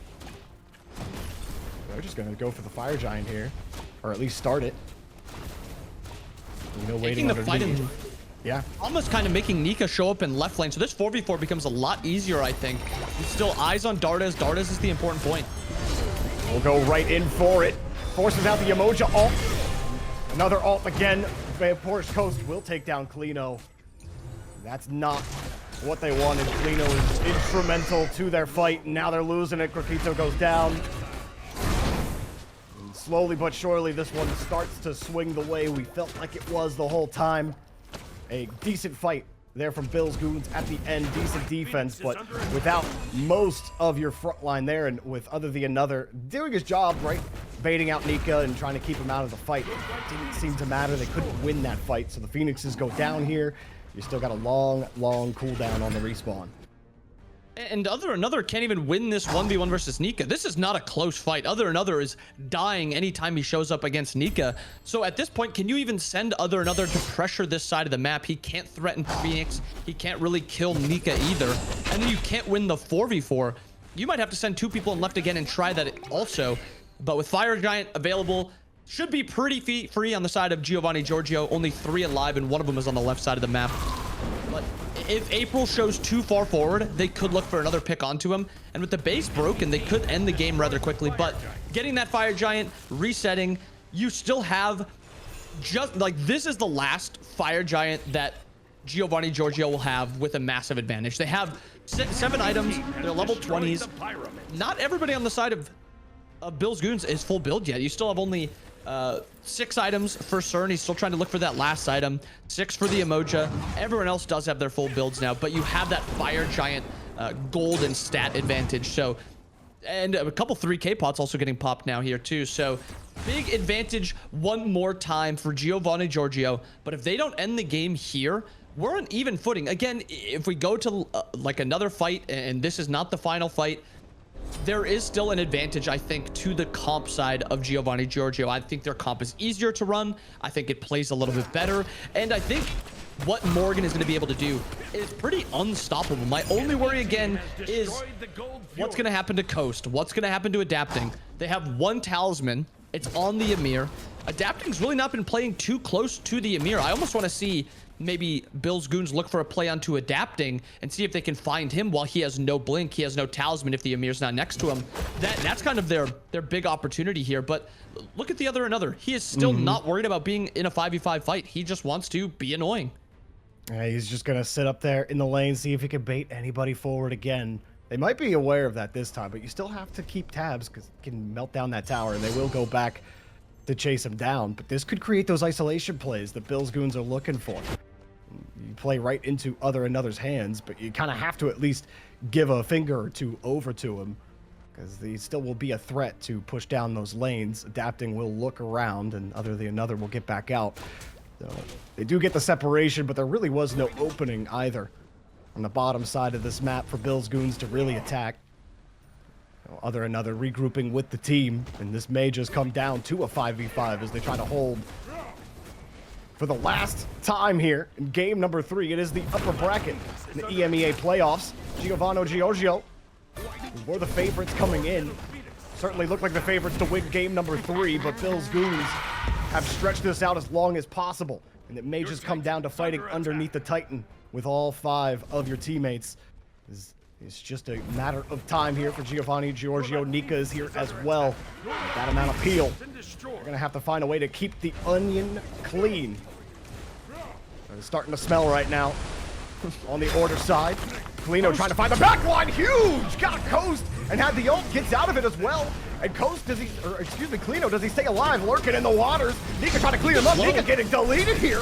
Clino barely got out of there. Nika, I'm sorry, Clino did die. I was saying I was trying to survive for as long as he did. But Nika does get forced out. And April found him on the backside. So here we go. The plays are working for Bill's Goons. They're fighting under the Titan effectively, and they're elongating the fight further with Coast out of Fire Giant. Here's another ult to try to get this Titan down. They're melting the Titan, trying to end it for Coquito. And Cossacks goes down as well. Bill's Goons hold firm. Wait, they're all dead. They have 30 seconds until just Coast is alive. Nika's still on 47, and they have an opportunity to go for that left Phoenix. There's no tier 2 tower available. The timing might be a little off. They have really low Titan, so they can't really completely sell out for this end unless they maybe caught that left wave. But, I mean, Coast in 10, Nika in 30. I think the timing is just a little too off. This is either going to be an all-in, we have to end now because our Titan is too low, or they're going to try to peel off and maybe look for a pick in the jungle. Going straight for that left Phoenix. Bringing it down. Coast is back in the game, but he died pretty early on in the fight. He's going to try to hold them back. But Yamoja will burst the team forward and try to get onto this Titan and end this game. They can feel it. They can touch it. They can get the Titan. They got one, though. Coast took him down. Yamoja will keep him out. April takes down Coast, but they start trickling in on the spawns. There's still too much time on the cooldown. Bill's Goons have they stolen this away from Giovanni Giorgio. Nika holding, but he can't hold for long. He falls to the stampede of Bill's Goons, upsetting them in game number 3. What an end. That is a crazy end. I don't think I've seen an end that close. And it's a strange potential to try to go for that end there by Giovanni Giorgio. 4,000 damage left on that Titan. They have Ymir ult, and then they try to transform into the Hades, but that's a full damage Hades. As soon as he goes in, he's not able to get that ultimate off, get those protections, get that CC immunity, and Dardas really does nothing in that fight. It almost seemed like they felt like they had to end there, even though they were still in the driver's seat. And then just a really good end by Bill's Goons there, focusing Coast when he overcommits. Even though Coast got that trade, Nika's the only other one alive, and they just don't have the damage to end up killing anyone off of that Titan. What an incredible end to that game, Jorby. I mean, that was awesome work on defense, being able to space themselves out to catch the retreating members of Giovanni as well. Like, I mean, credit to Clino. Clino engaged, took down Coast initially in that fight. You take down the on her, and now everyone is kind of separated, right? Nika got blown up trying to cover. He got Clino, but then April was on the other side and was waiting for the clear to come out, and got him. I loved how that looked at the end. I mean, you called it just the call to just go for it, because they knew that they weren't going to get another chance if they didn't try right there. And man, it was funny because right before we went in, we were like, oh, this is going to turn into a stomp right as we get in there. And we got there post that first fire giant where Giovanni Giorgio stole it, or not stole it, but took it and started rolling around the map. And like Bill's Goons, man, just showing you, if you could just be patient on defense. Even they even made a few mistakes in the middle there where it felt like they were handcuffing themselves. But hey, you find the keys, you unlock yourself, and you get the dub. You send Giovanni down early in lowers. And Jorby, this is a massive upset. This is considered like that number 2 team. We have really 2 teams in EMEA that are the best 2, or at least were thought to be the best 2, and it's Giovanni Giorgio and Team Risk. Team Risk, who you just saw won. Giovanni Giorgio now, as you said, drops down to the lower bracket, which is, I mean, completely unexpected. I think if you ask just about any player in EMEA NA who wins this set, it is 100% going to be Giovanni Giorgio. But funky comp, I guess, by Bill's Goons. Maybe it's just not knowing entirely what that comp wants to do, because it seems like Coast really had no answer for the Hades. Kha'Zix was never next to him to give him that CC immunity whenever he was getting silenced. And as you said, the Hades would just dive him and kill him, and Coast couldn't do anything. Well, we were talking about that bracket. Let's take a look at it. The massive double elimination bracket here in the playoffs, and Giovanni Giorgio going to be down in that lower side. And definitely nobody expected that. Like you said, the number 2 team at Threat Level Midnight have to be a little upset. They're like, really? Yeah. Are you serious? We're going to have to play these guys? You guys lost this early? And you know, that's the nature of the lower bracket. The nature of double elimination brackets is they create moments like this. And now, I mean, Giovanni Giorgio, you talk going from lower round 2, it's going to be quite the difficult path. But if anybody could do it, it could be them. But now Team Risk, I mean, this really just kind of opens up this upper bracket for them. Nobody, it doesn't look like anybody can really beat them. So you're kind of thinking this is, maybe you were already thinking it was theirs to lose, but now for sure, there's not really anybody else in EMEA that could challenge them on paper. But hey, Bill's Goons, we're watching you.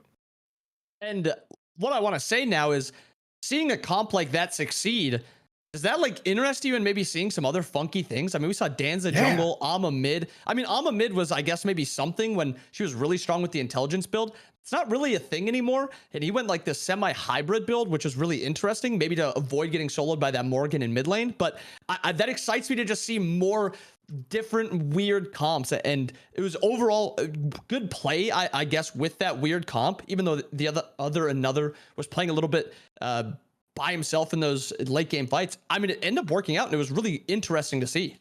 It really was. And I mean, even last week in Last Chance qualifiers, right, we had Ragna go Amaterasu ADC to counter the Jing Wei. So like, it feels like in EMEA especially, there is a lot more willingness to experiment, especially as like, you know, gods are getting added to the game at an insane clip. Some of these balance changes are happening, and just because of the way SMITE 2 works, with the way scaling works and with the way itemization works, like there's just so many different ways that we just haven't experimented or theorized with the game yet. And I think Inbound, that's to me what's the most exciting, is the freedom of skill expression, the freedom of build diversity, and even lane diversity, because that just makes picks and bans a whole new thing, right? Because like, you can't just be like, all right, we know this is solo, we know this is ADC, this, that. No, it's like, no, it's a guessing game if you can keep other teams guessing. So huge there for Bill's Goons for sure.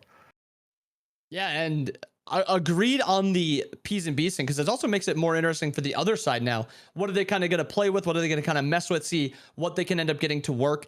And, you know, now following something like that, I always think it's interesting to see other teams kind of think that they can maybe beat the other good teams. Like maybe Team Risk is going to be competed against and maybe even beaten because they saw the number 2 seed end up losing. So it makes this entire bracket that much more interesting. And I mean, it's got to be interesting. We're playing for Vegas right now, Jorby. That's right. The road to Vegas is getting tight, and this has been a fun bracket all of a sudden. But hey, we're going to go to a quick break here and get you back with more EMEA playoff action. So don't go anywhere. We'll be right back.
Minions have spawned.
Under attack.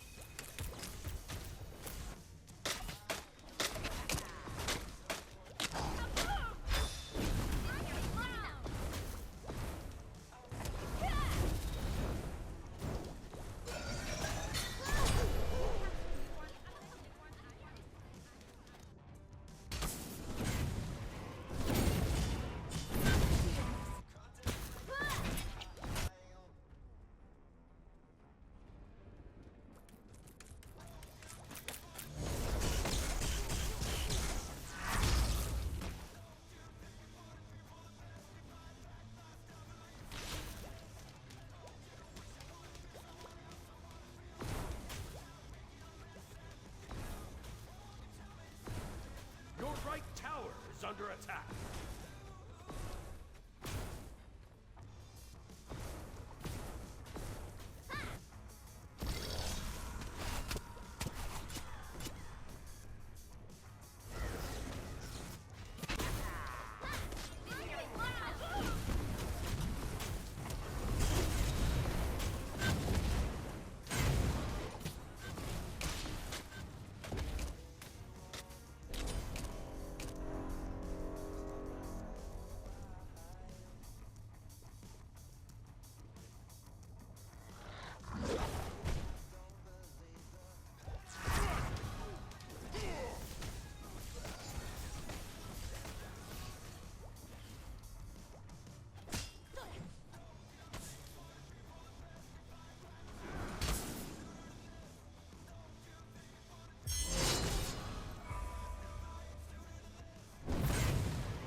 Well, so far, game 3 of Scorps versus Yoda Gang.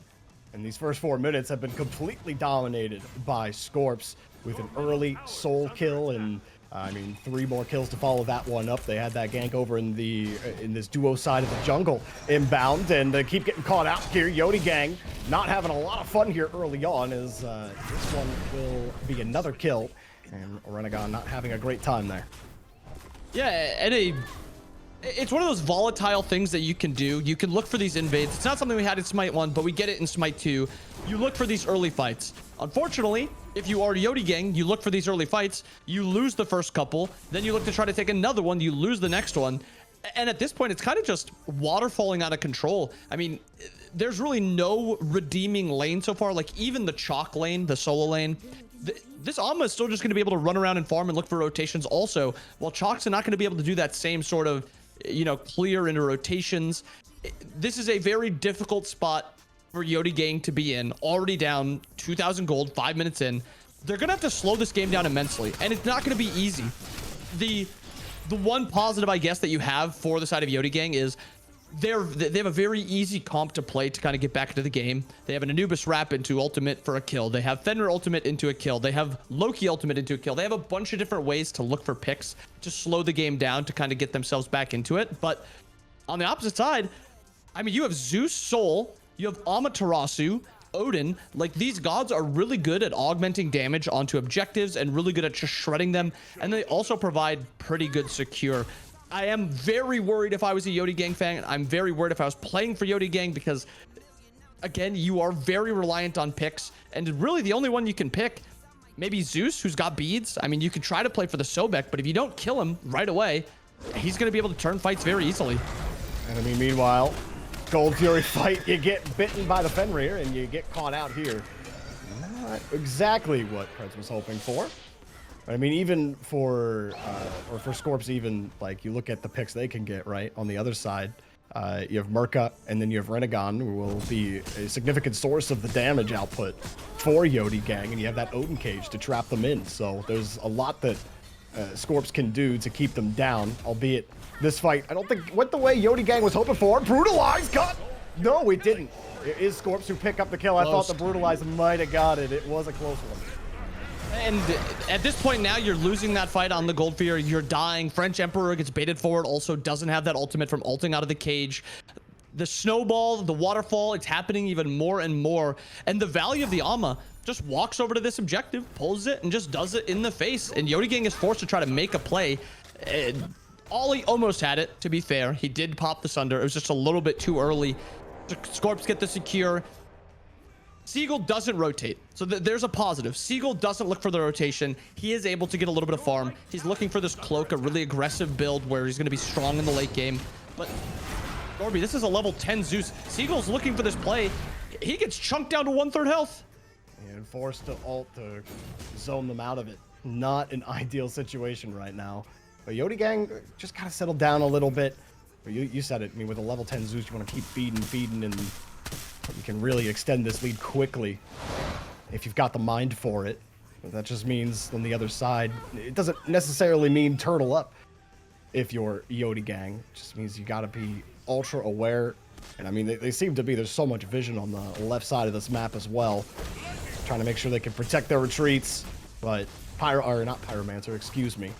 A lot of the camps in Naga will go down here to Scorps, and they will slowly extend that lead, inching up on 5k here, as it was just 3k a moment ago. You've got the farm going your way, you've got the fights going your way, everything really going your way. Pluck forces the beads out, and Renegon will survive for now. Yeah, even more plays in the favor of Scorps getting that Anubis beads down.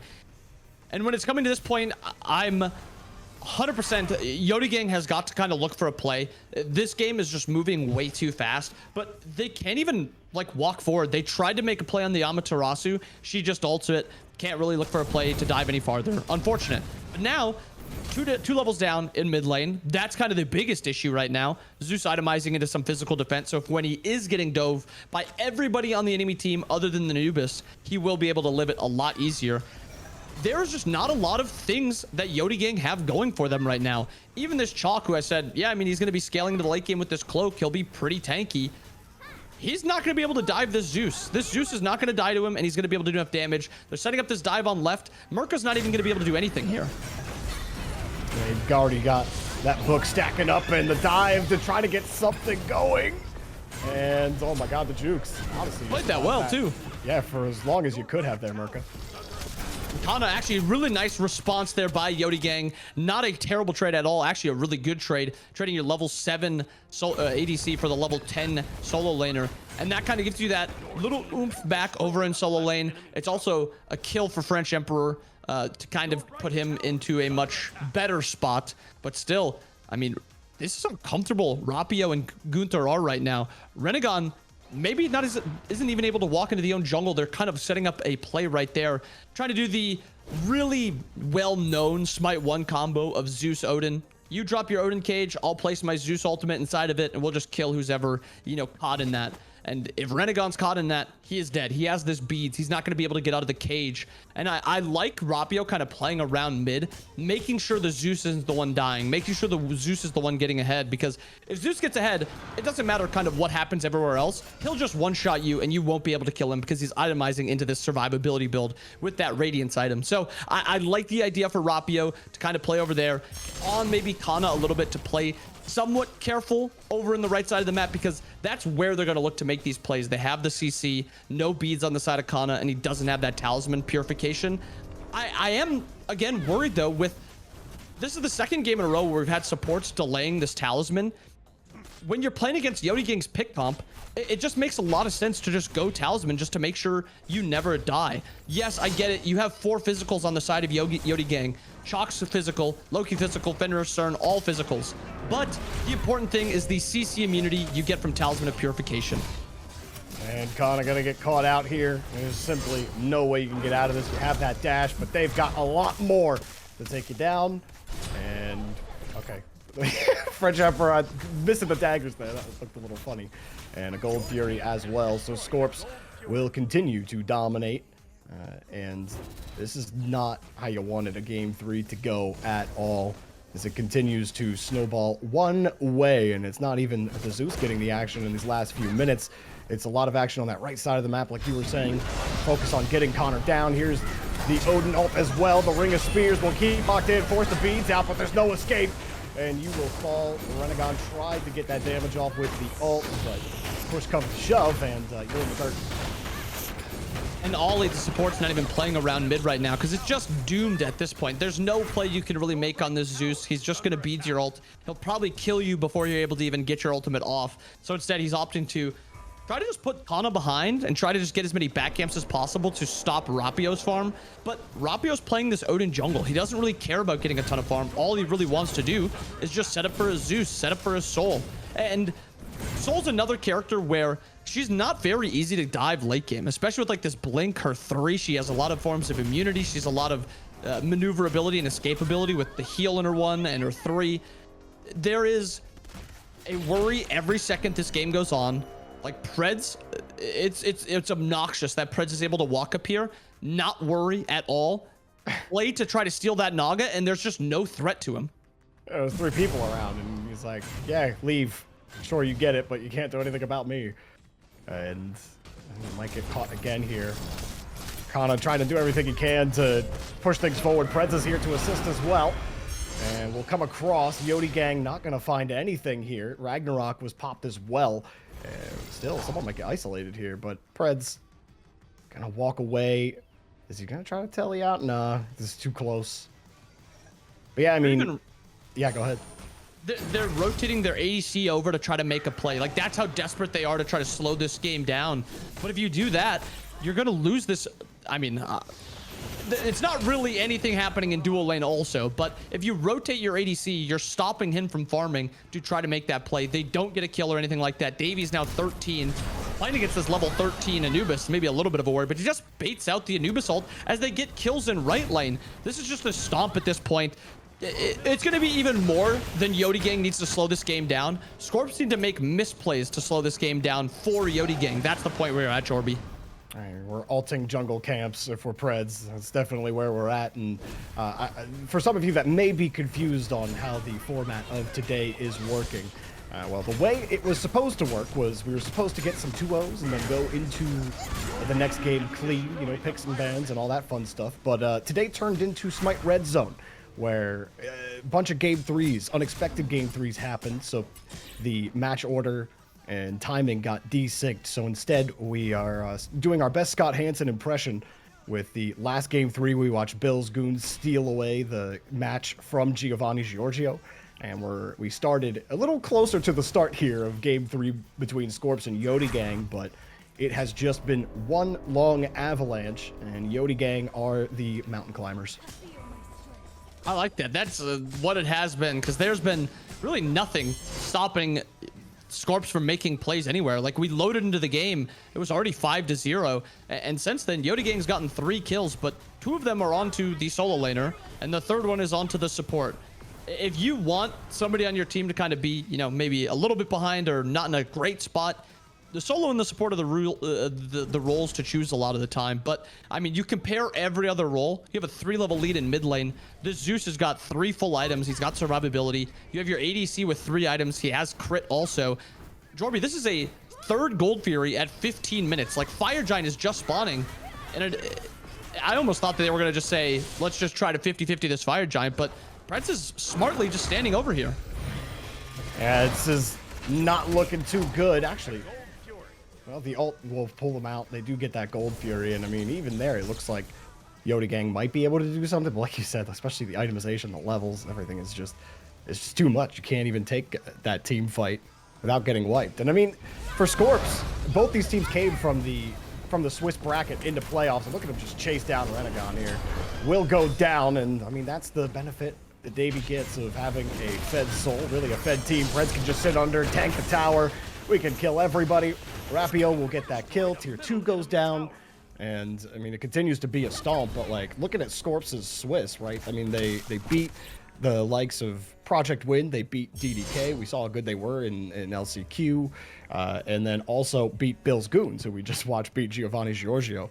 Their only loss came to Giovanni Giorgio, funnily enough, for Scorps. So they were going to be a threat in this bracket, but I mean, Yodi Gang, kind of the same deal, you know? They beat Bill's Goons in Swiss. They lose to Mockingbird, which Mockingbird had a pretty good run, all things considered. So, like, these are not bad teams going up against each other. You know, these are 2 playoff teams through Swiss, and it did go to game 3. Sometimes you get into game 3 and the other teams just got you figured out, whether it be comp, whether it just be they had such a strong opening minute. I mean, we saw iDavy get that first blood right, and from there, they just never really blinked as they continued to dominate Yodi Gang everywhere on the map here. Hunter getting another kill, and we're at the point of inevitability somehow with 17 minutes in the game. And it's just good, smart play by Scorps here. We don't have to 50-50 this Fire Giant. Let's just kill anybody who's walking in. The only person that's really farming is Merca, and he's like level 11 right now compared to level 13, 14, or 16 soul. So it's really no worry. We're getting the Fire Giant. We're killing your entire team. Sure, you can have a couple waves over on the left side by yourself. It doesn't bother us. And we've seen only a couple somewhat grouped fights. We saw like the one in mid. They're not even fights. They are just dives. They are the Scorps trying everything in their power to force a fight, and Yodi Gang trying everything in their power to not force that fight and to avoid that fight. And we're still not close to a point of Yodi Gang going to be able to fight back. They don't have the damage, they don't have the items, and they certainly don't have, you know, the CC to really look for plays, considering Preds has this purification. Their real only, again, play to make is if Ollie can get an ult onto somebody, bring somebody so far out of position that they can pick that person, but that person, 1, can't be Pred, 1 or 2 can't be Gunter, or 3 can't be anybody close to Pred because he'll just use his talisman. So at this point, Yodi's option is, again, I've said it a few times, but slowing the game down and trying to just split push, hopefully to try to draw the Scorps into a spot of not pushing, because if the Scorps group, or if they even somewhat group and start looking to push, it's just going to be a GG's. But I like this little grouping by Yodi to try to maybe look for a play on Davey. Yes, it's right in the grass. If they can get Davey down, that would certainly be the benefit, but I think they've caught that there's a couple more players around with the Zeus coming in as well, and there's a full retreat for them. You really can't afford any more picks at this point. Anyone to just fall and trickle out, you will try to maximize every single opportunity that you get. You're just having to manage as well as you can, and I mean, Seagull trying to do what he can as the chalk. With the ult, you force out more of that utility, and yeah, we continue to push towards the end. Preds and company pushing up that left lane, and the Odin doing what Odin does best on the bird bomb onto Ollie. And good luck for it. This fight underneath the Phoenix, I mean, that Sobek tankiness is just unreal, and well, on the other side, Gunter picks up the kills. Merca goes down. Everyone goes down. That'll be a Phoenix. I mean, pretty much GG at this point. There's no towers left. You got 3 of them down. You might as well just go and end right now. Yeah, and there's just no damage on the side of Yodi Gang. They're just going to be able to end here plain and simple. Sub 20-minute win here by Scorps. Absolutely dominant. Absolutely dominant. They'll keep on in the upper bracket and that will be Yodi Gang falling to lowers. And that is definitely one that it might stick in their mind for a little bit longer. It never feels good to get stomped in game number 3 when you felt like you really had a chance to do something and you really never even got the engine started. You know, all of a sudden you're taking apart your lawnmower engine because you just keep ripcording and nothing's happening. That's got to be how Yodi Gang feel right now. But I mean, GG's to Scorps. They played a great game, quick game. Yeah, and it comes down to that volatility of that early game fight. If you're on the side of Yodi Gang and you are confident you want to take those fights, you want to look for something in that early game, if it goes bad, it goes terrible. And we saw that. You're down 2,000 gold at 5 minutes. You're down 5,000 gold at like 7-8 minutes. It's a disaster at that point. They tried to make a couple plays, but they just have a comp that is really designed around picks, and there's no one you can really pick at that point. So nice overall play. I think really well played by Scorps. They get that early lead, but you still have to finish the game. You still have to play the rest of the game out. You still have to make good plays, and the Scorps really did that. So very good game. It was a good winner side bracket, or it was a good winner side matchup. It's just we saw the worst probable game in that entire set. That was a very good team, 4 and 5 seeds. Sometimes the volatility of the early game makes it look like that was just two teams that shouldn't have been playing against each other. But that Yodi Gang team is very good. Sometimes it's just the volatility of early game. Yeah, I mean, it does make me curious what happened in games 1 and 2, not just, you know, in the arena, but also in those picks and bans that kind of led to the composition that you saw from Scorps there at the end. So, like you said, should have been a close 4 seed, 5 seed matchup. Looking at the post game, though, it was nothing. It was the furthest thing from close, if you will, with everybody really doing their part at some point or another, but really getting that soul online early. The Zeus especially. I mean, what, Zeus was 3 levels up 6 minutes in or something like that. Good luck handling a Zeus 3 levels up on you that early on. So Yodi Gang will have to try again in the lower bracket, as Scorps trying to make their case for why someone should be scared of them in that upper bracket. We already see that those top teams may not be as well, I mean, Team Risk doesn't look vulnerable at all, but hey, maybe as they get further in the bracket, someone like a Scorps could end up surprising them here.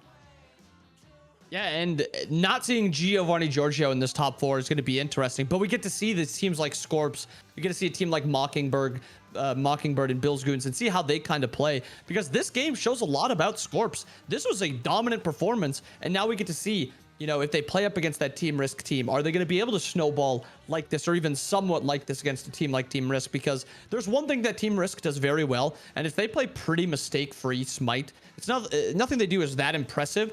It's just they take really good fights. We have an 80% chance of making a good play here. Let's do that. 50% chance here. Let's not do that. A lot of other teams do kind of struggle with ideas like that. But this game right here that Scorps just ran, this was pretty mistake-free. This was pretty guaranteed fights across the board. So if they can keep this up, if they can gather consistency in a play style like this Scorps team is not a team you'd want to run into. No, not at all. And, you know, being able to handle, I think one of the biggest things that's impressive about Risk, you talk about being able to take the right fights, is like not just knowing that this isn't a fight we should take. It's like, wait, they're all here. Let's go here and just farm.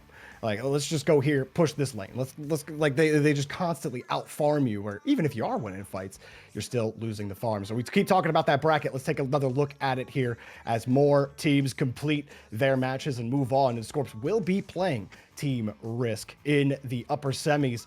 Maybe that one will be really interesting, because you got Mockingbird, who thought they may have been playing Giovanni Giorgio, actually going to be playing Bills Goons. So Bills Goons have a big chance here. What, they were the 6th seed here coming, no, they were the 7th seed coming out of Swiss, and they take down the 2 seed. Now they've played the 3 seed, and very well, if they can find a way to upset Mockingbird like they did the GG, very well just may play the top 3 seeds and make a bid here for the grand finals. That Bills Goons storyline is definitely one we're going to keep tabs on.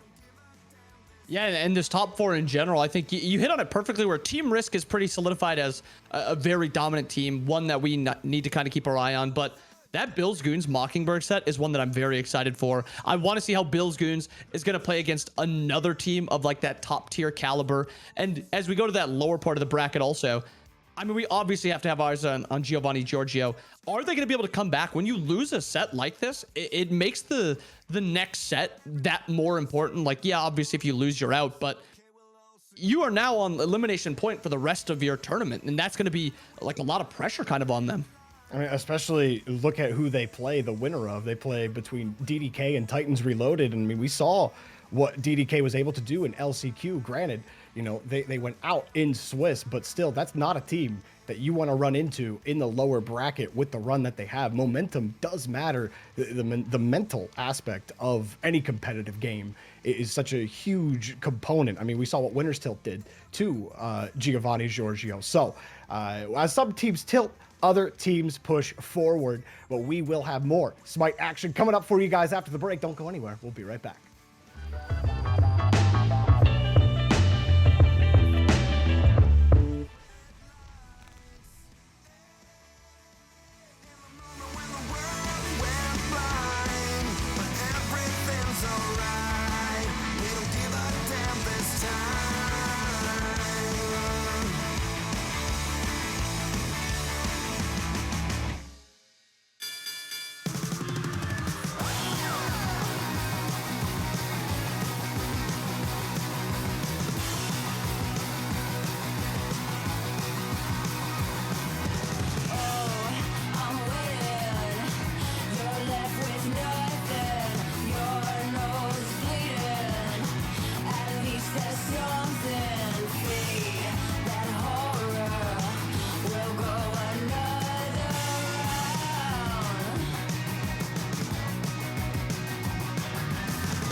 Frustration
intoxicated. We're automated and overpopulated. We're all fish in a stream, swimming towards a vicious dream. Don't you know we're the walking dead? Our lives were meant to be this bleak. Somehow they got into our heads. We're wide awake, yet still asleep. We're the walking dead.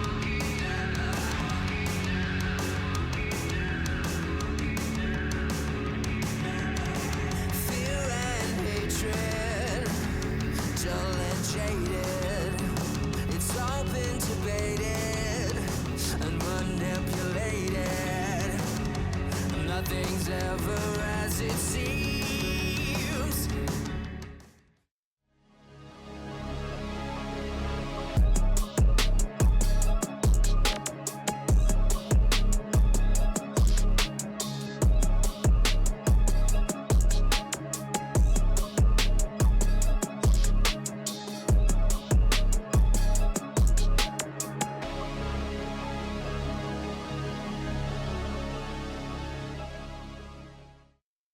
A little taste there in that trailer about what you may expect if you are headed to Las Vegas for the SMITE Founders Series LAN. All of these teams are fighting for it. Jorby and Inbound been bringing you through the action today, and I would say we got a little lucky Inbound to be able to catch more than just 2 matches for ourselves. We get to catch 2 different game 3s in 2 different matches. We saw the end of a massive upset, and now we go in. We're going to be watching Mega Plumbers versus Yodi Gang, who we just watched get stomped in game 3 by Scorps. This Mega Plumbers team, they looked pretty threatening in last chance qualifiers as we watched them, but as we continue to go on through the playoffs and look at all of these teams, this is where it gets hard. You're in the lower bracket now.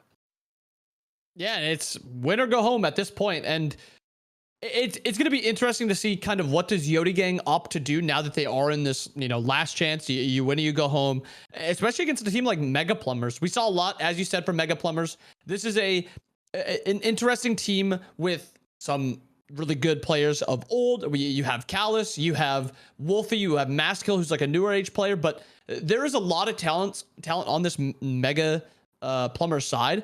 But what we just saw from Yodi Gang, it's a little worrisome getting stomped that hard and then having to play another set directly after. Can they bounce back? How are they going to look to play? Now being in this lower bracket, it's again win or go home.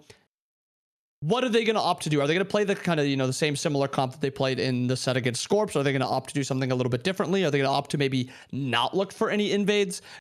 It's going to be a first game where you can kind of gauge what these teams are going to do. And that's kind of where I'm going to be focused, is this first game. Yeah, Mega Plumbers, I'm curious as well.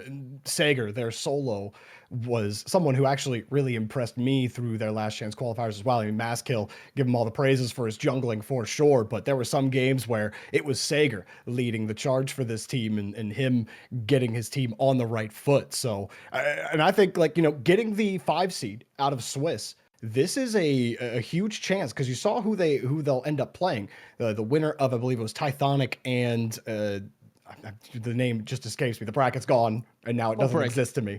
Thank you. Smoke Break, who just lost in the upper bracket. So another 2 other teams where you're kind of thinking, okay, if Mega Plumbers can get out of this, the path through the lower bracket actually looks kind of feasible for them. So this is a huge match for them in lower round 2. If they can win this, they might end up becoming the favorites on this side of the lower bracket as we get into picks and bans. Let's see how it goes. And, looking at these P's and B's, I think there's a few gods that are still sticking out. I think Zeus is the obvious one. I think Jingwei is another obvious one. And then lastly, it's probably Sobek.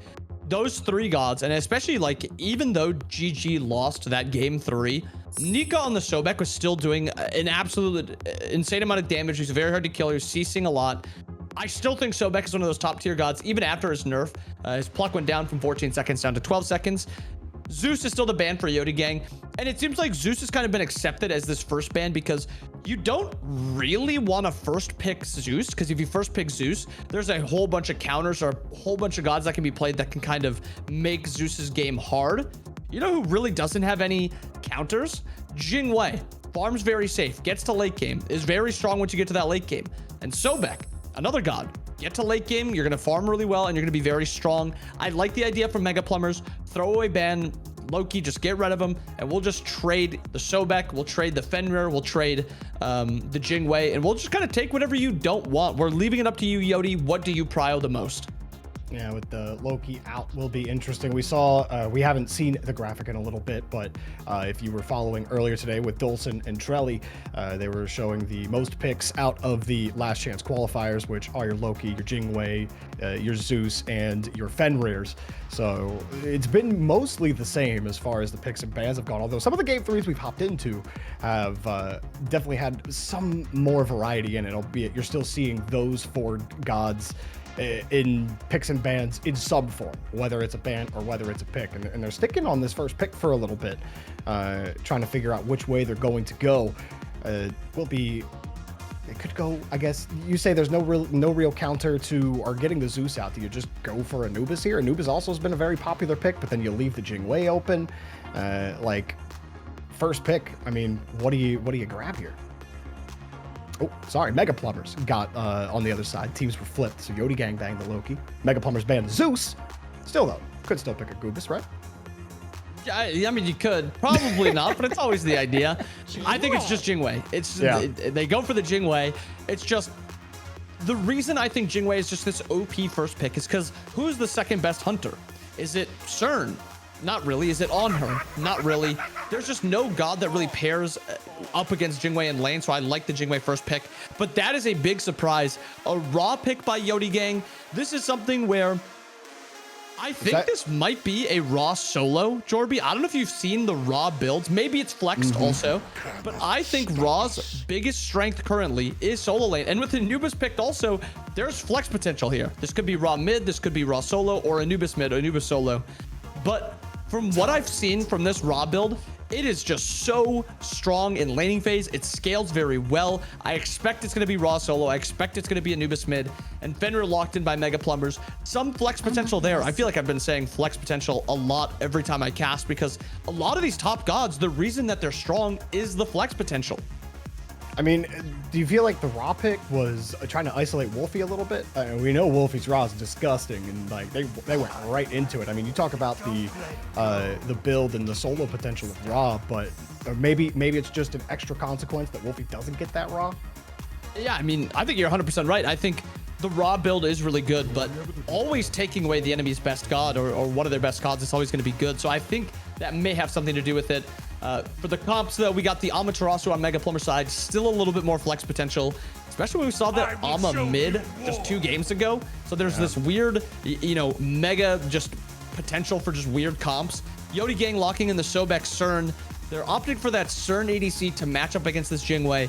And then Ares last picked by Mega Plumbers. And you call out the Wolfie Raw. I got to call out the Callus Ares. He makes this god, like, I really don't think this god is that good, but I'm always all right with Callus picking this god. Sure, you think this is a good Ares game? You think you want to have him here? I believe in you, Callus, because every time he locks in this Ares, it just looks like it does more damage. It looks like it's harder to kill, and it looks like he's always just where he needs to be. So I'm always down for a Callus Ares.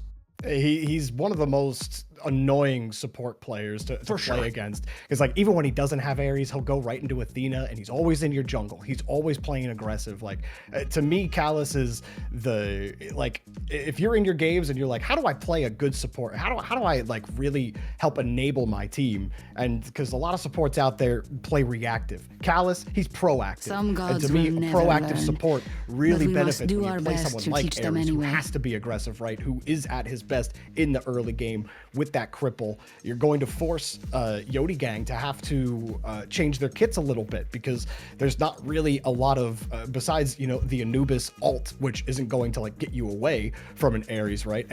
Nobody really has a lot of huge escape potential without using a lot of their utility or using their ultimates. So you're kind of going to be forced to either spec yourself into beads. We talk about Talisman being so important. It's uber important now for Yodi Gang to be picking that up. But this Mega Plumber's comp, I'm actually really, really loving. And I've been loving Hades more and more. In the right hands, he can be really deadly. Yeah, and I kind of got to shout out like the solo full damage Hades that we saw a couple games back. It's not something that's too expected, but I think if your team is lacking a little bit of damage, there is this opportunity to build it. And if you don't have, a beads like Coast did in that Team GG versus Bill's Goon set, you have one-shot potential. Ares, okay, not Zeus, not Ares. Hades can now use an extra ability in his ultimate, and it's just either CC or damage or movement that you just don't really expect a lot of the time. And Yodi Gang, rounding out the build with, or the comp with the Athena, it makes it so they're really magical heavy. And I'm curious if that makes, Talisman of Purification more built by Mega Plumbers, because it is that magical protection. Maybe they just opt to build it in solo lane, opt to build it in mid game because they're in mid lane, because there is just so much magical damage on the side of Yodi Gang. And something I'm seeing with Yodi Gang is Seagull is one of the highest abusers of this Raw build that I've seen. So I'm very comfortable saying that this is Raw solo. My little worry with the comp from Yodi Gang is Raw wants to dominate lane, and Raw wants to be able to solo his lane opponent, or at least bully him out and kind of snowball from there. Is he going to be able to bully out into a double magical defense, either Alma or Hades? Especially because if Athena is the one that's ganking, that's just 2 magical gods trying to kill this tank. I'm a little worried with having too much magical damage and not enough physical damage, but that's really only a worry, I think, in the mid game. If the game does go late, you have this Cern. I just hope it is an auto attack focused Cern. It's not like an int build. It's not like one shot. I think you need that consistent damage from either a crit or kin size build. Slight preference towards crit still, even though kin size has been buffed a few times. I think it's still just a little weak. If they get to the late game, I'm less worried about all the magical damage, but if they fall behind in that mid game, playing into this Mega Plumbers comp, are they going to be able to kill really anyone? This is a very tanky comp on the side of Mega Plumbers. I mean, if it's Hades mid, if it's Alma mid, either way, neither of those is very easy to kill. So that's my worry for Yodi Gang's comp. If they fall behind even like the slightest bit in the mid game, that's going to be big issues. Does that make the early game duo for Mega Plumbers, or for Yodi Gang that much more important? Like, you try to get this Cern ahead so that you can get to that mid game where you're not feeling like you're behind, so that this magical composition doesn't come to bite you as much. Do you see that focus in the duo lane a lot more and try to win that lane early and keep Zany down? Yeah, I mean, I think you have to try to at least look for something. The issue comes, though, Sobek into Jingwei is such a free lane for Jingwei because the CC isn't good CC versus Jing. She has the dash capabilities if she gets plucked, if she gets knocked up with his 2. So there's really no worry for Jingwei to die here. All she really needs to do is safe farm, get her purple. Even if she loses a purple or 2, it doesn't really matter. Because I think when you get to these late game team fights, the CC for Mega Plumbers, the big AoE damage, I think their comp just plays very easily. And then if you try to dive this Jingwei and kill her, she's going to be returning a lot of damage. 1, and then 2, she's going to be very hard to kill. So do I think Yodi Gang should play for duo? 100%. They should 100% commit to make sure to try to get this Cern ahead. Are they going to be able to? I don't think so. Jing is so safe. Maybe you can play for some purple buffs. Maybe you can pressure and play for some speed buffs. But if the junglers rotate, a level 5 Athena versus a level 5 Fenrir, Fenrir's going to just do a lot more in those fights. So I mean, Ares is also another god that I want to mention quickly, where 2 points in a chain, you do a bunch of damage. Are you really going to be able to play that 3v3? I don't think so. It makes that solo lane then even more important. And can you really play through that lane? There is still 100%. If Yodi Gang even gets out to the slightest lead, they have a lot of objective damage. They have a lot of objective burn, and it's very easy. So it's just like that little worry with Yodi Gang's comp.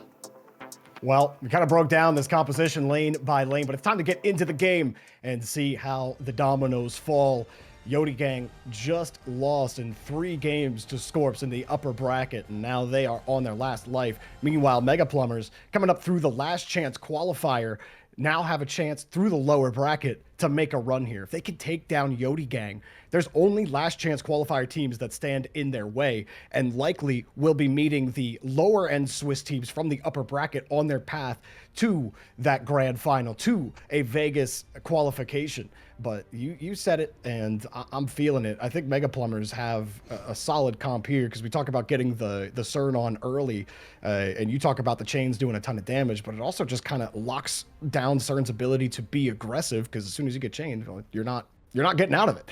So Callus, he scares me, man. I see him on the Ares, and I'm like, all right, I don't know how it's gonna go for you. I've watched him just absolutely destroy compositions that maybe he shouldn't have, because the dude does not miss his chains. I think he's got like a 99.999% hit percentage on them. So good luck.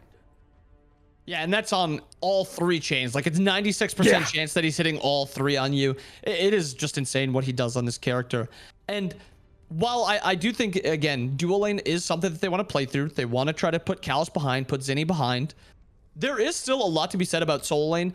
I think if you are mass kill, you're going to want to play the duo side, but you're also going to want to make sure this Raw doesn't get to a comfortable spot where he can bully out your solo laner. So what is he looking to do? Mass kill's looking to invade French Emperor, and he does get the steal. Very good start for Mega Plumbers. Like, this is just already exactly what you wanted. You want to get this game off to just like a really slow start and just get your team into a comfortable position. Yeah, even critical with the Fenrir being so dominant in the early game, getting that buff and actually forcing Siegel off of the blue buff will not get it. So you lose the counter invade, if you will, and Mass Kill will be sitting nice and pretty and start eating good. So Mega Plumbers, the opening minute is about as well as you could hope for here, but as we know, that opening minute is only the preamble. Got to be able to win in all the fights here on both sides, and you see there's really no aggress. They do get those early buffs here on the duo lane, forcing Kalas and Zany back. So keep our eyes on that as it develops and more attention is drawn over to that duo side. But there's actually attention on the mid laner here. Wolfie will use the 3, but that got you absolutely nothing in terms of healing. So you'll sit back. You don't die there, but that was a little scary for him for sure. Yeah, and he starts that 2 to try to silence out the Anubis, but pluck onto Kalas. Kalas might be in a little bit of danger here. There's a lot of damage on Cern. But I no fully commit there by Merca. Doesn't opt to actually look for that. Just taking the little trade there, which I think is fine. I think especially when you see the other side of the map, you know, you're losing buffs onto Siegel. And something that maybe was snuck by is Kalas and Zany end up doing that speed buff. And Wolfie actually caught out, does have the blink available, gets the heal off, does blink out. Good play there by Wolfie to survive the gank. A lot of pressure being put mid by Yodi Gang. So easy to panic in that kind of situation. Wolfie understanding his kit, getting that silence, getting that little bit of lifesteal to survive, and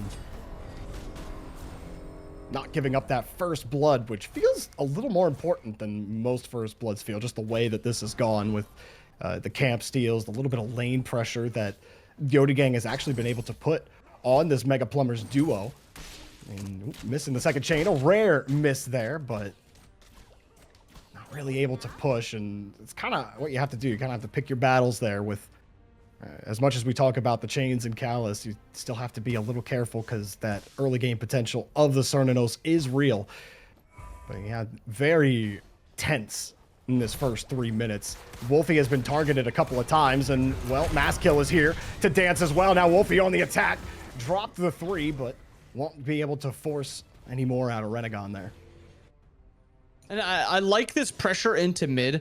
I just think it doesn't really mean much unless you're getting the kills. And I think it's important, these side lanes, that like Sager wants to be getting a lead. Siegel wants to be getting a lead. And it's the same in duo lane.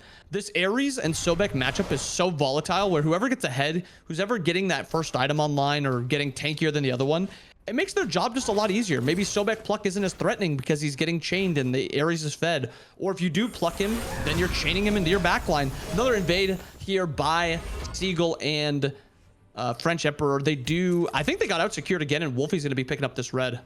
Yeah, they did get it. It does go to order side. Mega Plumbers successful in the small areas of the game, getting those jungle invades. Yodi Gang trying to do the same. You saw you're forced to use your alt lurking in the waters just to get out and maybe do a little bit more damage. Hopefully protect your team. They can smell the kill. Defender of Olympus coming out. And it can change real quickly when Athena enters the ring like that, and they wisely pull off. And an action-packed early game that hasn't really resulted in too many kills, but it's still kind of got a nice little lead by Yodi Gang. You can see there 800 XP, about 700 gold difference. And this is just through, you know, farming duo lane and solo lane. I think both are just kind of getting dominated right now by Yodi Gang. Siegel is doing a lot in this solo lane. Sager can't really respond to it too much. Sager's really not reset yet either. He's just trying to live this laning phase as much as possible because first item raw is when he becomes the most the most problematic to deal with. This level 1, it's really not too bad. He's not really that tanky, but the left side, the Ares being behind, the Jingwei being behind, it's wow, that was a lot of damage out of the Sobek. I think that one or the second explosive shot there from Zany caught, and then with the extra flames as well. That's the thing about Ares, man, is like it doesn't feel like you're taking a lot of damage, but then you pair it with that explosive shot, and all of a sudden that damage over time becomes a big problem. They're able to force them out again just in time to grab this jungle buff over on the duo side. But you know, you've been talking a lot about this raw build, and he has gotten the Gladiator Shield online. What about it specifically do you love so much in this solo lane for it? The change to raw from Smite 1 to Smite 2 makes it so that his 2 allows his auto attacks to become abilities. Glad Shield is whenever you use abilities, you get more damage on it based on your protections. So the Raw build kind of rounds out as a very high cooldown, a lot of Phoenix shields, a lot of Glad shields, maybe a purification, and then a lot of ability on hit items. So Glad shield, so Phoenix shield, stuff like that. And it makes it so while you try to kill him, he will heal with Phoenix shield, he'll heal with his 3. When he's trying to kill you, he's doing extra damage with this Glad shield. And it's not like a stereotypical Raw. Like you're not gonna see 1,000 damage on the ultimate. You're gonna be seeing pretty low numbers on the ultimate. This entire build is based around Raw's base abilities and mostly that 2. So when you see Raw rotate to team fights, is he using his 2? Okay, he's gonna be very strong. Is his 2 down? Okay, he's weak for a little bit. And if you can at least avoid Raw 2 when it's up and fight him when it's going down, because in the early game at least, it's a decently long cooldown. Even in the mid game, it's a decently long cooldown. If you can exploit that cooldown, Raw becomes a lot worse. But if you try to fight him when his 2's up, if you try to fight him when he's strong, he's a menace. I mean, even when you're talking about Sager and what you can do with the Amaterasu and solo, you're kind of forced to buy Golden Blade first just because, I mean, you're already having to fight back a wave clear disadvantage. An ult was popped, by the way. Renegon will get a lot of damage off. Wolfie nearly avoids it, but Seagull will get the kill regardless. And there, finally the first blood 7 minutes in. Renegon will also come in, take down Sager, but will get traded out by Masskill. See if he can live. Have Unbound up and got the leap. With Brutalized, he can't escape, and you say it too. But, I mean, he was pretty much dead regardless. The mass kill goes down. That's a big early team fight there for Yodi Gang, getting that first blood and winning out on the trades. And now they're starting to get their buffs, and they're starting to get, like, that extra farm. And now the worry is, once this Raw gets that second item, Masskill's not going to be able to play the right side of the map, and Sager for sure is just going to get bullied out. Seagull's now level 10, invading the enemy blue buff, got an idea of when that red buff spawns. So now this is where he can look for plays even more. And I kind of like this Athena. Like, I was a little worried about it when they first picked it because it's so much magical damage, but it allows this Raw to play even more like a maniac. Play forward, go for that blue, go for that red, I'll just ult to you, and you're not going to be able to trade with him. Because this is a Raw who has not spiked yet. He has a good amount of gold in pocket, and he is still almost killing Sager. It's a ridiculous build, Jorby. I wish I could express it to you, and how much I love the build too. Watched it before my very eyes, and Calisol is going to find absolutely nobody. In fact, he'll get taunted, and I believe the ult dropped as well. Chains to prevent another pluck. You're not going to get much more out of it because here comes Renegon on the other side. Merca will get the kill, but Renegon got the stun to pull it off. Brutalized as Masskill hopes to pick something up here. And Renegon, I don't believe you're going to escape. You will try to get some damage off. The Masskill has been the one bright spot here early on for Mega Plumbers outside of the first 5 minutes. And another ult pop, you force the bees. Defender of Olympus coming out as well. Masskill trying to get the kill, forces Ragnarok, pulls away to avoid that Defender of Olympus damage, gets the bite, gets the kill. Merca goes down, and now Athena's left all by themselves. Nothing they can do about it either. The French Emperor gets dethroned once more. Almost 10 minutes in, Mega Plumbers with a huge response. And just a disaster rotation by Renegon. Why are we trying to kill the enemy solo or the enemy support for your mid lane life? That is never a good trade. And then on top of that, Merca overstays. Merca then gets picked. And then on top of that, the Athena ults in and dies after. It is just a bad combination of plays there by Yodi Gang, but a good fight back by Mega Plumbers. I think that is what Mega Plumbers needed to do to slow this game down, because the solo side of the map is a disaster. You need to kind of slow down duo side. And that's kind of exactly what you did, because now Zany has that first item finished, is slowly getting stacks, is going to get that second item again very soon. That's your win con still. No matter what happens, your win con is the Jing Wei. On the opposite side, though, Yodi wants to snowball this game, and until that point, that's exactly what was happening. Yeah, that just kind of emphasizes, you talk about a poor fight taken from Yodi Gang. Like, when you start so strong, giving up that kind of advantage this early only kind of plays into Mega Plumber's hand, because you don't have the necessary late game win con that Mega Plumbers do have. But Yodi Gang, it's only one small error, and it's just huge for Mega Plumbers to try to get some sort of control back into this game. And it looked good for them early on with the jungle takes from Masskill, right? I think Masskill has looked pretty decent so far even in the fights where they were losing, right? You're 3-1-1, so you're able to find trades in some critical moments. It doesn't necessarily help keep you within within a manageable gold deficit. You need more team members to be able to do that, but it does give you an answer, an advantage on the rotation for your jungler. Here's another ult, no escape out. You try to polymorph, it doesn't matter, you're still getting chained, and even the pig has the chains when it comes out. Merca goes down, and that's Callus for you in the chains. You start feeding that Jing Wei. And that's what you needed. At this point, Mega Plumbers getting this now lead over to the Jing Wei. Now Seagull rotates, or if Seagull looks to make a play, they don't have to deal with that too much. Seagull is very far forward here. Maskill has the ultimate, but raw passive it makes him so hard to catch, where sometimes it feels like we can kill this guy very easily. Comboing that with his blink and his raw passive, he just moves so fast and covers so much ground that even the jungler can't run him down. And if you kill the raw at this point, it is a disaster for Yodi Gang, because again, the only real value Yodi Gang has at this point is their raws in a very good spot. And with that, I almost want them to try to rotate this raw over and take a team fight around Gold Fury. Get this game, moving a little bit quicker. You have the damage for it, and you have very strong characters. If this game keeps going on and doesn't, push a little bit more, Zany becomes more and more of an issue.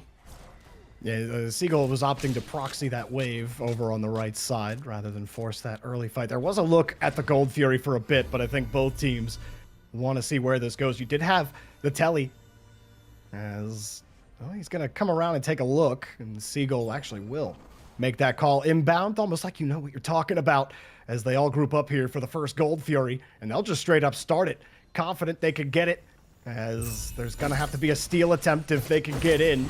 Mega Plumbers kind of getting zoned a little bit. Callus tries the chains, and Yodi Gang does get the Gold Fury first.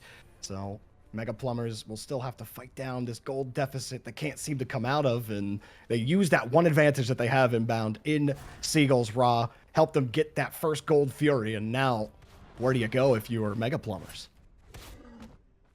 Mega Plumbers has still this Jing Wei where I don't think they really have to look to make too many plays. Like, I like that they didn't defend that Gold Fury. They just kind of gave it up and just said, we'll fight some other time. We'll wait till our Jing Wei's more fed. We'll try to just steal the buffs on the enemy side of the map and then use our extra safety to get out, because the one thing Mega Plumbers comp does really well is they can get into fights and then get out really quickly. That's what Alma allows. That's what Fenrir allows. That's even what Hades and Jing Wei allow. They allow you to kind of take fights, but still have that safety of like another dash or another jump or more movement speed to get out.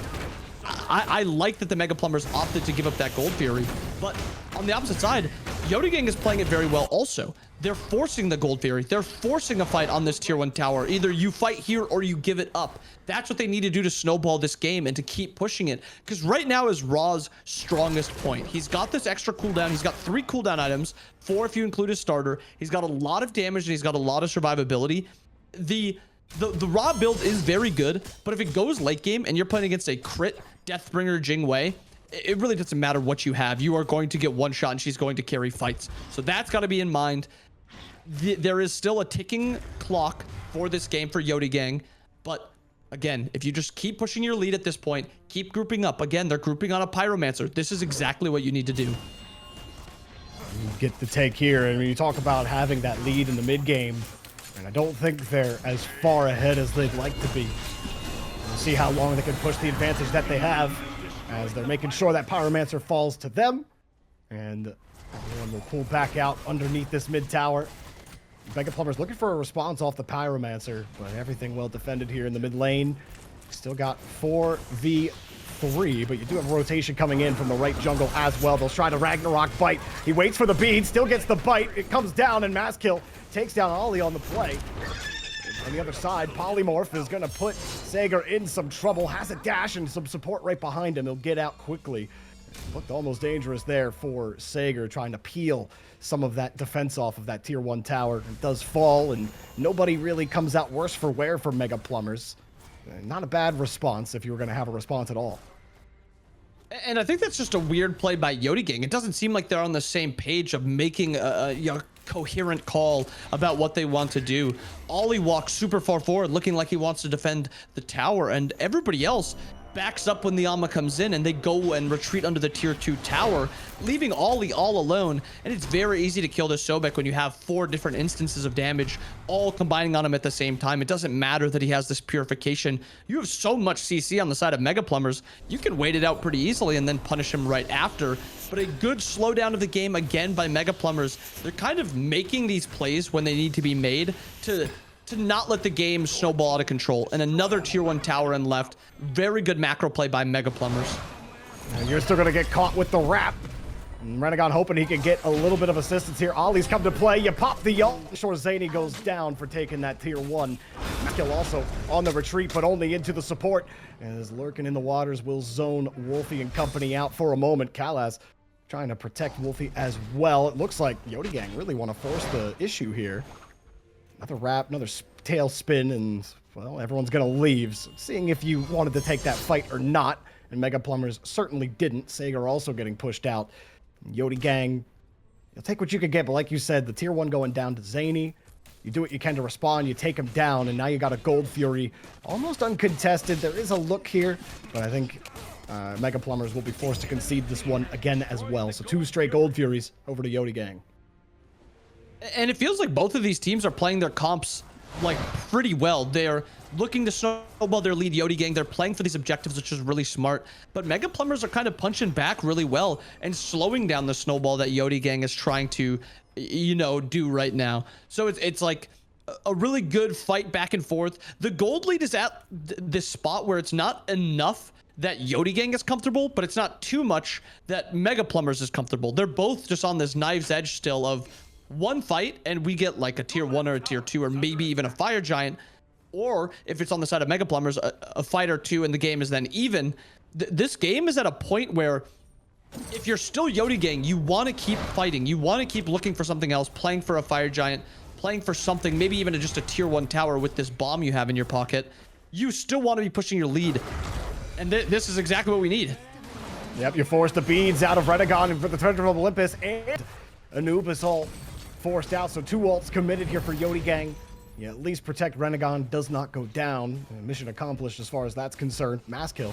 Knows the rest of the team is coming through. You have the ult got from Sager trying to get the stun. They really want Renegon to get out of here, and there is just simply no way he's getting out of it. Wolfie pops the ult. Will go down for it, though. Mass kill comes across, and Merca goes down.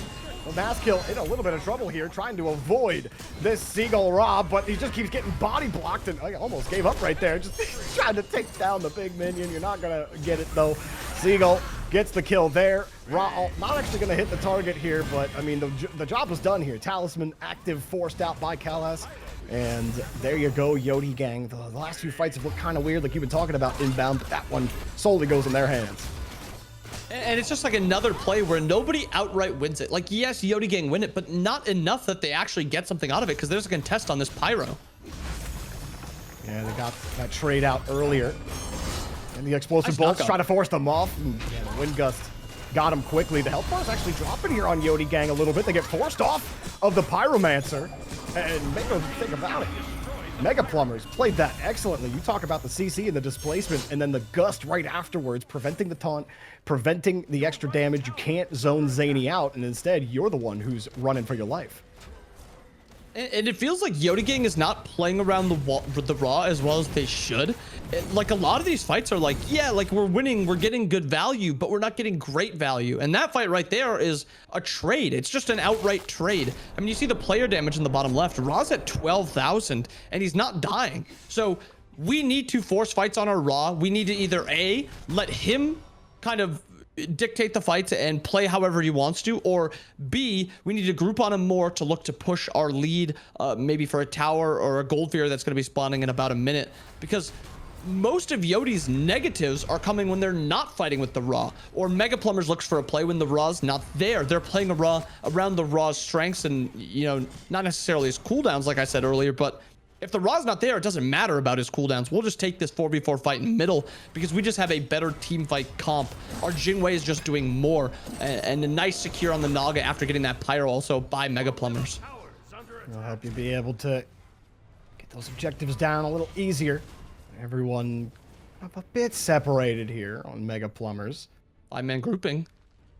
Yodi Gang kind of backing up towards that Fire Giant. trying to bait them in maybe. Sager's taking a look. Everybody's here. He has They no can beads. fight if they want to, but you're going to get taunted in. Sager, all 5 fall on him. You get knocked back the other way, and will get absolutely deleted. And now what are you supposed to do? If you're Mega Plumbers, you almost have to concede, because here comes Seagull comes out, zoning you out. You're going to pull back out again. The ult, but mass kill on the back end. Not going to be able to chew through that Anubis ult. The Fire Giant goes down. Yodi Gang got it. Across the other side, you have an ult. Wolfie trying to get anything out of this, because Mega Plumbers just get completely zoned out of it. Masskill continues to pick up the pieces, but it's only pieces. They can't put together the puzzle. French Emperor takes Zany down. And this entire time, Seagull is just running down Callus, just not allowing him to get to these fights. And at the same time, Masskill tries to catch that wave in mid, but he's not able to clear it. So they still have a fire wave with this Fire Giant to push down mid. Zany's dead for 30. Wolfie's dead for 20. Sager's just spawning in a few seconds. This is going to be a tier 1, a tier 2, and then they'll be able to retreat to a Gold Fury. And this is actually, they're not even going for the Gold Fury, Jorby. They're going for a Phoenix. Yeah, interesting decision for sure, but you got a little bit of time with Wolfie and Zany down. You're confident they don't have the damage to contest you here, and well, I mean, you're right. Everyone was just not able to get there in time. Now they maybe go for that Gold Fury, really extend this lead. You talk about 10K being the point of no return. Gold Fury won't get you there, but it will get you much closer, almost a 7K gold difference there for Yodi Gang. So while it wasn't the cleanest in the first 15 minutes inbound, Yodi Gang are still finding ways to win these fights and mitigate those early mistakes.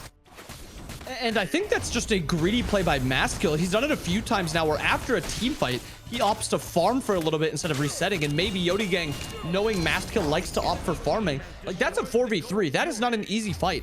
But Masskill doesn't reset, so he's not there, making it a 4v2. And I like that Yodi Gang maybe look to push down middle, and if Masskill was there, maybe they back up, but they opt to go for that. They get then that middle Phoenix, they break the base, they reset, they get the Gold Fury. A little answer here by Mega Plumbers, but you're not out pushing a Fire Giant raw team. And it becomes a problem right here for Yodi Gang, because who are you going to be able to kill?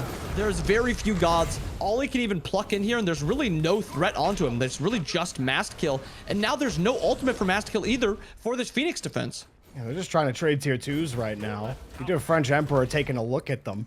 But it's a lot slower. Like you said, the Fire Giant is simply going to be too much. They're all going to back, and I mean, maybe just really slow there for Mega Plumbers. You got to understand what's going on, as everybody is in a little trouble now with Renegon. Wasn't able to get the damage out. Phoenix will go down, and that's the job. Merca and Renegon getting those kills now, and this is turning worse for wear if you're Mega Plumbers. Getting flushed down the toilet. Callus goes down. They're going right into the Titan. They don't care. 23 minutes in, they've got the dominant play. They've got the win with Ra at the head. It looks like Yodi Gang take game number 1. Merca taking down Masskill, one of the lone bright spots for Mega Plumbers in this game. But man, what a dominant back 10 minutes there from Yodi Gang. Yeah, I mean, that's 100% the highlight. But first 15, 16, 17 minutes, nothing much to speak of. I mean, a few wins by Yodi Gang here and there, but Mega Plumbers are always kind of responding with something that's not, equal value, but it's close enough. And then we get one pick onto the Amaterasu, whose purification wasn't up yet. And then Fire Giant dies. They can push through mid because Masskill doesn't reset. They try to take the fight down and left, push all the way down. Nobody is there because they're trying to get the tier 2 and right. It's just slightly too slow play there by Mega Plumbers, and just really quick and decisive plays at that back 5-10 minutes by Yodi Gang. That was the Yodi Gang that you expected to see in that game 3, but this is the Yodi Gang that there is. This is the Yodi Gang you should continue to expect to see, and I do not want to see Seagull on the Raw again. Ban it. He says, ban the Raw. You can't give it to him. Well, this is it for Mega Plumbers. You have 1 life left in the tournament to try to get to Vegas. Can they force game 3? Try to put Yodi Gang on their heels. Find out after the break.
someone to save. I wanna tell you something new. You drove us both into a wall. I drive away into the night and I contemplate for a while.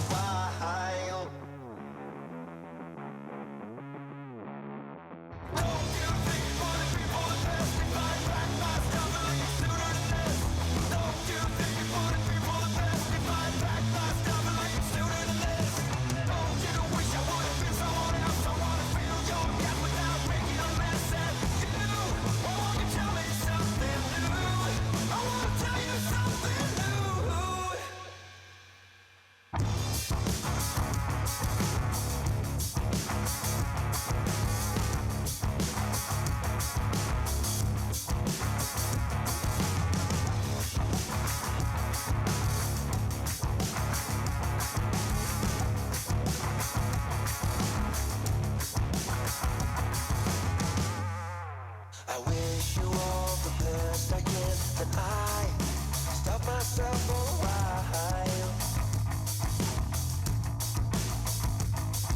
I'm saying things I don't believe. The panic's rising up in you.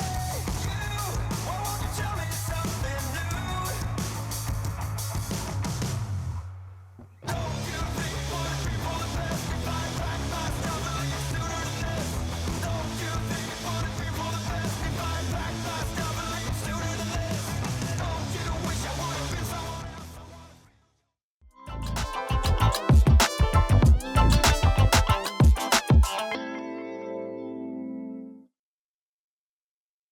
Continuing on with Yodi Gang versus Mega Plumbers. Mega Plumbers on their tournament life. And for Yodi Gang, it's just one more to keep on going through this lower bracket. Before we get back to the game, it's a great time to remind you guys that, hey, look, we've been going through a lot of Game 3s today. We've been going through a lot of different matches, the playoffs. There's tons of teams playing. So if you missed anything, or if you're joining, they're like, wait, half the broadcast is over already. Well, check out on youtube.com/SmiteVod. Make sure you're subbed to that channel. Every single game that gets streamed on this channel is uploaded to SmiteVod on YouTube. Hit that sub button. You saw it. Hit the alert so you know you get notified whenever that new VOD gets uploaded. If you can't make it to the live match, and that will always be your home for every Smite Founders Series match. So subscribe to youtube.com/SmiteVod today. And inbound, we are about ready to get into game number 2 between Mega Plumbers and Yodi Gang. For my mark, felt like Yodi Gang kind of had a decent handle on things for the first 15 minutes of the game, but then one fight goes the wrong way. All of a sudden, they get steamrolled for 7 minutes, and it's GG. So, like, what are you looking at here for Mega Plumbers to come back against Yodi Gang in game 2? I think that the solo lane needs to be a little bit more of a heavy focus. Sager on this Alma is like in most matchups, I would praise Sager on the Alma. I would say this is a great pick. He plays it very well. He still plays it really well. He's just not able to do anything in this Raw matchup. Like, Raw is just pretty uncontested. He got pressured only a couple times. He would lose beads or lose blink or lose his purification or whatever it was, even his ultimate. And he just wouldn't really get punished after. If your idea is kind of leave solo lane on an island, like Mastikill looked for maybe a gank or two, then you have to pick a more self-sufficient solo laner who's not going to get bullied. Or Sager just has to opt to proxy as much as he can and avoid this 1v1. There was a few times where he proxied and there was just nothing Seagull could really do, and that was good. But if you can just pick something else that either can proxy the same amount or even play this Alma again, but just proxy even more, or the other option is banning the Raw because they just don't seem comfortable playing against it. Maybe it's just they've not gotten the scrims needed to play against it, or they have not... maybe Sager's not gotten the reps against it. Whatever it is, Seagull is way too far ahead and way too impactful. Like, looking at the gold even, Seagull's got a 2,000 gold lead on his own ADC. He's 2,000 gold on everybody in the game. He is so farmed up. He's hitting full build. That is the issue that I am seeing. There has to be more of an emphasis on that role for Mega Plumbers. But, you know, it feels like programming inbound. Like, you ban one bug and 3 more pop up. So you ban the Raw, great. But then what else do you leave open? Like, is there, if you had to play against Raw solo, who would you pick? If they can't get the Raw away, like if Wolfie doesn't want the Raw, they got to do Raw solo again. Who is your main pick to try to counter it? I'm probably playing something magical in that lane. So if he does go a Glad Shield or a Phoenix Shield, it's just not as good. I mean, Hades is one, Sobek is another. I think either of those two playing that in that lane, there is a potential of Anubis also. I just think Anubis is kind of like Ra in the fact that he's really strong in that laning phase, but he's just easier to kill. Like, you can gank the Anubis. He doesn't have like that movement speed that Ra has, doesn't have the survivability with the 2-3 healing. Hades gives you that same amount of push, also gives you the ability to have a magical damage god against that Ra. And then Sobek's another one where you really can't bully out a Sobek. Like, yeah, you can poke him down a little bit, but he'll heal up. He's got anti-heal into you. He's got CC to kind of punish you. The Alma is a proxy, and hopefully I'm not fighting this 1v1 for very long at all. That didn't work. I want to see a Ra. I want to see a Sobek, or I want to see a Hades over there, or just banning the Ra. There is also, like, as you said, you ban one thing, more things pop up. Like, if you ban the Ra, they get Jingwei, they get maybe Zeus, they get maybe Sobek. There are a bunch of valuable picks open, and it's kind of pick your poison set up here for Mega Plumbers. What is their answer going to be? I just hope that they switch it up. I said maybe they can play the Alma again and just proxy. I just don't want to see it again. I want to see something else in solo. Yeah, I like the Sobek shot. I think that feels like the most natural matchup, especially with the inbuilt anti-heal. Just feels like it's made to play against that Ra. But I am curious how picks and bans will go when we get there, just because if they do ban Ra, it does, like you said, open up a lot of other things. We might see Zeus hit the field that got banned immediately the first time around. Loki also saw a ban. So no one wants to see that. I believe that was Yodi Gang taking that one away from Maskill. But Maskill had looked pretty decent in the early game on the Fenrir. I thought that he was one of the few bright spots for Mega Plumbers early on, when it looked like Yodi Gang were constantly trying to run away with it. But then, like, you were calling out in the team fight portion, or when they were defending at the Phoenixes, like his proclivity to go and farm up instead of resetting for a team fight and taking himself out of a play and maybe conceding an objective where you can't afford to.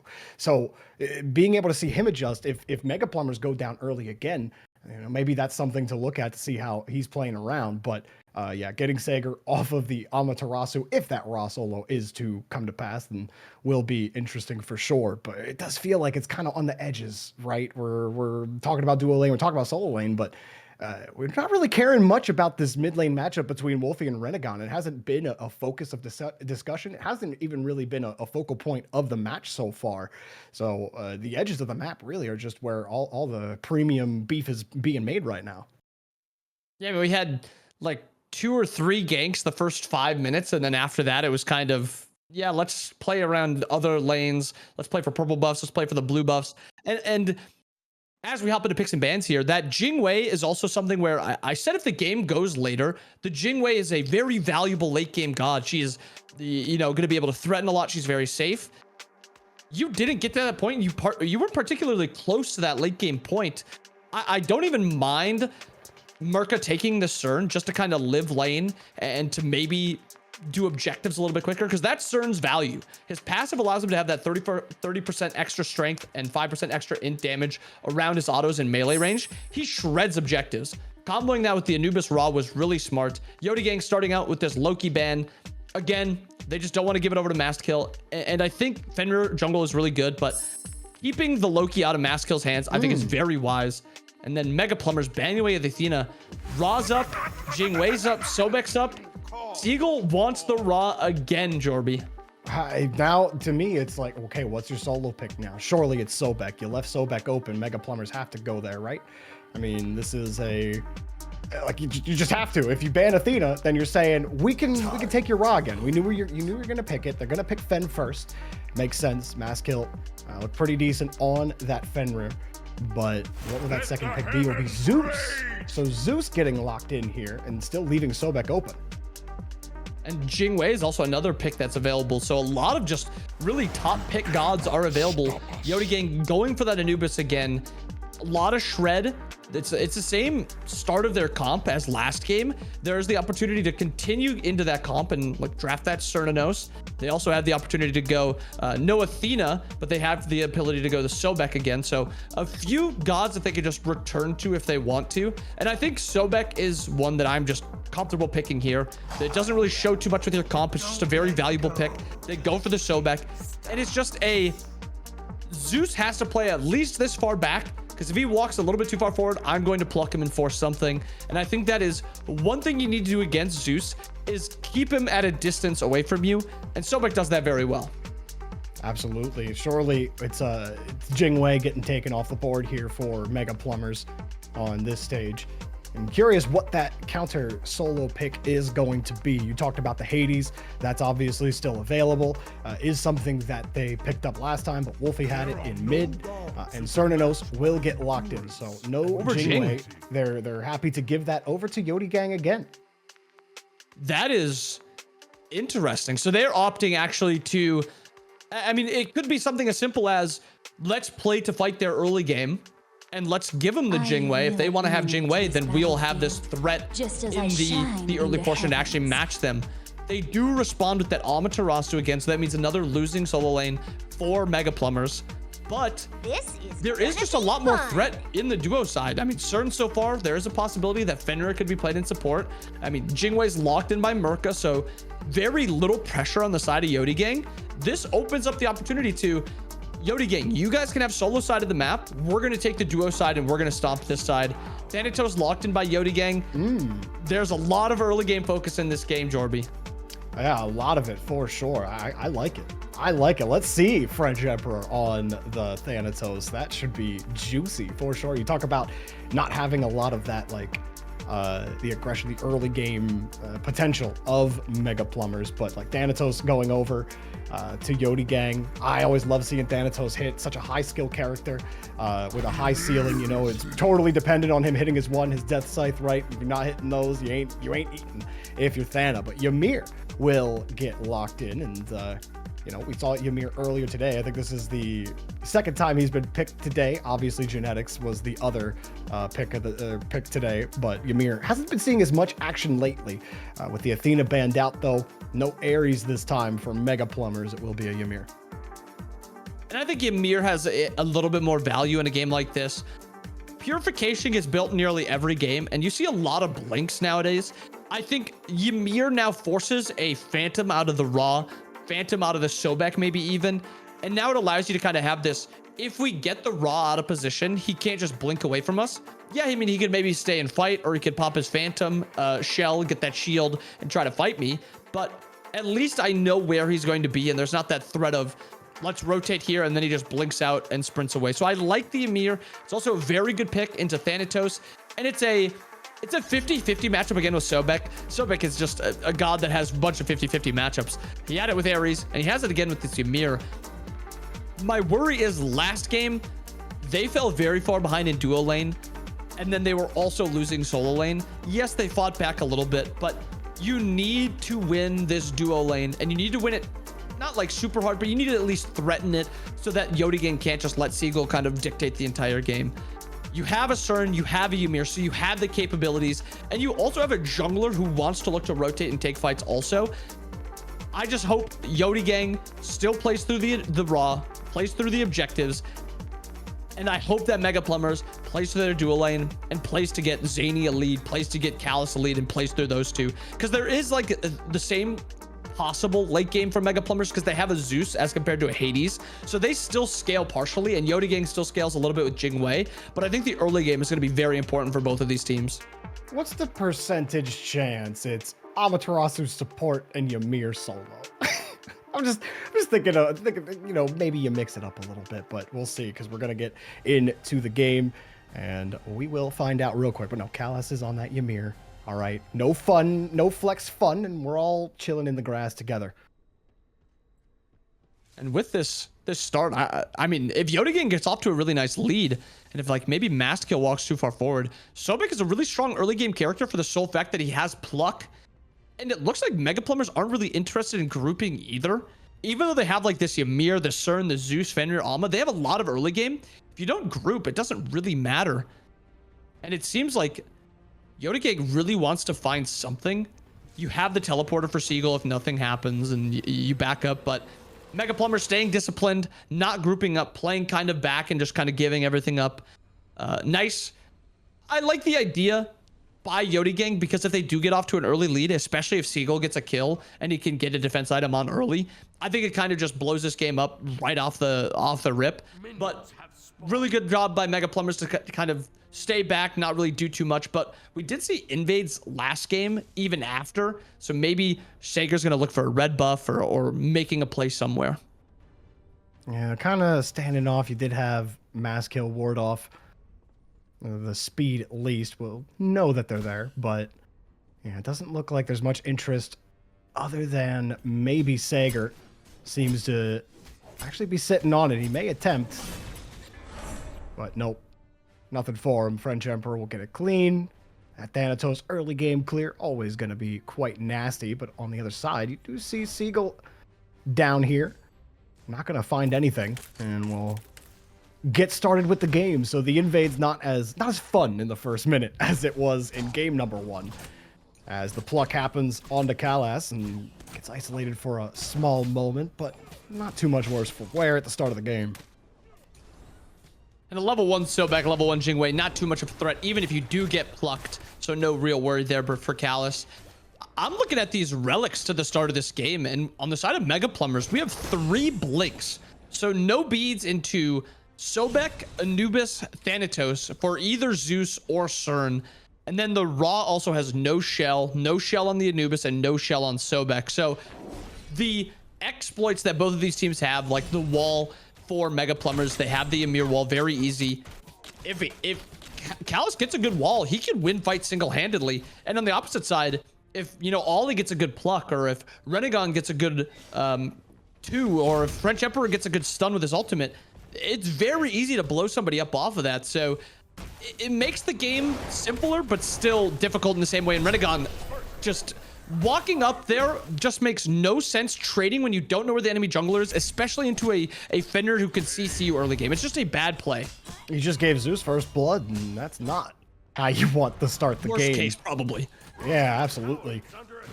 We'll be able to take over a game easily. We saw it happen in game 3 of a previous series, actually the one that Yodi was in against Scorps, the team that sent them to the lower bracket. Maybe a little bit of deja vu. We got lots of Smite to play before we get to that kind of point.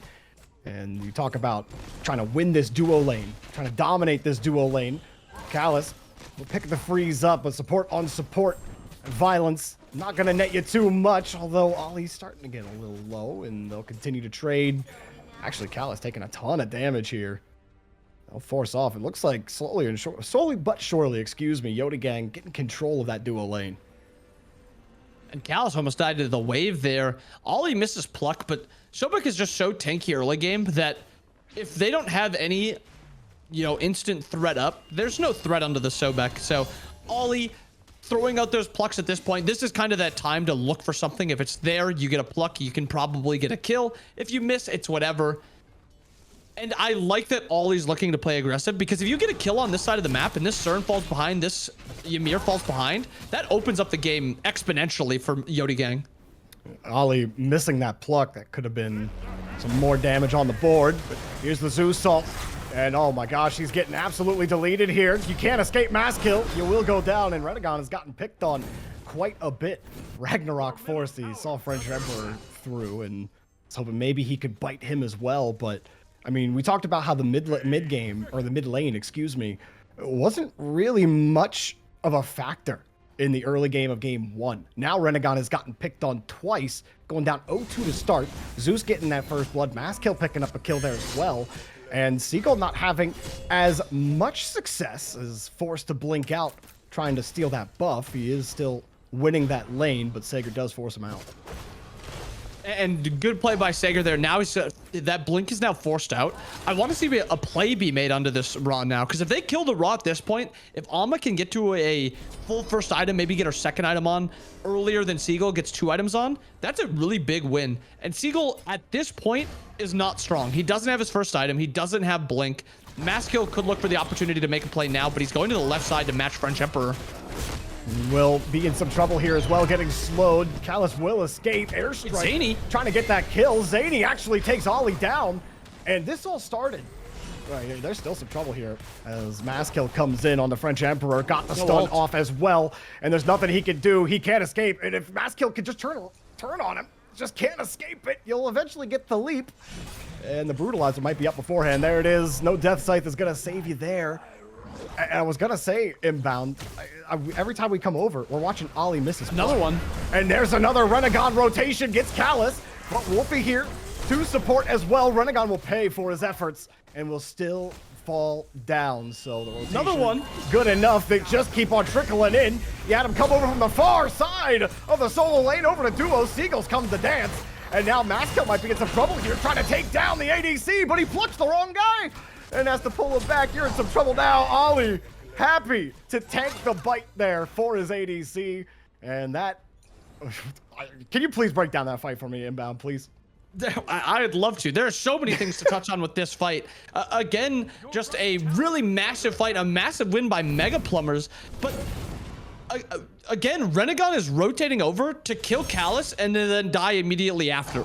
This Anubis is so useless at this point where he is just fodder for the enemy team. He is 1-3. Yes, he's got a kill, but it was on to Callus. It's not like he's getting high value, shutting someone down, or, you know, clearing a wave before rotating. He's not even clearing a wave before rotating. He's just following and then dying after. And while I pause on that thought, potential here under Renegon. Wolfie had the ultimate available. Thought he was going to maybe look for it, but he is thinking that he doesn't have the damage to actually kill. But then after that, just a snowball, 1-for-1, and then eventually becomes out, I think, a 3-for-2 in favor of Yodi Gang. And that's just off of Seagull's rotation. Again, Seagull on this Raw, it's not like he's doing anything super incredible. He's not like hitting massive ultimates. He's just making smart rotations, and he's just being where he needs to be for his team. And that's just like the second or third time now where he's just making really good plays.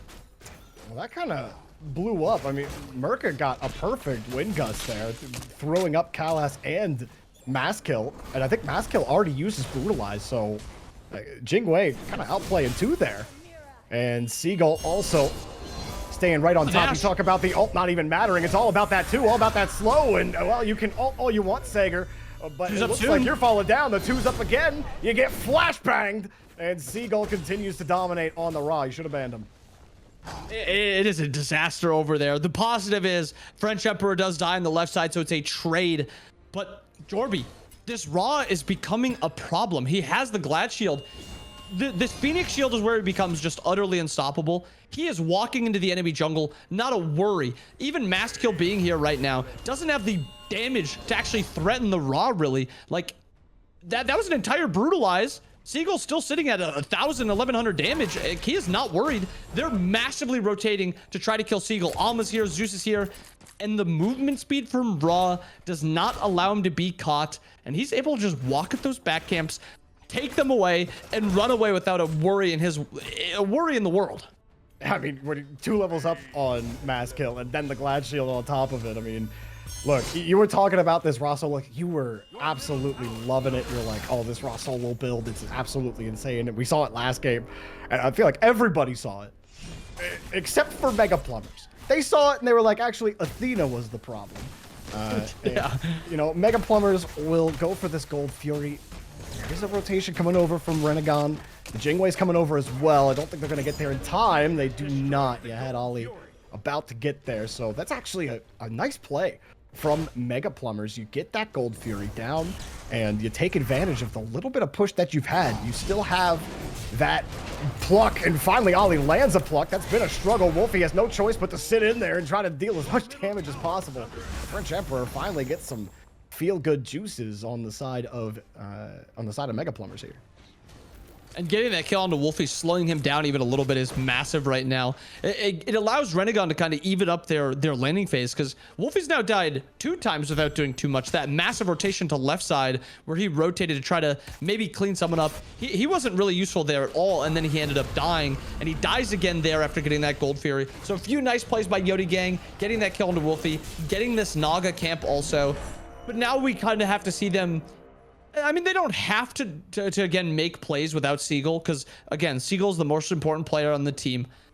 But you should look to group with Seagull. Seagull is what you want to fight around.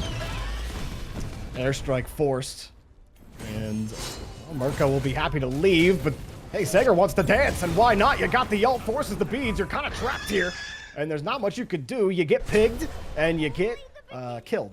Bye-bye, Mirka. Nice job And from Mirka Sager on the rotation. Yeah, Mirka's just kind of getting bullied at this point. But maybe a play onto Callus here also. Ollie's got a lot of damage here, and they have the execute with Thanatos. And it's really nobody else here. Callus is going to go down eventually. It's just a matter of what are they willing to put into him, and what are they planning on using. This is we will take the trade. Callus will die. Let's try to also make a play in middle. they're going to get it. Mass kill will get the kill on the Renegon. Had a great time. Meanwhile, Callus actually slowly but surely got picked apart there, and French Emperor will get the kill on him. I just want to say, earlier in that fight, Callus was looking directly at Ollie, like right in front of his face, and he hit the teleporter. Is it like, just come and hit me. It just looked really funny to me. Then you would hit the telly there, knowing how hopeless it was. But look how beefy this Ra is. Just mass kill, throw a brutalize, and I don't even think I watched his health bar drop. Sitting underneath the 3, and you said it, the move speed on his passive, he can just continually cast with the cooldowns. You can't catch him. It's quite ridiculous here for Seagull. But hey, I mean, look, Mega Plumbers, despite this Ra looking really strong, we talk about being able to get to the late game, mitigating its effect, but you don't have that. You don't have the Jing Wei this time. You have Zany, and while that's not the worst, you have the Zeus in Wolfie, and that may be the deciding factor for Yodi Gang, or for Mega Plumbers, excuse me, to actually force this into their favor and try to shut down Seagull, because once they get past that point, like you've been constantly talking about, you could get past that mid game. We're not really there yet. We're just starting to get there. What you see is he's just impossible to box, and really is actually melting the health bar here. Sager still wants to try to fight, but is this really a fight you want to take? I'll try to body block you out and actually let you dash out there. I almost think Seagull thought there was a rotation happening because of how Sager was playing that. Sager plays that really weird, trading as much as he can. Thanatos looking for the rotation here, also going to be looking for the dive and a fight in middle too. Another ult lurking in the waters as well. Renegon getting picked on, and that still continues. Callus confirms the kill. And they've been some weird fights for sure, and like it doesn't feel like it should be as close as it is, but it is. That Gold Fury doing a lot of work too for Mega Plumbers. Yeah, and they get the kill onto Renegon, shutting him down again. French Emperor and Seagull are grouped on right side. Sager is very low, and they opt to not only give up the dive, they kind of let him back and just let him do whatever he wants as they just leave. So, I mean, at this point, there's been a lot of things, a lot of positives from both sides, a lot of negatives from both sides. But this is a pretty dead even game. I mean, we'll have to talk about late game once we get there, but Sobek Plux hits the Callus. Callus having to blink out, wall up. Your right tower is under attack. It's been about the story for him. They're going to go for this Gold Fury, and Yodi Gang will get it. Yeah, like you said, no French Emperor ult. Sager's rotating around as well. Actually going to get picked here. Ult forced out, really defensive. Just trying to escape. Airstrike onto him. Sager super low, goes down to Mirka. And forced out. This Gold Fury still standing. They got off of it, and now they can start wiping him down. French Emperor cleans the fields. And that should be a Gold Fury unless Callus and Wolfie have something to say about it, but there's just no real angle for them to get in. It is taking them a little while. They do force that Gold Fury to the Order side. Callus wants to get the freeze, maybe get a kill. Wolfie still waiting for it. They're all starting to come forward. Maybe the bait to try to get it, but Callus is going the other way. Wolfie's got to catch up to this. Does drop the up behind them, but he's actually going to get absolutely nothing out of it, really. He's forced out. Gets raw ulted. He might die here, but French Emperor forces in the blink. And Yodi Gang, I don't know. I feel like Wolfie kind of put himself out of position there. Yeah, I mean, starting with that Gold Fury fight, it's like Seagull is zoning and Sager zoning, but at this point, the Alma just got one shot. She just got blown up, and Seagull on the opposite side does take a lot of damage, but as long as he doesn't die, that's a win for Seagull. And they use a lot. They use Masked Kill's ultimates. They use a lot of damage from Zany. Wolfie doesn't drop ultimate, and he ends up living. Beats forced in mid by Renegon again. Kind of getting bullied this entire game by both Wolfie and Masked Kill. But to your point with Wolfie, he holds ult for a lot of that fight. They kind of commit to Callus, and then Wolfie walks up again to drop ult as almost like a disengage. But it was really late, and then he's forced to blink ult. I agree with you completely. It was very strange play all around by Wolfie. We were talking about if this game goes late, Wolfie's like this massive win con. But there's been a few weird plays by Wolfie that, like, he should be much farther ahead than he is. He is the same level as the 1-5 Anubis. Now, Wolfie actually gets forced on the beads from the pluck. And lurking in the water is just going to zone out. Renegon, I don't really think there's much he can do to support here. Ollie gets completely blown apart on the team. Oh, no. Salt as well. Poor Renegon. He was like, why is all the attention on me, man? Why are you dropping all of your abilities on me? Dude cannot catch a break. Dropping a 1 and 6. It's definitely a tough bout for the mid laner of Yodi Gang. French Emperor, though, has had a couple of nice plays, and another wall forces the airstrike, do a lot of damage. Seagull comes in on the rotation as well. French Emperor ult, good night to you. And now they start to push forward. The bite to take French Emperor out of the play, taking some damage, surviving for a little while, but he does go down. And Maskill gets traded out by Merca at the 3 for 2. You'll take it if you're Yodi Gang. And it should be an opportunity to even look for this Pyromancer here also, as Seagull is still full health, and at the same time Merca is basically full health. Like, yes, Sager's here, but are we really worried about this Amaterasu at this point? Not really. Maybe she looks to out-secure, but she knows she's not going to be able to do much here. Even though Sunubis is 1 and 6, he still does have that CC. Pyromancer picked up. Naga looking to be picked up by Mega Plumbers. Or, sorry, by Yodi Gang. And this is the, again, another just like break point for them. Like, they have an opportunity now for Gold Fury. This Sunbeam Bow, very good for shredding objectives also. If Merca has the mana, it does help your objective damage by a lot. And they see Zany on the left side. This could be a free Fire Giant if nobody checks. Sagers, he feels it, he knows it, but I think you just wait a little too long. Now you've revealed your hand, and you get plucked out of the way. Great job from Ollie. The free Fire Giant, Sager also a little bit out of position. Now the worry is, do you take the fight after? You used a lot of abilities, and it looks like a nice disengage by Yodi Gang after getting that Fire Giant. And that is a call which is not easy to make. That is a 5v5 on the map. That is a, you are not going to make the conscious call to defend this Fire Giant. You're going to be looking to farm, because to Mega Plumber's credit, there's a ton of farm to go for there. It makes sense that they're actually looking to farm. It's just that threat on Fire Giant with this Raw is just a little bit too much. And Seagull may be looking for this kill onto Sager.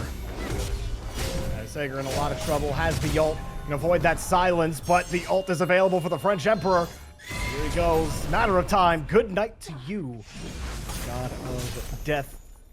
It makes you pay the tax. Yodi Gang, slowly but surely, starting to increase that lead, starting to outwit, to outplay this Mega Plumbers team. But Maskill coming through, forces the airstrike out, and that is broken play. And look at the amount of health Zany has. He's in some trouble lurking in the swamp behind him. Kalas got the freeze just to survive, and he got blown apart. French Emperor says, you blink away, I blink to you. Good night. Ollie also getting the kill, and this is disastrous for Mega Plumbers. And disastrous indeed. This is a blowout at this point. Ever since they got this Fire Giant, it's just been all Yodi Gang. They are the ones making the plays. They found the pick on a Sager, and it's Mega Plumbers trying to respond, but it's just being too aggressive with what we're looking to do. These teleporters allow you to kind of make a play on the right side and then TP to the left side to make a play over there. You have to be aware of that, and Mega Plumbers just aren't. Now they're in a position where Tier 1's down and left, Tier 2's down and left. They have another opportunity to go for this in left for the Phoenix. Maskill's not here again.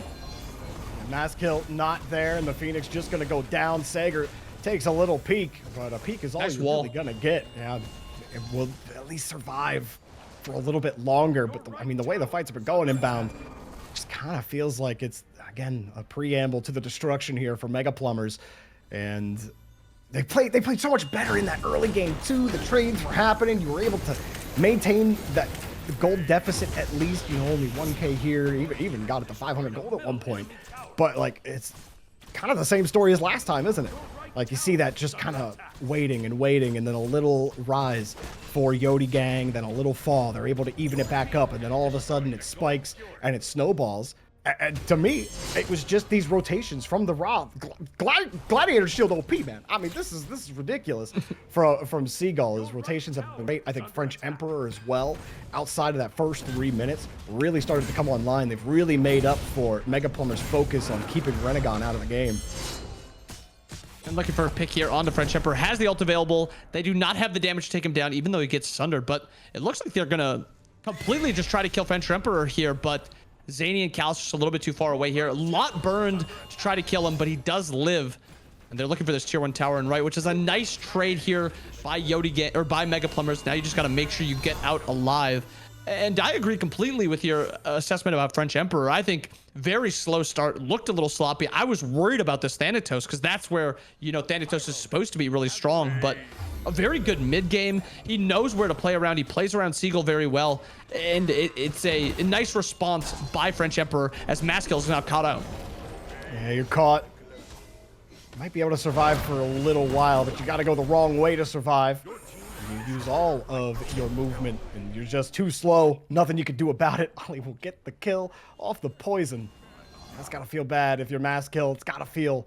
I mean, you think about Mega Plumbers right now. You know, you got into the last chance qualifier. You were able to survive that. You were able to make it here to the lower bracket to try to get to Vegas, and now your tournament life is on the line here. The Phoenixes are about to go down, and Yodi Gang, they're just surviving for the next round. But for Mega Plumbers, I mean, that's where you start feeling the pit in your stomach a little bit. You're trying to find a way to play some defense, maybe pull a Bills Goons off. But I mean, this is not the Bills Goons comp. This is not what they wanted at all. And I really feel like they lost this one in the picks and bans. But hey, you're not out of the woods just yet. If you're Yodi Gang, got to complete the job. Yeah, they don't have the Danza Jungle, the Alma mid to be Bills Goons, but they do still have that potential to win that late game with just like one fight. I mean, 21 minutes, it's not super late into the game, but my big issue with Mega Plumber's comp right now is where's the damage coming from? I mean, Alma is doing a little bit, but she's not a full-blown threat. Maskill's got 2 defense. Yeah, a lot of just... I mean, Talisman on... Oh, you talking about on Fenrir? No, on Zeus, on Wolfie. Oh, yeah. Getting to Zeus, Wolfie's build, not a ton of damage there either. And you got Ollie lurking in the swamp. He won't even die. French Emperor coming through as well. This one will be for the Fire Giant. Maskill gets Ollie, but I mean, the Sobek wants to die there. French Emperor takes Sager down, and there's a little bit of front line gone. Kalas in some trouble. Absolutely ineffective. Wolfie. Take the raw snipe. Wolfie actually got the kill on French Emperor. And the Zeus could turn things around. Maskill got Renegon as well, but Merca makes sure the trades stay even and will push it as long as that Jingwei's alive. Explosive bolts, explosive death. Well, Seagull gets credit. Make no mistake about it. That Jingwei was doing some damage. See you later, Wolfie. Absolutely dominant play here. Kalas comes back, but he's the only one left here for Mega Plumbers. And Seagull is just doing way too much in these fights. They can't kill him. He is full health after an entire fight, Jorby, and he got a double kill. It is just ridiculous how much him and Merca are able to do in these fights. And they have a potential to even get this. They just don't have Wave, and Sager spawning in a little bit, but I mean, Seagull's tanking all this damage. If they just wait for Wave, they would have been fine. But I think he's just padding his stats at this point, just trying to get as many damage taken, mitigation up as possible. And I cannot express enough how OP from ahead this raw build is. If it's behind, it is much different story. You can kill him. You can CC him. You can knock him down. But when you're ahead, when you're level 20, the enemy team is level 19, highest level, with really not even that much damage, you feel unkillable. And that's where my issue lies with Mega Plumbers. They have no damage on their team.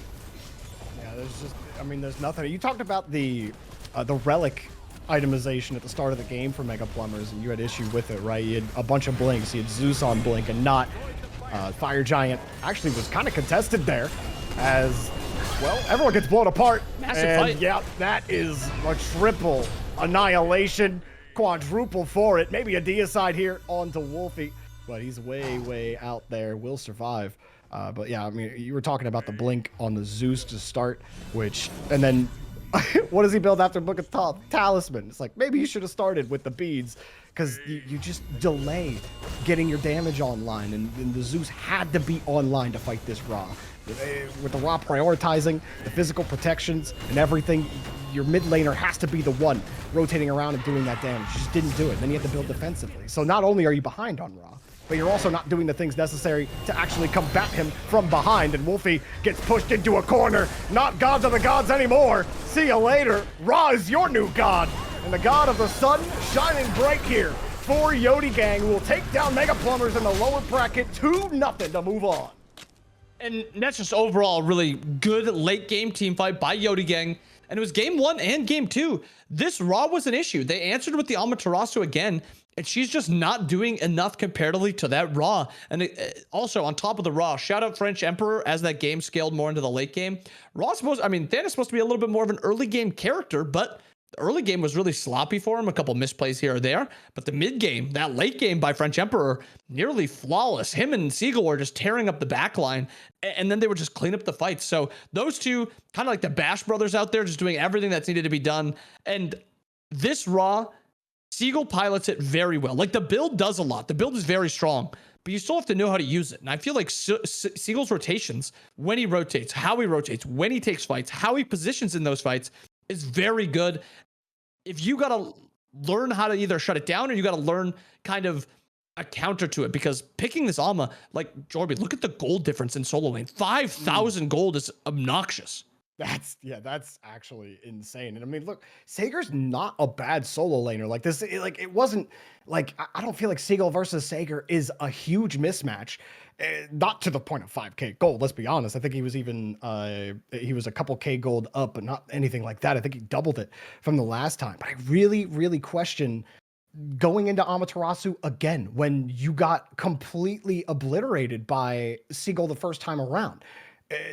To me, you lost this game by banning Athena and not taking the Ra away. Or if you were going to let the Ra go through, not actually picking against it, because there were some bright spots here, right? I thought Maskill, outside of the things that, you know, we were kind of harping on him for is late game antics. Like, he was still getting good rotations, getting good early kills, keeping Mega Plumbers in a lot of these fights. But like, outside of that, you just weren't getting anything. So like, you couldn't capitalize on your bright spots because you refused to actually pick against what on paper was killing you. So that's tough. And, you know, but part of what separates the good teams from the great teams are the ones that do adapt in picks and bans, are the ones that do recognize this guy is the problem. We get rid of this, we win the game. They didn't do that, and as a result, Yodi Gang take the game. So we're not done yet. We got more EMEA action coming up here soon. Yodi Gang will move on, but who else will be moving on in the tournament? Find out after the break.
The Pyro has arrived.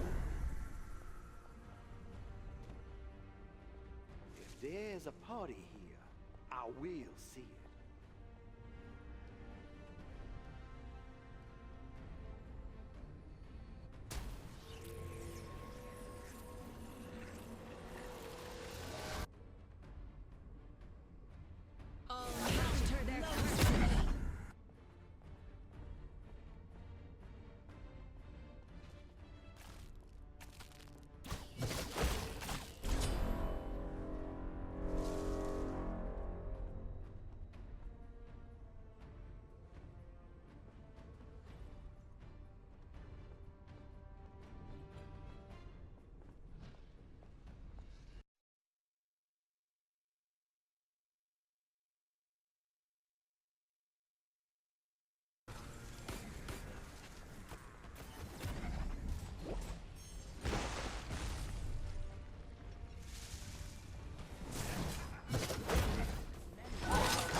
fury.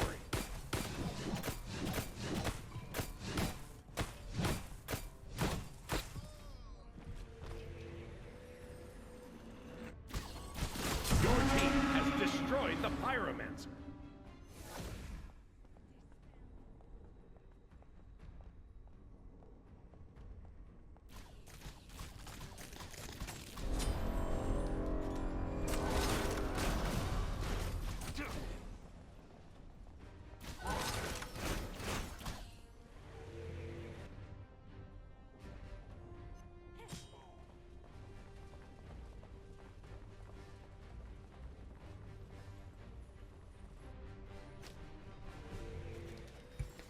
All right, we are currently in game number 2 of Titans Reloaded versus DDK. And when we first took a look, DDK had, what was it, a 9k gold lead, but a gold fury here, team fight there in the last few minutes here inbound, and Titans Reloaded are going to try to end it in 2 games rather than being forced into a third, as DDK, they're trying to do just that in this game right now. And Fire Giant also for Titans Reloaded. With that 1-0 advantage, all you need is this last one to eliminate DDK. DDK on, tournament life point right here, so they're going to want to win this one, go to that game 3. But with this Fire Giant, what are Titans Reloaded looking to do? Actually, good macro there by DDK, forcing them to get that reset off to try to defend their base. It almost seems like the team with the Fire Giant was the team that was forced to respond because DDK had so much pressure. They had the tier 2 already dead. They were already walking down to that Phoenix, and Titans Reloaded didn't have that same threat on left side. So DDK slowing down this Fire Giant just a little bit. Nothing too massive, no team fight, no massive win or anything, but trying to keep them on their toes. You have to respond to us still if you're not in a proper position. So overall, nice little play there by DDK. Nothing huge again, but it just slows down the Fire Giant for Titans Reloaded. And both teams coming from that last chance qualifier. DDK had won their group emphatically. Titans Reloaded looked like a team that everyone needed to watch out for in the playoffs as they continue to try to barrel down, get the tier 2 tower, but the Amaterasu coming through forces that beads out. And Life of the Party also going to come out. This one swings around the other way. DDK in some trouble, also trying to counter, and they do get banned though. They're gonna have to get this hurt cult out of the way. You got the rock, you're getting some damage, and where Titans Reloaded look like they can turn on him. Immortal comes through again. And, well, DDK looks like they just may have taken back control. It looked like Titans Reloaded had something there. And it's just a strange forced fight by Titans Reloaded. Dark is nowhere near that fight, and they opt to use the Baron ult to force the fight even more.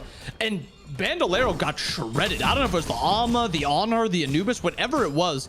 He got absolutely shredded, and the build isn't really a super tanky build. He has this Chronos Pendant 4th. He has a little bit of magical physical protections from both the Cloak, the Talisman, and the Glad Shield, but still not tanky enough to live that damage. And on the right side, DDK looking for this Phoenix. Yeah, that fight really would make things hard, but you do get some damage off. Maybe you can get it. You got the axe out there as well. Gonna protect the Phoenix. Should go down. There you go.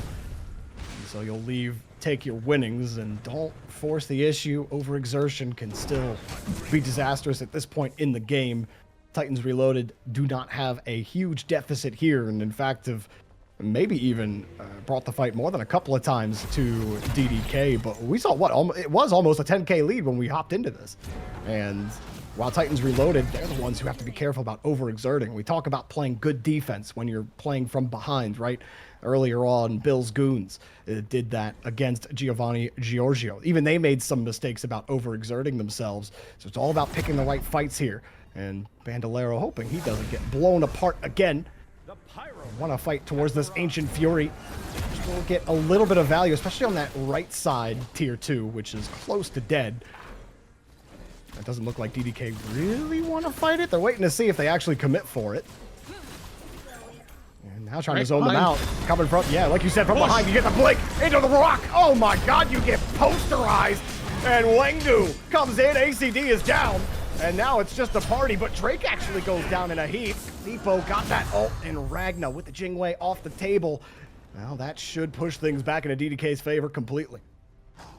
And Drake gets a nice little wrap, and he does exactly what he needs to do. He's not there to 100-0. He's there to threaten. And I mean, he almost 100-0 to be fair, but he got them out of position, got a lot of damage onto them, and they were allowed to clean up AC and Ragna. Ragna does get the trade onto Drake, but it doesn't really matter. They can threaten through mid here. This is a low Phoenix. There's just nowhere they can go, and a great stun as well. Too difficult now with the 2 Phoenixes down. Only the left Phoenix, arguably your weakest Phoenix. The one up holding it. And DDK does look like we are going to that game number 3. The only unfortunate part about a game like this is we didn't get to see the first 30 minutes of the game, right? We don't know who got that early lead. But I guess, if we looked at the gold over time, we probably would see it. But either way, it looked like Titans Reloaded were playing from behind for a little while there. And now it's just a matter of stalling for as long as you can. But tough ask right now for Titans Reloaded. And it seems like most of DDK's value. And it seems like just a very slow burn game where DDK just has the lead and slowly pushes it. But it looks like this Anubis is just like the it factor for them. And as they pull this Fire Giant, it's already down to 6K. And just may get it again, learn in the waters to try to pull them out. Life of the party also coming out. Bandolero gets it, and that was some trouble, but Immortal Ram actually got the kill on the other side, so D-Drake does go down to Ragna. And look at the zoning from Listemics here. Actually doing a lot of work to keep them out of that Fire Giant, and actually got those health bars low, plucks them right back, and Listemics will get credit for the kill. Why not? Excellent pluck, and DDK kind of get caught looking. And after that big win, they have this Jingwei with crit. They have a lot of damage here. Coming out of base, the Anhur and the Anubis. It's only Wengo here. Does he look to contest? 6K damage already on the fire. I think they just dropped this. There's no way in. Okay, we still got a game of Smite.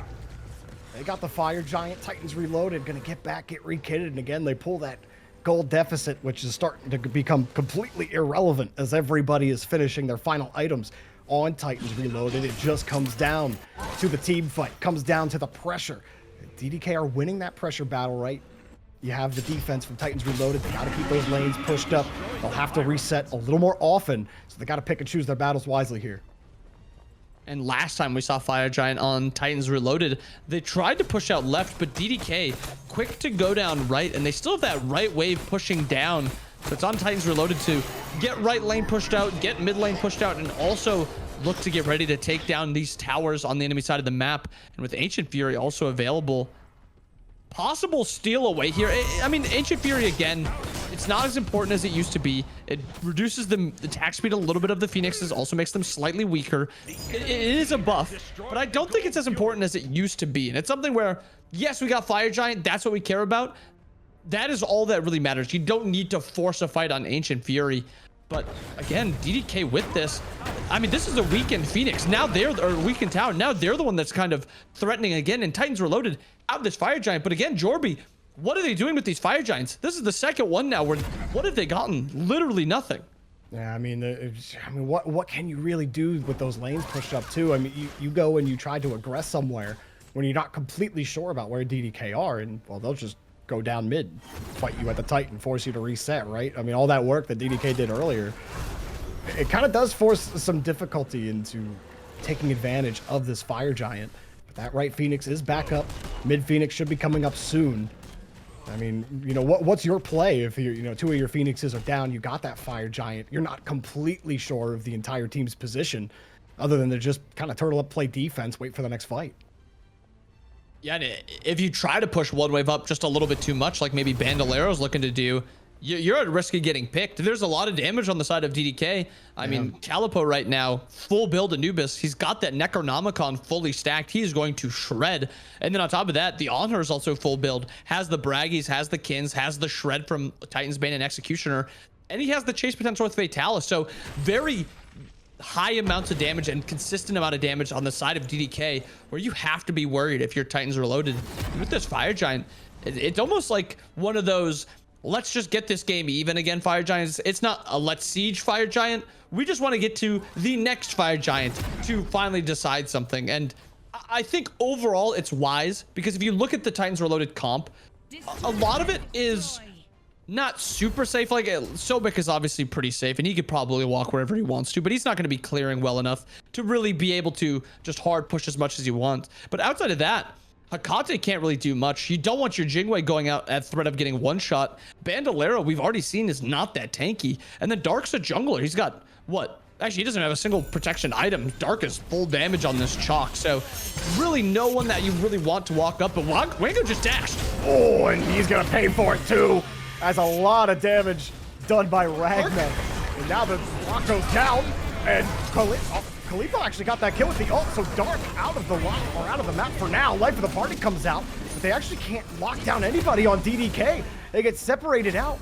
Oh, all that damage from Ragnar, you thought they'd find that pick, but the fact that they come away with nothing, and in fact they lose somebody on the push, that's tough, and now they have to really think about this push. They have a lot of ward coverage, they can afford to pull off, but push comes to shove. You talk about fighting towards that next Fire Giant after this back and this next look.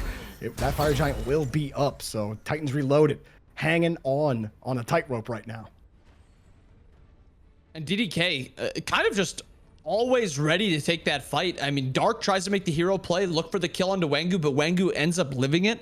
And DDK again grouping in the jungle. This is not like the third or fourth time we've seen them grouping, looking to find a pick. And all it takes is one Herc pluck, one Anubis 2. And it doesn't really matter if a beads or a purification is used. You'll get blown up. Lestamix has to be very smart here with walking up. This is a tenuous position for Titans Reloaded, but the fact that they forced it to this stage, the fact that it's at the 40-minute mark, you know, they got their Phoenixes back up. No more fire minions to have to worry about. The lane pressure becomes a little less to deal with. Everyone's sitting in the grass. Listemix is like, oh god, get out of there. Rock comes out as well. Numbers flying up everywhere. 2 fights isolated because of the Yamoja ult. As 3 from Titans Reloaded get locked out, but nobody falls. Wango finally takes one down. Within an inch of his life, Bandolero gets the kill onto Immortal Ram. And look at the Hercules health dropping. Ragnar's confident with the fight. D-Drake will slowly get himself out of this. Again, another fight that doesn't really tip the scales one way or another, as it looked like DDK were getting forced out of it, but a trade nonetheless. And oh, Vivas, what went on here? You got caught a little bit. Titans Reloaded takes another down. Now you get the Ancient Fury. That may put that tier 2 on the right side close to dead, but the tier 2s are kind of irrelevant at this point. Team wipe doesn't matter. You just go straight down the middle of the lane, you win the game. If you can get the right team fight here. There's 2 down for a long time here on DDK. Range of Titans Reloaded to look for that Ancient Fury and then to not look for something with it. Maybe they're looking to pick Drake again. His teleport is down for a few seconds, but I mean, you waste a little bit of time. You're 5v4 on getting this Ancient Fury and then you don't use it. I guess you're setting up Vision, getting ready for this next Fire Giant. Wengu, I would say a little out of position, but he does have that survivability of Alma Ultimate. I guess it's actually just coming up in a few seconds. So a pluck there maybe spells doom for Wango as his purification is still down, but Fire Giant pulled by Titans Reloaded. I like how the vision is kind of evolving as well, seeing where the wards are being placed as Titans Reloaded get a little more confident in their positioning. These fights haven't gone DDK's way completely. Now they get another Fire Giant. They're going to get the back here, and it feels like the pressure is slowly flipping inbound, where Titans Reloaded, I mean, Lestemix walked into 4 guys. I mean, you said he could walk wherever he wants, and that was proof of it, right? He gets out, he dashes out, and then the follow-up from Titans Reloaded was good afterwards, just because of where they were in the jungle. You couldn't really get those kills, but, you know, you get Ragnar in the right place, and he might wipe everybody himself. This is a scary moment if you're DDK with the lead that you had earlier in the game. And I think it's exactly that. The worst part about a game like this is DDK had the lead for most of it. A blown Fire Giant fight and then giving up the next Fire Giant. That's going to put DDK on the back foot. But for both sides, there's still a lot of threat potential on both sides. A little worrisome by Lestamix taking that poke there because he doesn't have those purifications yet. If he gets hit by the Rapid, gets hit by a Herc 2, there is kill potential onto him right at this moment until that purification's back up. And then he's very safe to walk wherever he wants. But towing that line at this point where if you die, the game is over, I just don't like it. I think it's a little just too risky right now. It ends up not really mattering though, but it's still 10 seconds on that purification. That is like your last opportunity to make a play on this Sobek. As soon as he's up with that, very little chance to kill him. But as we look for this siege, it's a very good anti-siege comp that DDK has. They have the Emoja and they have the Anubis. And then if you walk a little bit too far forward and Herc is able to get his pluck onto you, that's a lot of CC. And it's unbeatable CC of once you're plucked in the air, you can't beads out of that. So it's still a worry for Titans Reloaded. Lester is already taking a ton of damage. Yeah, had to use his ult to try to get out of it. Emoja ult also gonna prevent him from leaving, but he does survive. Meanwhile, the fight on the back, you have a little bit of help from Wengu, but Wengu gets blown apart as the rest of the team, nobody came up to support. Now Drake is ulting defensively, pushes one back into the Phoenix, trying to get back out of it. Kalipo actually does get dark, but doesn't matter. The Phoenix goes down. Everybody gets pushed back here on DDK, on Tournament Life, trying to survive. They had control of this game. They had Titans Reloaded on their heels, and all of a sudden they're getting pushed to the edge of the ring. And going for this right Phoenix. They have no wave yet, and a pluck on the Lestimus. He has no purification available. He's going down. The siege is probably looking to come to an end. Ragna's still looking to take the fight. Does trade out a lot of damage, and he's actually turning and looking for the damage of the Hercules. Airstriking forward as well? We'll go back. He knew that everyone had to leave. He did have a little bit of support, but I love that confidence there from Ragna. Man, 43 minutes. Titans Reloaded have completely swung this game back into their favor. What a time to come into the game. This really does feel like Red Zone. Yeah, this is we're on the 20. We're marching down to the 10 right now. Something's going to be happening very soon. But to your point, and to something that you called out in the middle of that fight, Wengu is far forward, and something that I saw is the entire time Drake was not inching forward. He was leaving Wengu out to dry, and there was no follow-up at all. Wengu was by himself, and it almost seemed like he thought his team was going to be following up, but there was just nobody there, and he ends up getting picked. On the opposite side, though, Lestimix, almost the same thing happens with him. He walks too far forward, he gets plucked, and his team isn't with him, but it doesn't end up mattering too much because Ragna is doing so much damage right now. And right now, it feels like it's all Calipo for the side of DDK. It feels like he's the most important player on the map. Look at the player damage in the bottom left, Jorby. He's doing 52k. His Hunter isn't even doing half of his damage yet. And that is an issue. You need somebody else that is going to be helping you out in the damage department. I mean, the last few team fights, it was Calipo's ult was the only one actually getting a kill on anybody or actually doing damage. Like 52k is crazy considering, like you said, half the damage output, the next highest, and then everybody else obviously doing the work there for Titans Reloaded. And wouldn't you believe it, they were almost 10k down at some point. Gold hasn't mattered in a while. I just find the number interesting now with them evened up, or actually just ahead, about 500 gold. They have flipped it on them, and you can see that graph, while it is kind of meaningless at this point, it does tell the story when you look in the middle of it, what was happening. And you said Inbound, you know, kind of a slow burn on that gold, slowly going DDK's way. Titans Reloaded couldn't find a way in, but then Jingwei came online, and Ragna putting the rock onto DDK, and Drake is the one in Hercules. The rock's not on his side right now. Someone might need to call Sisyphus for some advice, because DDK need a little bit more of it. Titans Reloaded looking for a little bit more with Wengu off the table. How do you force the issue here, Inbound? And it seems like Fire Giant is the call. Hercules is kind of still sitting in a spot where maybe he looks to do something. Anubis is also somewhat walking up. It does seem to be a give at this point, and this is a good give, but this is another play by Drake, who they have Ancient Fury still. If he doesn't show up on the wave, he can threaten this Phoenix, but my issue kind of comes down to who's going to push faster, this Herc against an Ancient Fury, or with an Ancient Fury Phoenix, or a 5-man Fire Giant. Drake makes the decision, I can't push fast enough, I'm going to back, but he's too slow. Hey, I mean, you need that CC. Lestemic's just going to sit here as the Phoenix will drop, and the pillar to try to prevent him from, or for Lestemic's from really getting in there, plucking someone into their death. That was actually a really good pillar from Immortal Ram. When you're talking about pillars being good, just preventing a death, I don't think you're in a great spot if you're DDK. As the Phoenixes start to drop, Titans Reloaded have taken this match back into their hands, ending it 2-0. We thought maybe a game 3, but life of the party comes out, and this party just may end a little early. Ragna gone. That's a lot of damage off the table, and you can see it. Titans Reloaded know it. They gotta leave. Bandolero out as well, and all of a sudden, Ragna gets caught. Oh, everyone gets blocked. Oh, Drake! How about that? Hercules has come to the dance, and he is the center of attention. DDK flip it right back in Titans Reloaded's face. Lestemic's All he can do is just delay, but the Gator eventually will drown. Drake picks up another kill. Huge play for DDK. And with that, we are going to game 3, 44 seconds on this Jingwei, and there are 5 alive on the side of DDK. What an unbelievable pick by Calippo, finding Ragna out by himself. It was almost like a disrespectful positioning by Ragna. He still has that blink available, and he doesn't use it. That was absolutely insane on the turnaround. It's amazing. Kill Jingwei, win the game. DDK, game number 3 is on the way. What a day of Smite, my God.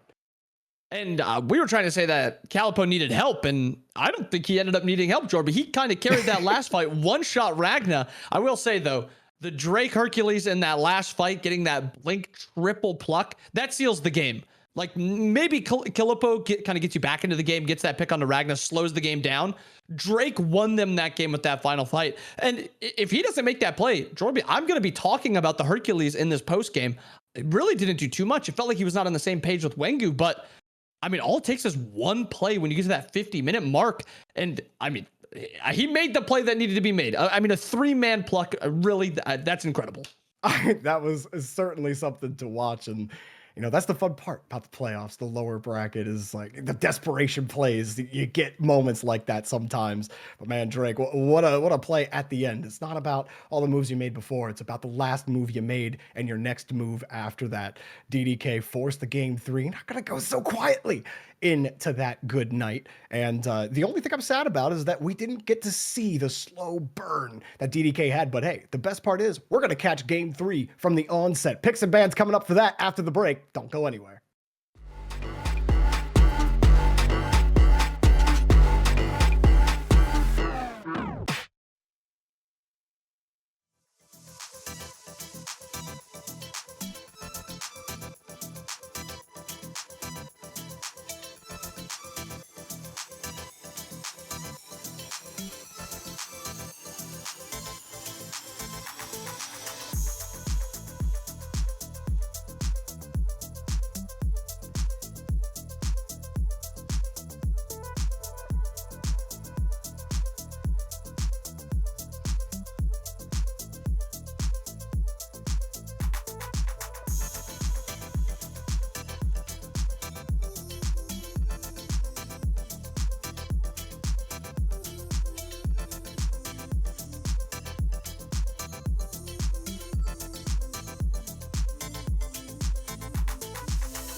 A thrilling end to Game 2 between Titans Reloaded and DDK now takes us to a Game 3 decider here in the lower bracket. Both of these teams came from the Last Chance qualifier, and yeah, don't let Hercules Blink pluck you again if you're Titans Reloaded. But what a play to end that game inbound. And, you know, when we get to the post-game stats, I'm sure that's going to tell a little bit of a story, but so many hype moments. This might just come down to what you see with your eyes. And I mean, we saw a lot there at the end of that game. And we came in, what, 28 minutes in? And I feel like we got the best part of that game at the end. Oh, we for sure got the best part of it at the end. I mean, we got to watch two players kind of put the team on their back at the end of that game, because that fight on that left Phoenix is won by Calipo and Drake, because Calipo gets the pick on Ragna, shutting down the most important player in the entire game at that point, and then Drake just kind of ices it with that massive pluck. I mean, that's like what you want to see in that late game. I mean, there was a few fights in a row where I was curious what Drake was doing. He doesn't really do too much. I mean, he had a nice flank around that Gold Fairy, which was really sick. And then besides that, he was kind of useless for 4 or 5 minutes. But that fight right there was insane. That pluck was insane. Yeah, let's take a look at it one more time. We got the clip for you because it was that juicy. That's All right. a lot of damage off the table, and you can see it. Titans Reloaded know it. They got Everyone leaving. Get out of here. Blink. Pluck. Rock. Oh my god. And that's like a true combo. Like he hit the pluck, he then ulted right after, get the knock up, and then he pushed them all into the wall. It's like 2.5 seconds of CC where there's nothing the enemy team could do, and then the one tank lives for 10 seconds, but the other two just get instantly kerplat off the entire map and 50 seconds on the respawns. That's a free end. But there are issues, I think, to talk about because DDK lost game 1. So game 1 was a loss. We don't really know too much about game 1, but game 2, what we saw was they had a 10,000 gold lead when we joined Jorby. They lost the first Fire Giant. They lost the second Fire Giant. They lost the third Fire Giant. They just had a hero play from those two, Calpo and Drake, to kind of win them that game. You don't want to be in that position again. We need to see cleaner late games from DDK because it was overall really sloppy. And obviously we couldn't see like the middle portion of the game, but from what we saw, it was just very sloppy. Yeah, I mean, we saw Titans Reloaded kind of slowly lose the game just based on what we saw in the gold and XP difference. What we didn't see as well was game 1. We don't know what Titans Reloaded did really well in game 1. So while we do miss a little bit of information, I think we do see how the picks were going for both teams near the end of that game. But as we get into picks and bans here, granted, we don't know how the pick ban stage went for the first two games. I mean, we know the picks, we just didn't know the bans. However, it's kind of gone one way. Zeus usually gets banned, Loki usually gets banned, Jingwei obviously made it through, and yeah, DDK, they say no Anubis for you. He's only ours. Only Calipo gets to play with Anubis. And that's an interesting throwaway ban because that basically says ban Zeus, or we're first picking Zeus and we're gonna have a Zeus and you're gonna have like the third best mid laner, which is like Kuku, maybe the Hekate again. Titans Reloaded, ban away that Yamoja, gives them the opportunity to pick this Zeus. And if I'm on DDK and Calipo's my mid laner and he has that performance on Anubis, I would have loved to see him on the Zeus. But they opt for no Zeus. They opt for the Sobek first pick. Mid Sobek for sure. So, yeah, it's still immense amount of value. Probably not going to Calipo. Probably going either solo or support. But now it leaves open this opportunity for Titans Reloaded. They have the Jingwei. I'm going to shout out the Raw Jorby because of what we've seen. I don't expect it to be played, but I feel like I need to mention it that it is that good. Yeah, I mean, look, you don't have to convince me. I saw it with my own eyes. Chalk seems to be getting locked in again. I think it was Chalk jungle for Titans Reloaded last time, right? Dark was on the Chalk, so we didn't get to see the early game of that. We don't see Chalk in the jungle too often. We didn't see it really at all in Last Chance qualifiers. Granted, Chalk has gone through a couple changes over the course of those Last Chance qualifiers. He did see a couple of adjustments. Hercules getting locked in on DDK again, so Drake probably running it back maybe on this Hercules, but it seems like it's kind of going the same way here, right? Ragnar on the Jingwei, got Dark on the Chalk, The and warring of gods this has endangered DDK these actually going to lock lands. in Nuwa, which we don't see too often. You said going the same way, and they threw the fastest curveball of all time, locking in the Nuwa third. It's not like a last pick Nuwa. They wanted to confirm this early, and that allows Titans Reloaded to lock in the Zeus. And to the Chalk comment, I'm pretty sure nobody plays Chalk jungle except really Johnny. And now I guess Dark. So we have two Chalk players, Johnny and Dark, probably going to jungle. I think you are right. No dissenters. Probably with the Mordred. Now that makes it interesting because Mordred, a lot of the time, at least from what I've seen, is a jungler. So now as Dark playing the Mordred and Chalk is going to be going to solo lane, there is some flex potential with both of those characters. Yes, Mordred could still go solo lane, but a little bit of flex potential for Titans Reloaded. Yeah, the Zeus getting picked up for Titans Reloaded as well. I mean, how do you feel about this Nuwa decision? Like Nuwa versus Zeus? Like you have the minions. Does the clay soldiers help a little bit more with like zoning out the Zeus? Granted, the Nuwa was picked before Zeus was, so like this just seemed like our mid laner is what we're going for. Like Calipo and the Nuwa, Baron also getting locked in, but I really want to know how you feel about this Nuwa. I think the Nuwa is just, I would assume, a comfort pick because it's not like it's more valuable than the Zeus, and it's not like it's a counter pick into the Zeus. Like, oh, if I pick Nuwa, you can't lock in Zeus. That's not really a thing. Yeah. I don't think there's too much interaction there between those two. So 100%, I'm kind of curious about the reason of Nuwa over the Zeus also. there's really no, like, I mean, I guess if you're a Zeus and the other guy's playing Nuwa, you have to kind of think about buying Aegis, but I mean, are you buying Aegis into Sobek, Hercules, Baron? No, you're a madman if you're buying that into them. So I guess it gives you that opportunity to maybe use your ultimate to kill that Zeus in the late game, because he's not going to be able to go Aegis. But DDK holding off on this last pick could be actually, it's going to be an ADC 100%. We've seen a little bit of CERN. We've seen a little bit of On Her. We've seen very, very little Danzaburo, except in the jungle in April's hands. On Her getting hovered. I think what we've seen from both On Her and CERN makes me like CERN a little bit more, actually. Yes, On Her has a little bit more safety, but the objective damage that CERN provides, I think, is getting really underrated by teams that aren't looking to lock him in. On Her can jump walls. Yes, he's got nice little CC with his zoning potential with his one, but I think CERN allowing you to threaten those early Gold Furies and early Fire Giants just makes him infinitely more valuable. Yeah, it's an interesting decision if they do lock it. They're only hovering, thinking about it, so not a decision just yet. Clearly a discussion going on. Maybe they are thinking about doing exactly what you said. You know, it wouldn't be the second time that you called exactly what they were going for, but they do lock in the On Her this time around, leaving the last pick over here to Titans Reloaded. A bit different on the comp. Sure, the Jingwei and the Chalk are the same, but what are you thinking here on this last pick?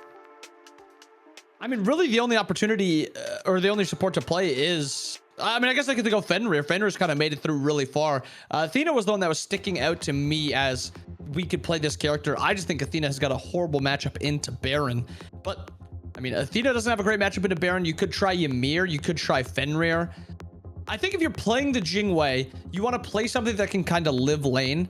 Ymir doesn't really want to live lane. He kind of wants to win it. So I kind of hope for a Fenrir lock in here. It allows them to live laning phase. It allows them to then play for the mid game. They do opt for this Ymir, which there is value to the Ymir 100%. You can wall off the Baron. You can look to wall off the Herc and the Sobek. I'm just worried that you pair this Ymir with a Jingwei, you lose lane, and then your Ymir falls behind and it's just fodder for DDK. If it doesn't happen and the Ymir's farming up and even, great pick. I'm just worried about the early game. Bandolero is not one who cares about his positioning too much. He doesn't care if he gets picked and if he dies. He wants to get fights started a lot of the time. So I'm a little worried about how this Ymir is going to work for Bandolero. Yeah, I mean, we saw, to your point about Ymir wanting to win lane and not live lane. I mean, we saw what happened with Kalas when he was on the Ymir, completely negated in the first 5 minutes of the game, and then he was just turning back and he could only wall to retreat. And that's not how you want those walls to be working for the Ymir. So an interesting composition over on the side of Titans Reloaded. And who knows, we might be in for another 45-minute thriller near the end of the game. I think that's the big thing for me. Inbound is DDK. Clearly, you had the beat on Titans Reloaded throughout most of that game. You were able to win. You were able to get those Gold Furies. You were able to outfarm and really amass a huge lead. What should be, what we keep saying, insurmountable. When you get to that 10K point, if you lose, that's kind of just on you for not capitalizing on it, less so than what the other team is doing, more times than not. But what we saw at the end of that game there from Titans Reloaded were really solid splash plays. And so if they can stop the splashes late game from Titans Reloaded, actually commit to the win. You know, winner's tilt is a very real thing in every single competitive game. You get to the edge, you get right there, you can feel it. You take one too many steps forward, you're like, all right, we're gonna win this fight. You're not on the same page. We saw that with Wengu and Drake. That almost cost them the game earlier. But then Calipo took Ragna down, and that was the key. So Ragna continues to seem to be the win con here for Titans Reloaded. And as long as they get him in a position where he can be online, they've got a chance. But like you said, trying to win this lane early with a Ymir Jingwei is probably going to be a little harder when there's so much more that Sobek and On Her have in their kits to be able to either displace you, to slow you, to impale you to the wall. All you have is a freeze and a wall. And sure, a wind gust as well, but I would say that CC does not go in your favor at all. So as we get into the game inbound, here we go. Game number 3 in the lower bracket. Both of these teams through the last chance qualifier and the last chance to move on in the tournament. And a nice little early grouping by both teams. One to the solo side, one to the duo side. Seems more so like Titans Reloaded wants to look to take the fight And DDK just kind of wants to just make sure nobody's walking too far in. There is a ward on that red buff, as you saw. Maybe if somebody walks over that, it sets up something. But for now, the teams are just split on the opposite sides. And looking at relics, because the one thing I like to look at first, beyond just, you know, are they grouping? Are they looking to take a fight? Is I like to see what the relics are. And we've seen it now a few times where teams just kind of avoid building shell. We have got a shell into the Emir. Baron has opted for the shell. Vives has opted to have the ability to go through the wall. I think that makes this lane for Ymir and for Jingwei even harder, because you had the opportunity to kind of maybe wall off the Baron and maybe look for a kill in the earlier portions of the game, because Jingwei's problem isn't like damage. She's actually got really good burst with her one. Her problem is you compare her consistent damage output to an on her who's shredding protections and then also CCing, to hers, which is just one knockup and then pretty low auto attack damage. It's just not there. Now though, if you get a wall onto the Baron, he'll just shell it. So you have to get 2 walls on top of the shell with Baron. They have double Aegis on their backliners. Drake is opting for that blink again, which I like. But the slight worry I have with Titans Reloaded comp now, how are they going to start fights? They have a Chalk solo. They have a Ymir jungle, or sorry, they have a Ymir support with a shell on the enemy team. There really isn't a ton of engage potential to follow Dark when Dark is all inning. Dark has really good dive, but Chalk doesn't have that same level of gap close. Ymir doesn't have that same level of gap close. So it worries me when this game goes to that middle portion. How are they going to start fights and how are they going to look for picks? Yeah, the issues abound for sure on how to approach it. And we did think that maybe Dark would be on that Chalk jungle again. So we'll see how those Mordred rotations go. It really just, it may be down to how Dark does in this early portion, right? How do you help enable one of these lanes where, you know, you will have a little bit more trouble boxing? Lystemix against Sobek, you know, Sobek obviously with the inbuilt anti-heal, going to be a little harder for Chalk to have that sustain that makes him so good in the solo lane. So they're, you know, pointing out all the difficulties that Titans Reloaded have to contend with right now. But hey, got to play the game to figure it out. The last one went 3/4 of an hour. We could be in for another lengthy one here, and we'll see who makes that first draw, that first play that helps get their team in position. But really, it's all about how you adapt, how you respond. We've seen a few plays around mid lane in last set. We obviously didn't see the early portion of this game, but I do think there should be a lot of eyes on mid lane to see what happens here. Both Nuwa and Zeus are surprisingly decent characters early. They're not like phenomenal. They're not like assassins like Thanatos, but for mages, they do output decent damage. Zeus, especially with the chain lightning, Nuwa with the 2-3 combo, it is a little threatening. And if they have, you know, Dark on this, Mordred close enough by, if Drake is on this hurt close enough by, there is a lot of threat. Kind of standoff here on the duo side. You talk about, you know, the Baron support and no fear out of Vives to just go in there about his positioning, just kind of put himself in a position to just let his ADC do the work. Wow. Wengu, meanwhile, got absolutely dominated there. You will get that first blood if your Titans Reloaded goes over to Lystemix. And Wengu had pluck there. He just got body blocked a little bit, and then he got comboed by Dark and got knocked up and couldn't get his dash off. Good little gank right there. And it's a good setup because this is kind of a lane that you want to make sure your Chalk's ahead, because there's a lot of things that can be said about, oh, if this character's behind, they're useless. If this character doesn't have a lead, they're useless. Chalk is like the pinnacle of that. If Chalk doesn't have a lead, he has very minimal CC. It's the knock up on the ultimate, and that's just about it. Maybe a slow here or there. But if Chalk's ahead, Jorby, Chalk does good damage. Chalk has good CC. Chalk has enough threat that you always have to be worried about him. So getting this Chalk into a good spot is always really nice. But I am baffled seeing the Ymir Jingwei invade the purple buff versus an on her Baron. That is crazy to me. And you gotta kind of take... you got to be a little crazy in the lower bracket game number 3, especially with how that last game went. I like a little bit of insanity in my games personally. See things you might not expect, but you also, there's a healthy amount of risk there, right? And being able to manage your risks effectively as part of that battle. And no impale, no pillar for you this time, Immortal Ram. We'll stick on that on her, and you have a Zeus ult to try to get that red buff. I do not believe ACD got it. And if your Zeus is confident enough to walk up to that and actually pause on that, Drake getting all in, does ult the ultimate, does get that CC immunity off, and Baron gets the heal. Yeah, a lot of heal off. I don't think it matters. Oh, the blink to survive, but it doesn't matter. You got a little bit of bleed from the Mordred 3, and I think you get out. Wow, how did you survive? Still, it's not over just yet, as you got to push them back a little bit more. Immortal Ram running into a Ymir, and okay, D-Drake wants to stay around with the amount of health that he has. A pluck there would have been pretty deadly against Titans Reloaded. He will back, though, and Life of the Party gonna come out, slowly pull the Ymir in, and he'll wall himself away from danger. And, I mean, crazy combination of plays by DDK there. I mean, I don't know how Drake lives. He holds Blink to, like, slightly the end of it. Ymir also blinks in the ultimate. He blinks past the Ymir ult as Ymir is blinking in his ultimate. And then also Immortal Ram hitting the impale to get Vives out, because Vives had been rooted by Dark's small ultimate, the root. Making that impale interrupts that root, and actually Vives is able to live. So really cool, just like micro plays there that, I mean, it didn't amount to anything. It's not like we got a kill or anything, but that was a really just cool play and cool combination of plays that if something happened a little bit different here or there, we could be talking about a massive change across the board. I mean, we have a big lead right now anyway, but it could be even bigger, or it could have been collapsed down to near nothing.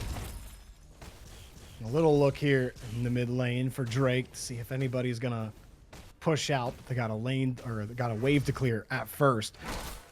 And the bout over on this duo side, Immortal Ram, no leap for him either. Aegis's. So he's forced to Aegis the Ymir ult with no leap available.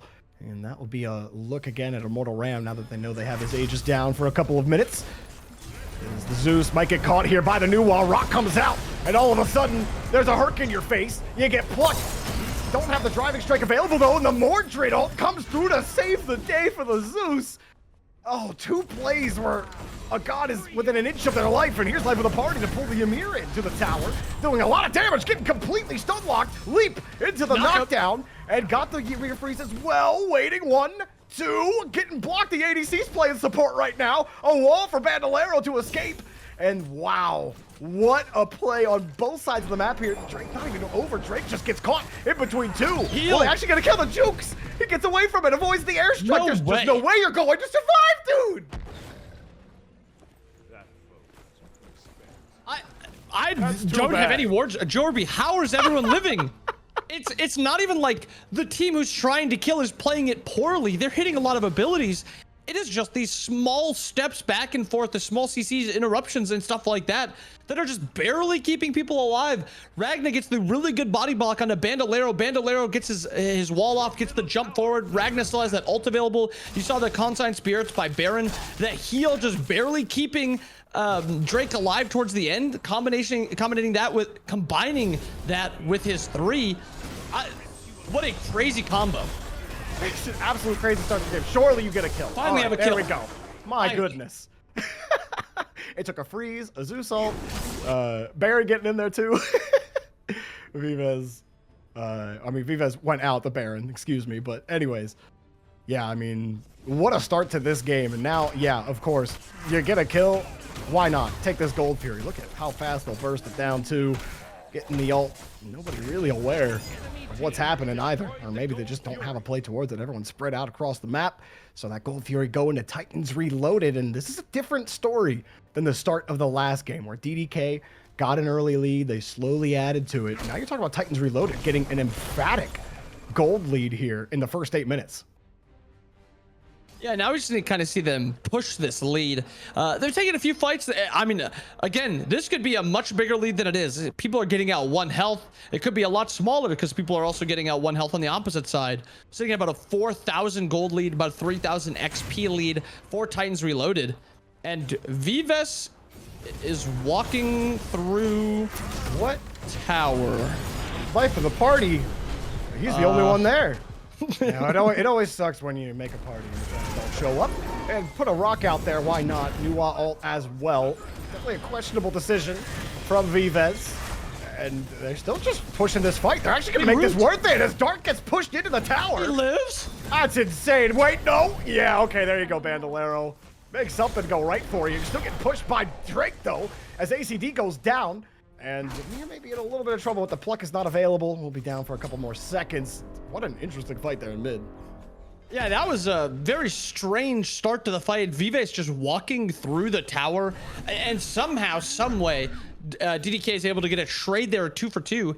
And trades like that are always good when you're behind. I mean, that's not, you know, closing the gap too much, but it's slowing the gold lead. 2 people on the enemy team are stopping from farming, especially when one's the Zeus, who is farmed up as high as he is. That is a good trade for the side of them. And I've also been, because I was a little worried about Drake on this Hercules again. There was a few fights where it felt like he wasn't on the same page as the rest of his team, and then there's a few fights where he just hard carried. So far, this is a very good Drake Hercules game. This is what I wanted to see when he locks it in again. He's hitting massive plucks. He's doing a lot of damage, and he's deciding when to take fights. He is forcing fights when he is strong. I mean, he's got a lot of gold in his hand right now, so maybe not taking a fight right now, getting that spike. He's got 2,200. Maybe get that second item, and then look for another fight again. But he is the one forcing fights when he is ready, and that is a very big positive. He's backing now for a second item. As soon as he backs, he gets this big spike. He should walk out, grab his speed buff, and then look for a gank in solo lane. They have to slow down Ragna just a little bit. Ragna is an issue right now because he has not been, like, tested at all. He is just farming. And that is the last thing you want, is this Jingwei just hyper farming to the late game. Yeah, you already got Haste of Fatalis online, and you'll so quickly speed run your way to that victory. But you're right. I mean, they just haven't been able to put the pressure on Jingwei that they would have liked. Immortal Ram is really not been able to have that effect on the lobby. Meanwhile, Drake will throw the rock, pluck nobody, but the Zeus ult also zones everybody else out. New ult in response, but there's Bandolero sitting there. He's a lot of zoning ults in this team fight. Drake has the driving strike, and Calipo will make sure Dark goes down, who keeps getting picked on here on the Mordred. And another one as Immortal Ram comes into party, and Bandolero gets knocked out. So Titans Reloaded gets smacked in the mouth here as 2 drop. Nice response from DDK. Your right tower. And not the fight onto the ADC like I was calling, but Drake is strong. He wants to take that fight right then. And that was like a defensive fight. That was Bandolero and Dark looking for that fight, but this Baron heal is just insane. Like, the Nua's caught out, the Nua's frozen inside of the Zeus ultimate, and then the Baron heal just comes through and just gives her this nice little 300-400 health heal, and then she's able to get into the air. You have to be a little bit more aware of how you're setting up these fights if you're Titans Reloaded, because you have the lead right now, and that was your fight that you were taking, and you lost it. That is not great. And something we saw last game, or I guess 2 games ago now at this point, was we saw a Zeus itemize into this early talisman. Now, I don't mind it. This talisman of purification is very strong. It gives you the Zeus beads that you're kind of looking for. It gives you combinating that. I don't know why I keep saying combining that with Blink makes Zeus very survivable. The problem is, at this point currently, right now, he is just not a very strong god because he doesn't have the damage and he doesn't have the true survivability of a physical protection item. Oh, he'll drop the ult, and that's some trouble. No way Vives was going to survive that one. Bandolero also had zoned them out earlier. Drake doing a little ring around the rosy, but still going to get annihilated here by Dark. All of that health chewed off. Just couldn't get the kill. Drake just keeps on living within an inch of his life. How in the world do you just keep surviving those? Wengu able to dash away at the last second. This should be Titans Reloaded's Gold Fury to contest. It looks like they want to try to fight it. They certainly can. You got the supports. You got Calipo here as well. And they will try to contest this. They pull right off the Gold Fury, get the freeze, get another ult out. That's the shock ult coming down. And there's ACD picking up Wengu. And everyone's zoned out. The Gold Fury goes down to Titans Reloaded. Excellent execution on the fight. Yeah, and that is a good fight there by Titans Reloaded. They calculate how much damage that they're going to keep this Gold Fury at. They pull Wengu in just a little bit farther than he needs to be, and then they chalk ult him. And during that same time, they don't overcommit for the kill. They realize that they don't have to. They can just put a little bit of damage onto him and then have Blink actually used in here. I think it's just a little over-aggressive there. I don't think there's actually an ult traded by Vives.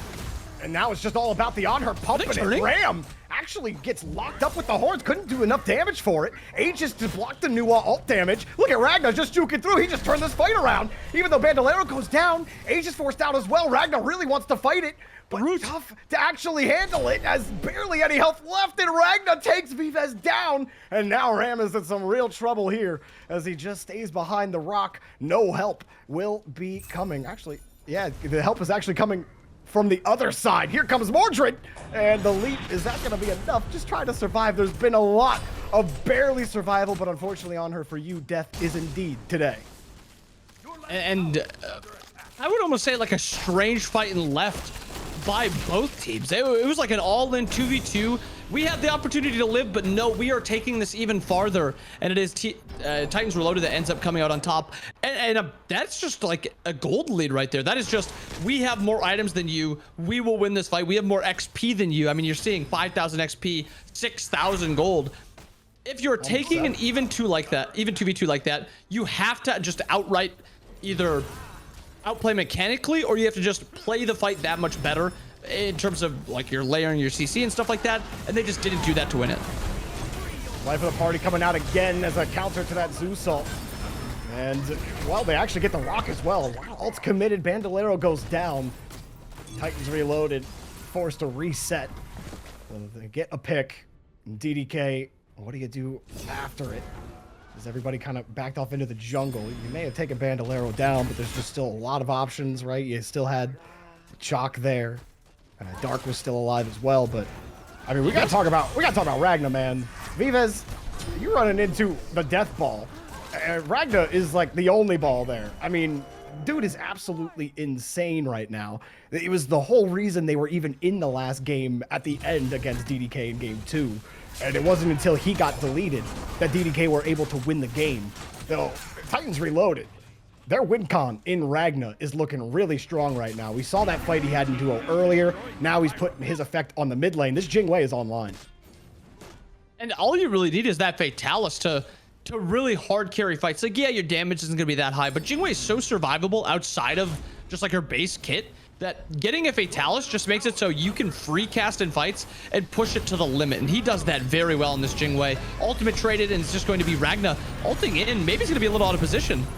Actually just avoids any kind of tower deficiency there. Dark also hit the ult, and Bandolero actually gets pushed out. Everyone gets separated here, and a little bit of the health bar. They're looking a little low, not in range of any sub-execute, but doesn't matter. Wengu will whittle you down, pick up another kill, and get back quickly as D-Drake also on the front line here for DDK.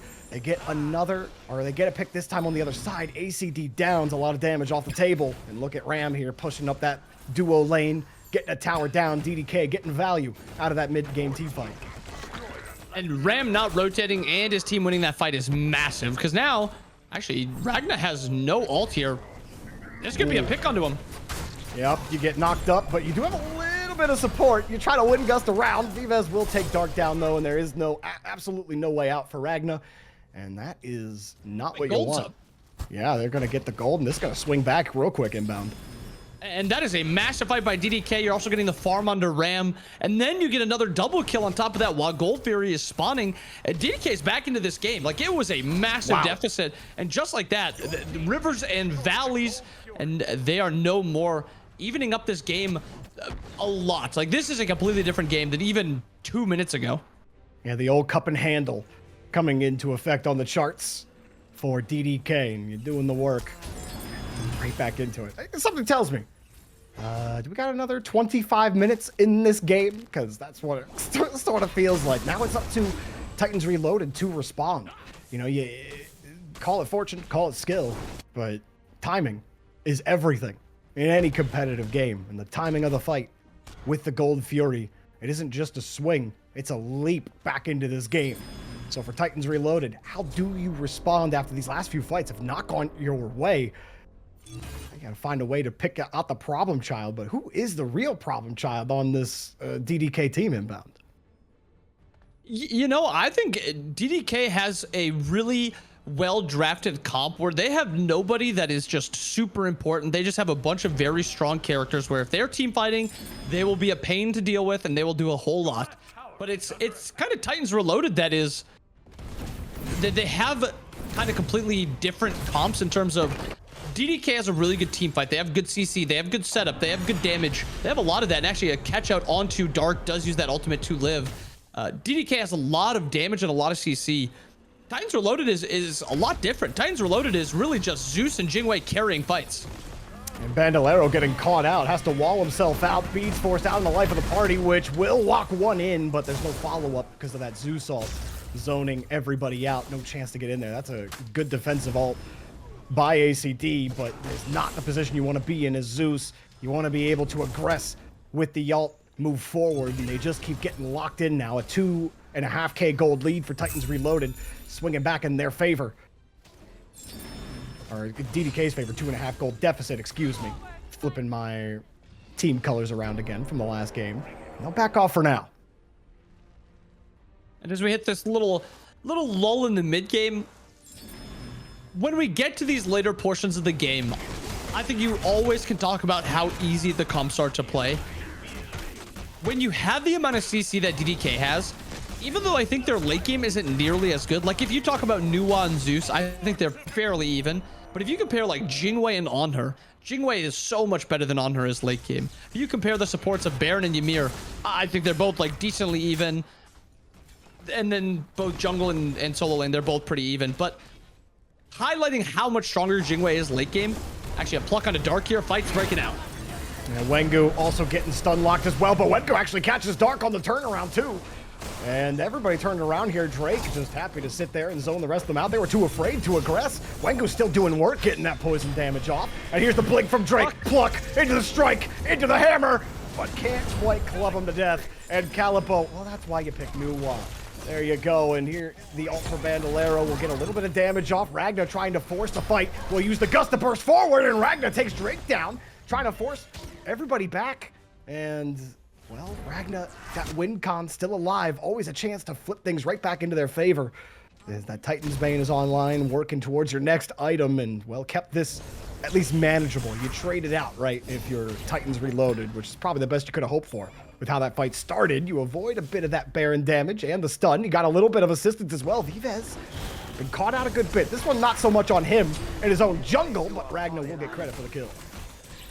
And just another, like, strange pushing his luck play by Vives there. He looks to try to steal the red buff instead of just, like, taking the 2-for-2 trade. I'm also very worried about this game as it goes later. That Mordred does not seem to be doing nearly enough. He's not really hitting the ultimates. I mean, we've seen a few of them where he's missing the ults, so just kind of circling around. And if you are not hitting the ults on Mordred jungle, you are not doing enough as a character. And as I'm talking about that, Gold Fury pull, this is an Ancient Fury, and it doesn't seem to be contested at all. But with this, Titans Reloaded have a couple options of either threatening a tower, or they can maybe try to go for the Fire Giant. And with Jingwei at this point in the game going to be finishing her 5th item very, very soon, Zeus hitting level 20, and also Nuwa hitting level 20.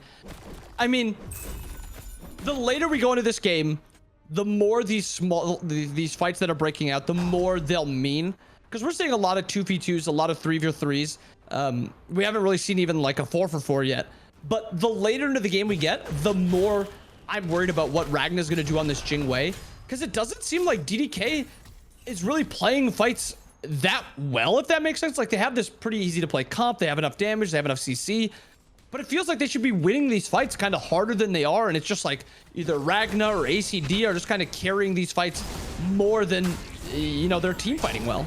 Yeah, that's kind of like the targeting hasn't been ideal for DDK, which is kind of what you're alluding to with like ACD being able to come in afterwards and or Ragnar being able to come around. Drake will find the target, will driving strike into the wall with the rock. This time they know the threat. Ragnar, no chance at it. Dark does get the on. I believe he caught 3 and will get Wengu for his efforts. Drake gonna pluck maybe. No, the wall backwards, doesn't matter. Ooh, the beads as well. You won't pluck anybody with that. And DDK will push forward on this tower. Another weird fight, single trade. Ragnar, though, you gotta think that DDK get the better end of it. Yeah, I think killing Ragnar is always going to be worth. He doesn't. I mean, I guess they end up getting the tier 2 too, or the tier 2 also. I was going to say they're not really going to get too much out of this other than the tier 1, but it looks like Titans Reloaded is mounting a little defense here. But I'm still a little surprised Wengu ended up dying there. I thought that was a free pick onto Ragnar. and then maybe they could take the fight after. But Wangu takes a little bit too much damage wherever he was in the middle of that fight from, I'd assume it's the Zeus. I mean, looking at everyone on that team, if Ragnar's not the one doing the damage, it's got to be Zeus. But if Wangu lives there, that's a completely different fight. But again, you're right.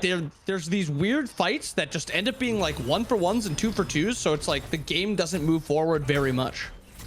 Yeah, it's just not. Yeah, there's not the decisive victory in the team fight, which kind of really encapsulates what we've seen in the last 24 minutes. Because at the start of this game, how many close calls did we have where nobody would really die on either side? And even the kill count at this stage in the game, a little lower than you might expect.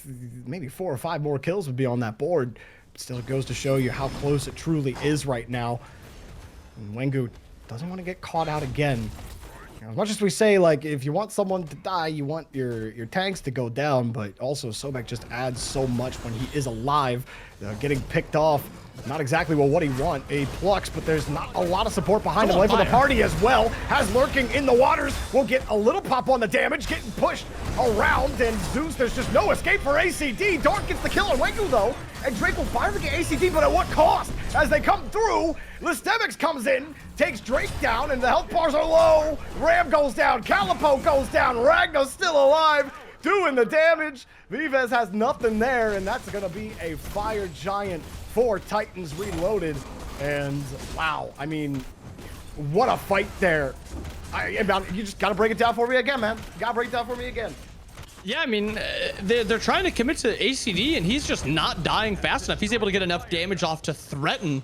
And we do have a pause after Fire Giant confirmed by Titans Reloaded. Ragnar getting it, Bandolero getting it, Dark and Lestemix.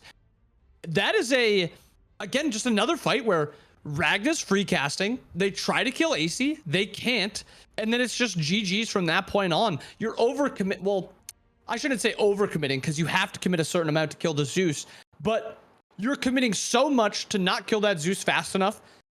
That allows Ragnar to carry. And that's kind of like the worry when you go to the late game against a comp like the ones Titans Reloaded have. You got to kill Zeus and you have to kill Jing. And if you don't kill one of them fast enough, they will carry the team fight. And you're seeing that issue right here in a fight like that. Yeah, I mean, the fact that ACD was able to survive for as long as he did, it just allowed Listemix to do the damage that he did, right? That ult completely shifted the makeup of that fight. And I mean, it's just neck and neck, man. It looked like DDK were finally getting it. They're getting those team fight wins. Titans Reloaded come right back. They find a huge win on the Fire Giant, but I mean, we saw it before. Getting this Fire Giant, even if you get the Phoenixes down, like, this game still might not be over. They just haven't amassed enough of a gold lead now that we're in the late game to where it has ever really mattered, right? And you talked about it, the fights, with how awkward that they've been. Now the fights do matter more now that everybody's more fully kitted, and we're seeing the effect that Ragnar and ACD are having in the lobby right now. Yeah, and I think my biggest worry now for Titans Reloaded is we've seen them with Fire Giant a ton. Now what are they going to do with this Fire Giant? They have it on 4. Obviously, AC doesn't have it, but how are they going to look to Siege? You're playing into a comp that has a lot of CC. You can't overcommit.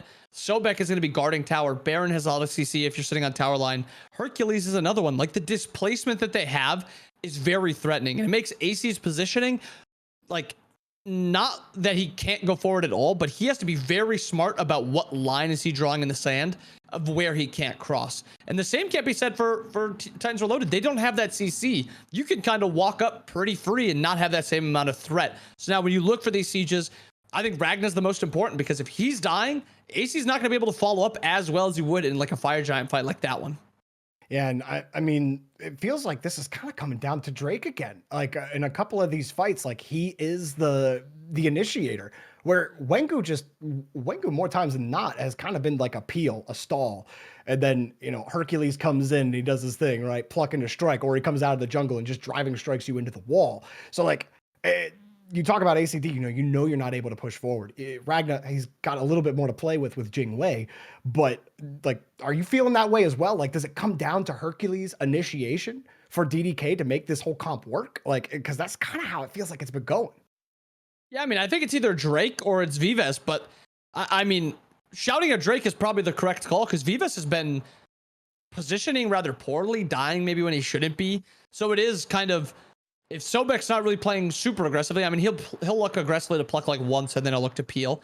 It mostly is on Drake looking for a blink shove or just a blink pluck. But I mean, we've seen him use that blink pluck before and he used it well. So as we're looking at that siege, I would agree with you that eyes are mostly on Drake with maybe a glance at Vivas every now and then. And we appreciate your guys' patience as we are working through the issues through this pause, and we'll get back into that game as soon as possible. We've been flying around all around the tournament today, and while inbound usually we only get to watch 2 matches, we've technically got to watch 4 of them, and we will continue game number 3 in the lower bracket shortly here after the break. Smite Red Zone still going on strong. We'll see you guys here real shortly.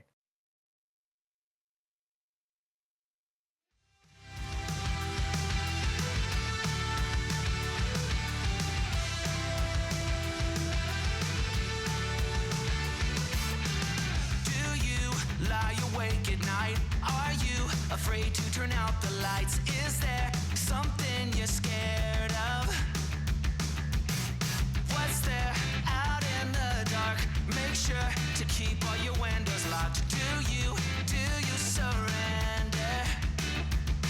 You try to stay awake. These walls you can't escape. Here's one for the lonely hearts, for the ones that fear the dark. You better run out of here. Bet you can't look the other way. Here's one for the broken road. That's the only one you know. You better run out, truth or dare. Get me out, take me anywhere but here. Oh, anywhere but here. Wanting something good to come, waiting for things to run away from. Are you just hiding? Yeah, walking into the fire, talking like you never die, like you're immortal. You try to stay awake. These walls you can't escape. Here's one for the lonely hearts, for the ones that fear the dark. You better run out of here. Bet you can't look the other way. Here's one for the broken road. That's the only one you know. You better run out, truth or dare. Get me out, take me anywhere but here.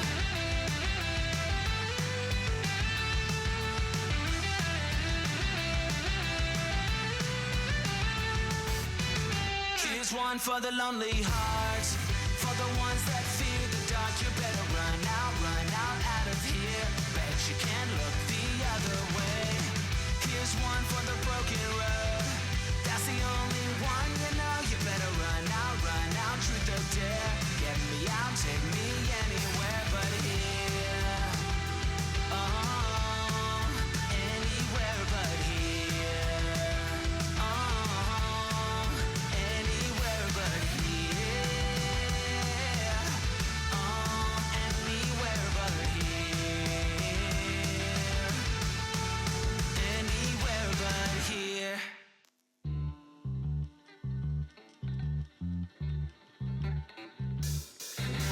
So everyone else a vapor. I'm dancing out of my way. Get out of that niche behavior. I'm dancing out of my way. Blame the alcohol and volume. I'm dancing out of my way. Do you really need to get so into game no matter what you say? You be our found when there's nobody else around. But the tables are turned. All right, y'all, thank you for your patience as we are back inside the lobby. Just had a few kinks to work out, and so we are back. The kinks are worked out. All the muscle knots loosened up. Inbound, I don't know where this analogy is going, but I can tell you this. This has been a close game. We stopped the game right as Titans Reloaded got that last Fire Giant. ACD, the only one who doesn't have it. He was down before that fight concluded, but all 4 remaining members of Titans Reloaded do indeed have that buff. Yeah, and just to quick reminder of what me and Jorby were talking about before that pause, or actually when we got to the pause. It was when we get to these later portions of the fight or of the game and we see like 1 or 2 fights to decide it, it seems like Wengu's doing one pluck and then he kind of sits back and peels, and it's mostly going to be Drake that's the one that's going to have to try to make plays. Drake or Vives. Those are the two that it seems like that's how DDK wants to play. They want maybe one pluck from Wengu. If he misses it or hits it, then he comes back and peels. The only worry though is we've seen them try to kill this Zeus and they can't kill him. So are you going to try to kill the Jingwei with 6 items fully slotted? I mean, yeah, you could try, but then Zeus is free casting. So I'm a little worried about what DDK is going to do on this defense. This is we have the CC, but we don't necessarily have the damage against Titans Reloaded. I mean, with how Ragnar has looked too, they did a better job isolating him. But I say better, and I mean, he's only died twice. Job has not been easy for DDK, and well, if you don't do the job well, at least here, you won't get paid. The road to Vegas, rife with traps and all sorts of obstacles. The lower bracket, a tough one to come out of. Again, both of these teams came from that last chance qualifier. And this Titans Reloaded team was one we were saying at the end. Watch out for this team. They could do a lot of damage in this bracket. And so far, you know, Titans Reloaded, while this has been back and forth in game number 3 inbound, you know, 30 minutes in, we are seeing them slowly take control. But this is where we saw DDK when we hopped into the game in game number 2. And Titans Reloaded started to come back. So this is not the end of the road at all for DDK. All comes down to target priority, the way you fight these team plays. And you can see Titans Reloaded, they're hoping to catch a pick here with all 5 waiting in the grass. Yeah, and I think there's something to be said also about last game when Titans Reloaded had these Fire Giants. They were not able to end the game. They were not able to even get massive victories outside of the last Fire Giant. And as soon as they did get one big victory, actually Wengu walking forward gets frozen. Yeah, that gets caught completely. That's exactly what they wanted. Waited for somebody, and Wengu more times than not has been the unfortunate soul getting picked off. That's a Fire Giant. They're all for it. He has purifications. Maybe he felt like it wasn't worth it. I don't know why. Is either a misplay or you maybe are right and he just didn't want to use it and thought he was dead no matter what. But either way, I mean, I guess he has it for next time, but 30 seconds until you're alive. Dark has already made the play to push wave all the way up here. Wengu's not going to be alive for this first siege attempt. Like, they're going to have to try to either defend heavily here and let Wengu get back alive, or Wengu's just going to be dead and they're going to lose one Phoenix. Yeah, you lose half of your peel. Drake, talk about him being the linchpin for this team, but you don't get a pluck. Actually, almost get caught with a wall. Nice pillar as well. Life of the party. Is it going to catch anything? Ragnar's just going to pump the bolts inside, pop the airstrike as well. Meanwhile, fight on the other side with the Zeus ult helps zone them back. Phoenix still stays alive. Slowly, they try to tank it. They just don't have the wave, which gets immediately cleared, and they don't have the tankiness either, so they're forced out. Bandolero couldn't get the job done on the tank, and as Wengu's back up, they've mitigated that pick, and now they get to reset. And we saw how much damage that new ult does. If you aren't able to get a clean fight and a clean pick and you are just trading health in a 5v5, Nua's just going to go into the air and chunk you all, making you get that reset off. And this is even after Nua died. Like, she had the Necronomicon fully stacked at 3. It is now back to 0, because every time you die, that resets back to 0. You get intelligence for stacks on kills and assists. So now she's going to have to try to restack that, making that item a lot less effective. There is still, you know, some upside, because I think if she gets, you know, 1 kill, 2 kills, it gives her enough intelligence for it to be worth. But maybe that is a difference between a late game fight of Nua getting a kill and Nua not getting a kill. She still has a boatload of damage in her kit and with her current build, but it is, I mean, she is short about another 100 intelligence that she would have with Necronomicon. Everyone's still, you know, forced to just play this Phoenix defense, hope somebody pulls themselves out when they don't want to. And well, you're kind of really still relying on Wengu and Drake to find that pluck. You do have a little bit available to you. There's no easy cleanse on the side of Titans Reloaded, so you find the right pick, you get the right play. Got pushed back, and there's nothing Drake could do. He had to leave. Here you got another forced ult out. from Listemics, but it's only to retreat as they do get plucked back. They get Bandolero, who blinks out of the way and will survive another day, but Ragna's on the other side, has pushed up that middle lane, will keep that pressure up, and now starting to rotate back over to the fight. Lurking through the waters is only going to keep them zoned out for now, and unfortunately the zoning was not enough. The Phoenix still goes down. Yeah, and Ragna walked mid, 3 hit the middle Phoenix, walked over to left Phoenix, and 3 hit that one also. This Jingwei is becoming a problem. She is getting a lot of value currently, and my worry is still, how are they going to kill Ragna? Like, even if you do manage somehow to kill Ragna, that entire fight, the Zeus is going to be free casting. This might just be DDK has to make an all-in play on like a Fire Giant where Titans Reloaded is just not ready for the fight. Because if Titans Reloaded can set up a play and just have, you know, minions slowly push in and nobody can really commit to Ragna, they're just going to lose because you can't blink pluck Jingwei with either of their two characters. So your engage comes down to maybe a Baron route, maybe a blink push by Drake, but it is still just way too hard to try to kill this Jingwei.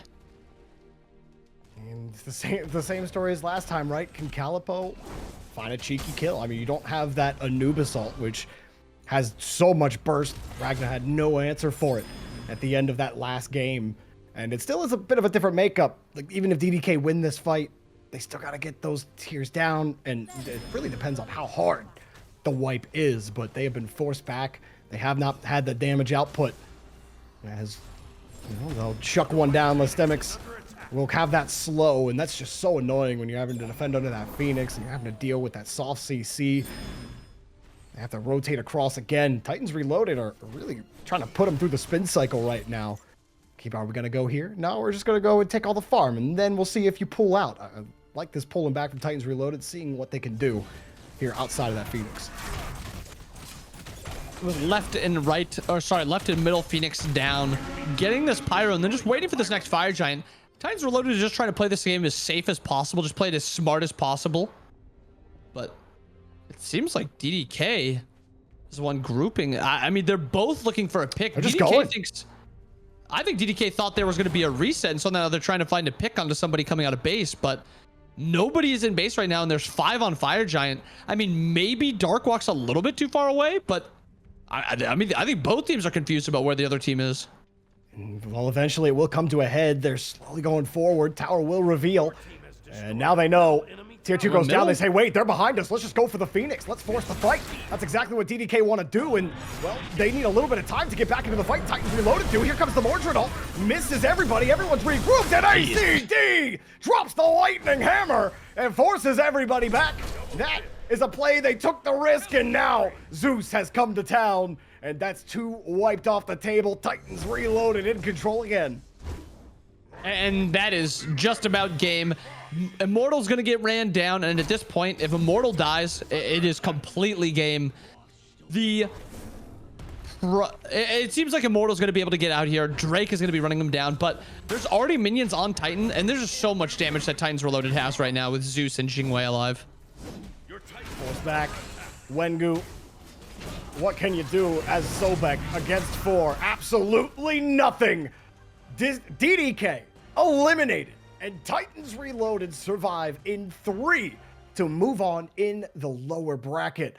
What a match we had. I wish we knew how game 1 went. Because was it also 35 minutes, 40 minutes? Because, I mean, this was so close from both sides, but it came down to a few key plays. And Titans Reloaded, where it looked like they were going to lose control inbound. They smartened up. They figured it out. They got what they needed to get done. And there you go. GG.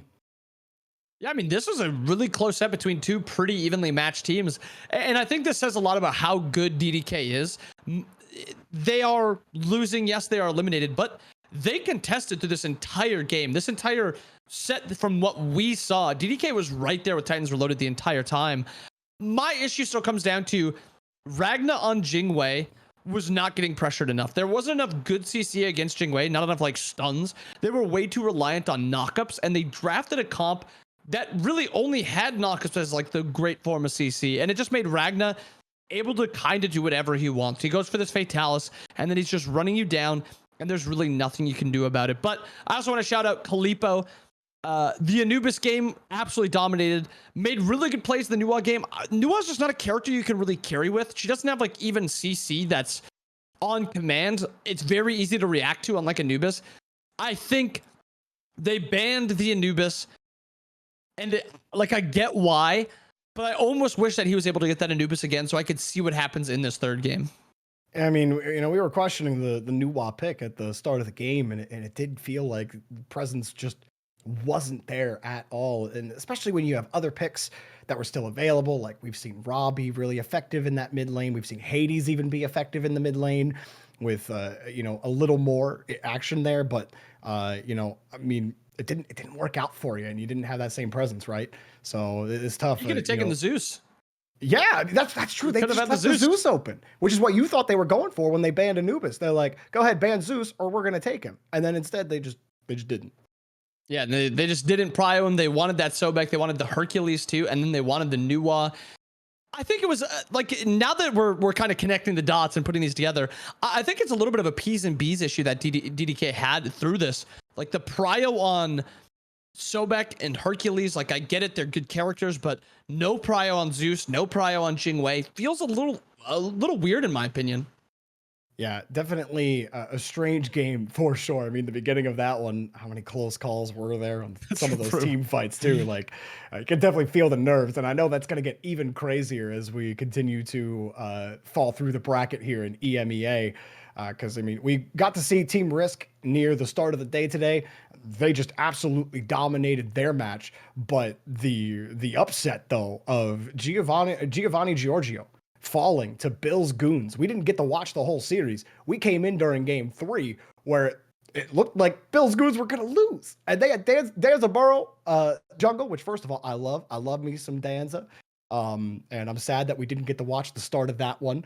But like watching that comeback was insane. You definitely are going to want to make sure you're subbed to Smite VOD on YouTube, because if you missed any of that action today, I'm telling you, there were some crazy plays today. We showed you that Drake clip that Herc had. I mean, we've had like 40-minute games. It's been crazy. Today was crazy. And it's only going to get crazier as we get farther in the bracket inbound. Yeah, I mean, this is like that first step into getting into the really good stuff, because I mean, starting tomorrow, the games get just really intense, and we had eliminations today. There was a few teams we let go of, and there was a few teams that are into that, win, and we're almost at that final point, and we can actually see the bracket here. This is where it gets just really exciting, because every game from here on out is like really close teams. Like Team Risk and Scorps, this Scorps team looked really good from what we saw against Yodi Gang. Like they dominated them, Jorby. We watched that. We were just so surprised at how dominant it was.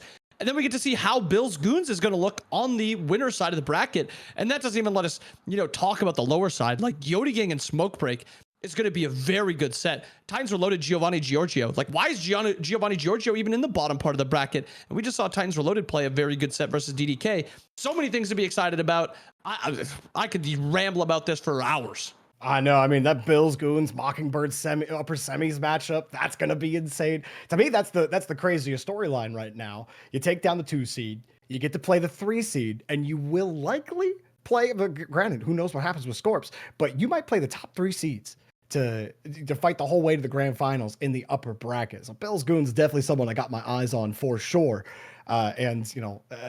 Poor threat level Midnight. And maybe even poor Titans Reloaded. You have to run into the 2 seed so early in the lower bracket. But I mean, absolutely insane stuff in EMEA. NA has a lot to live up to from today's games, but I have no doubt that they will deliver. Thank you guys so much for watching today. But Inbound and Jorby are done for the day. We'll be back again tomorrow with NA as the playoffs continue in the road to Vegas. We'll see you tomorrow.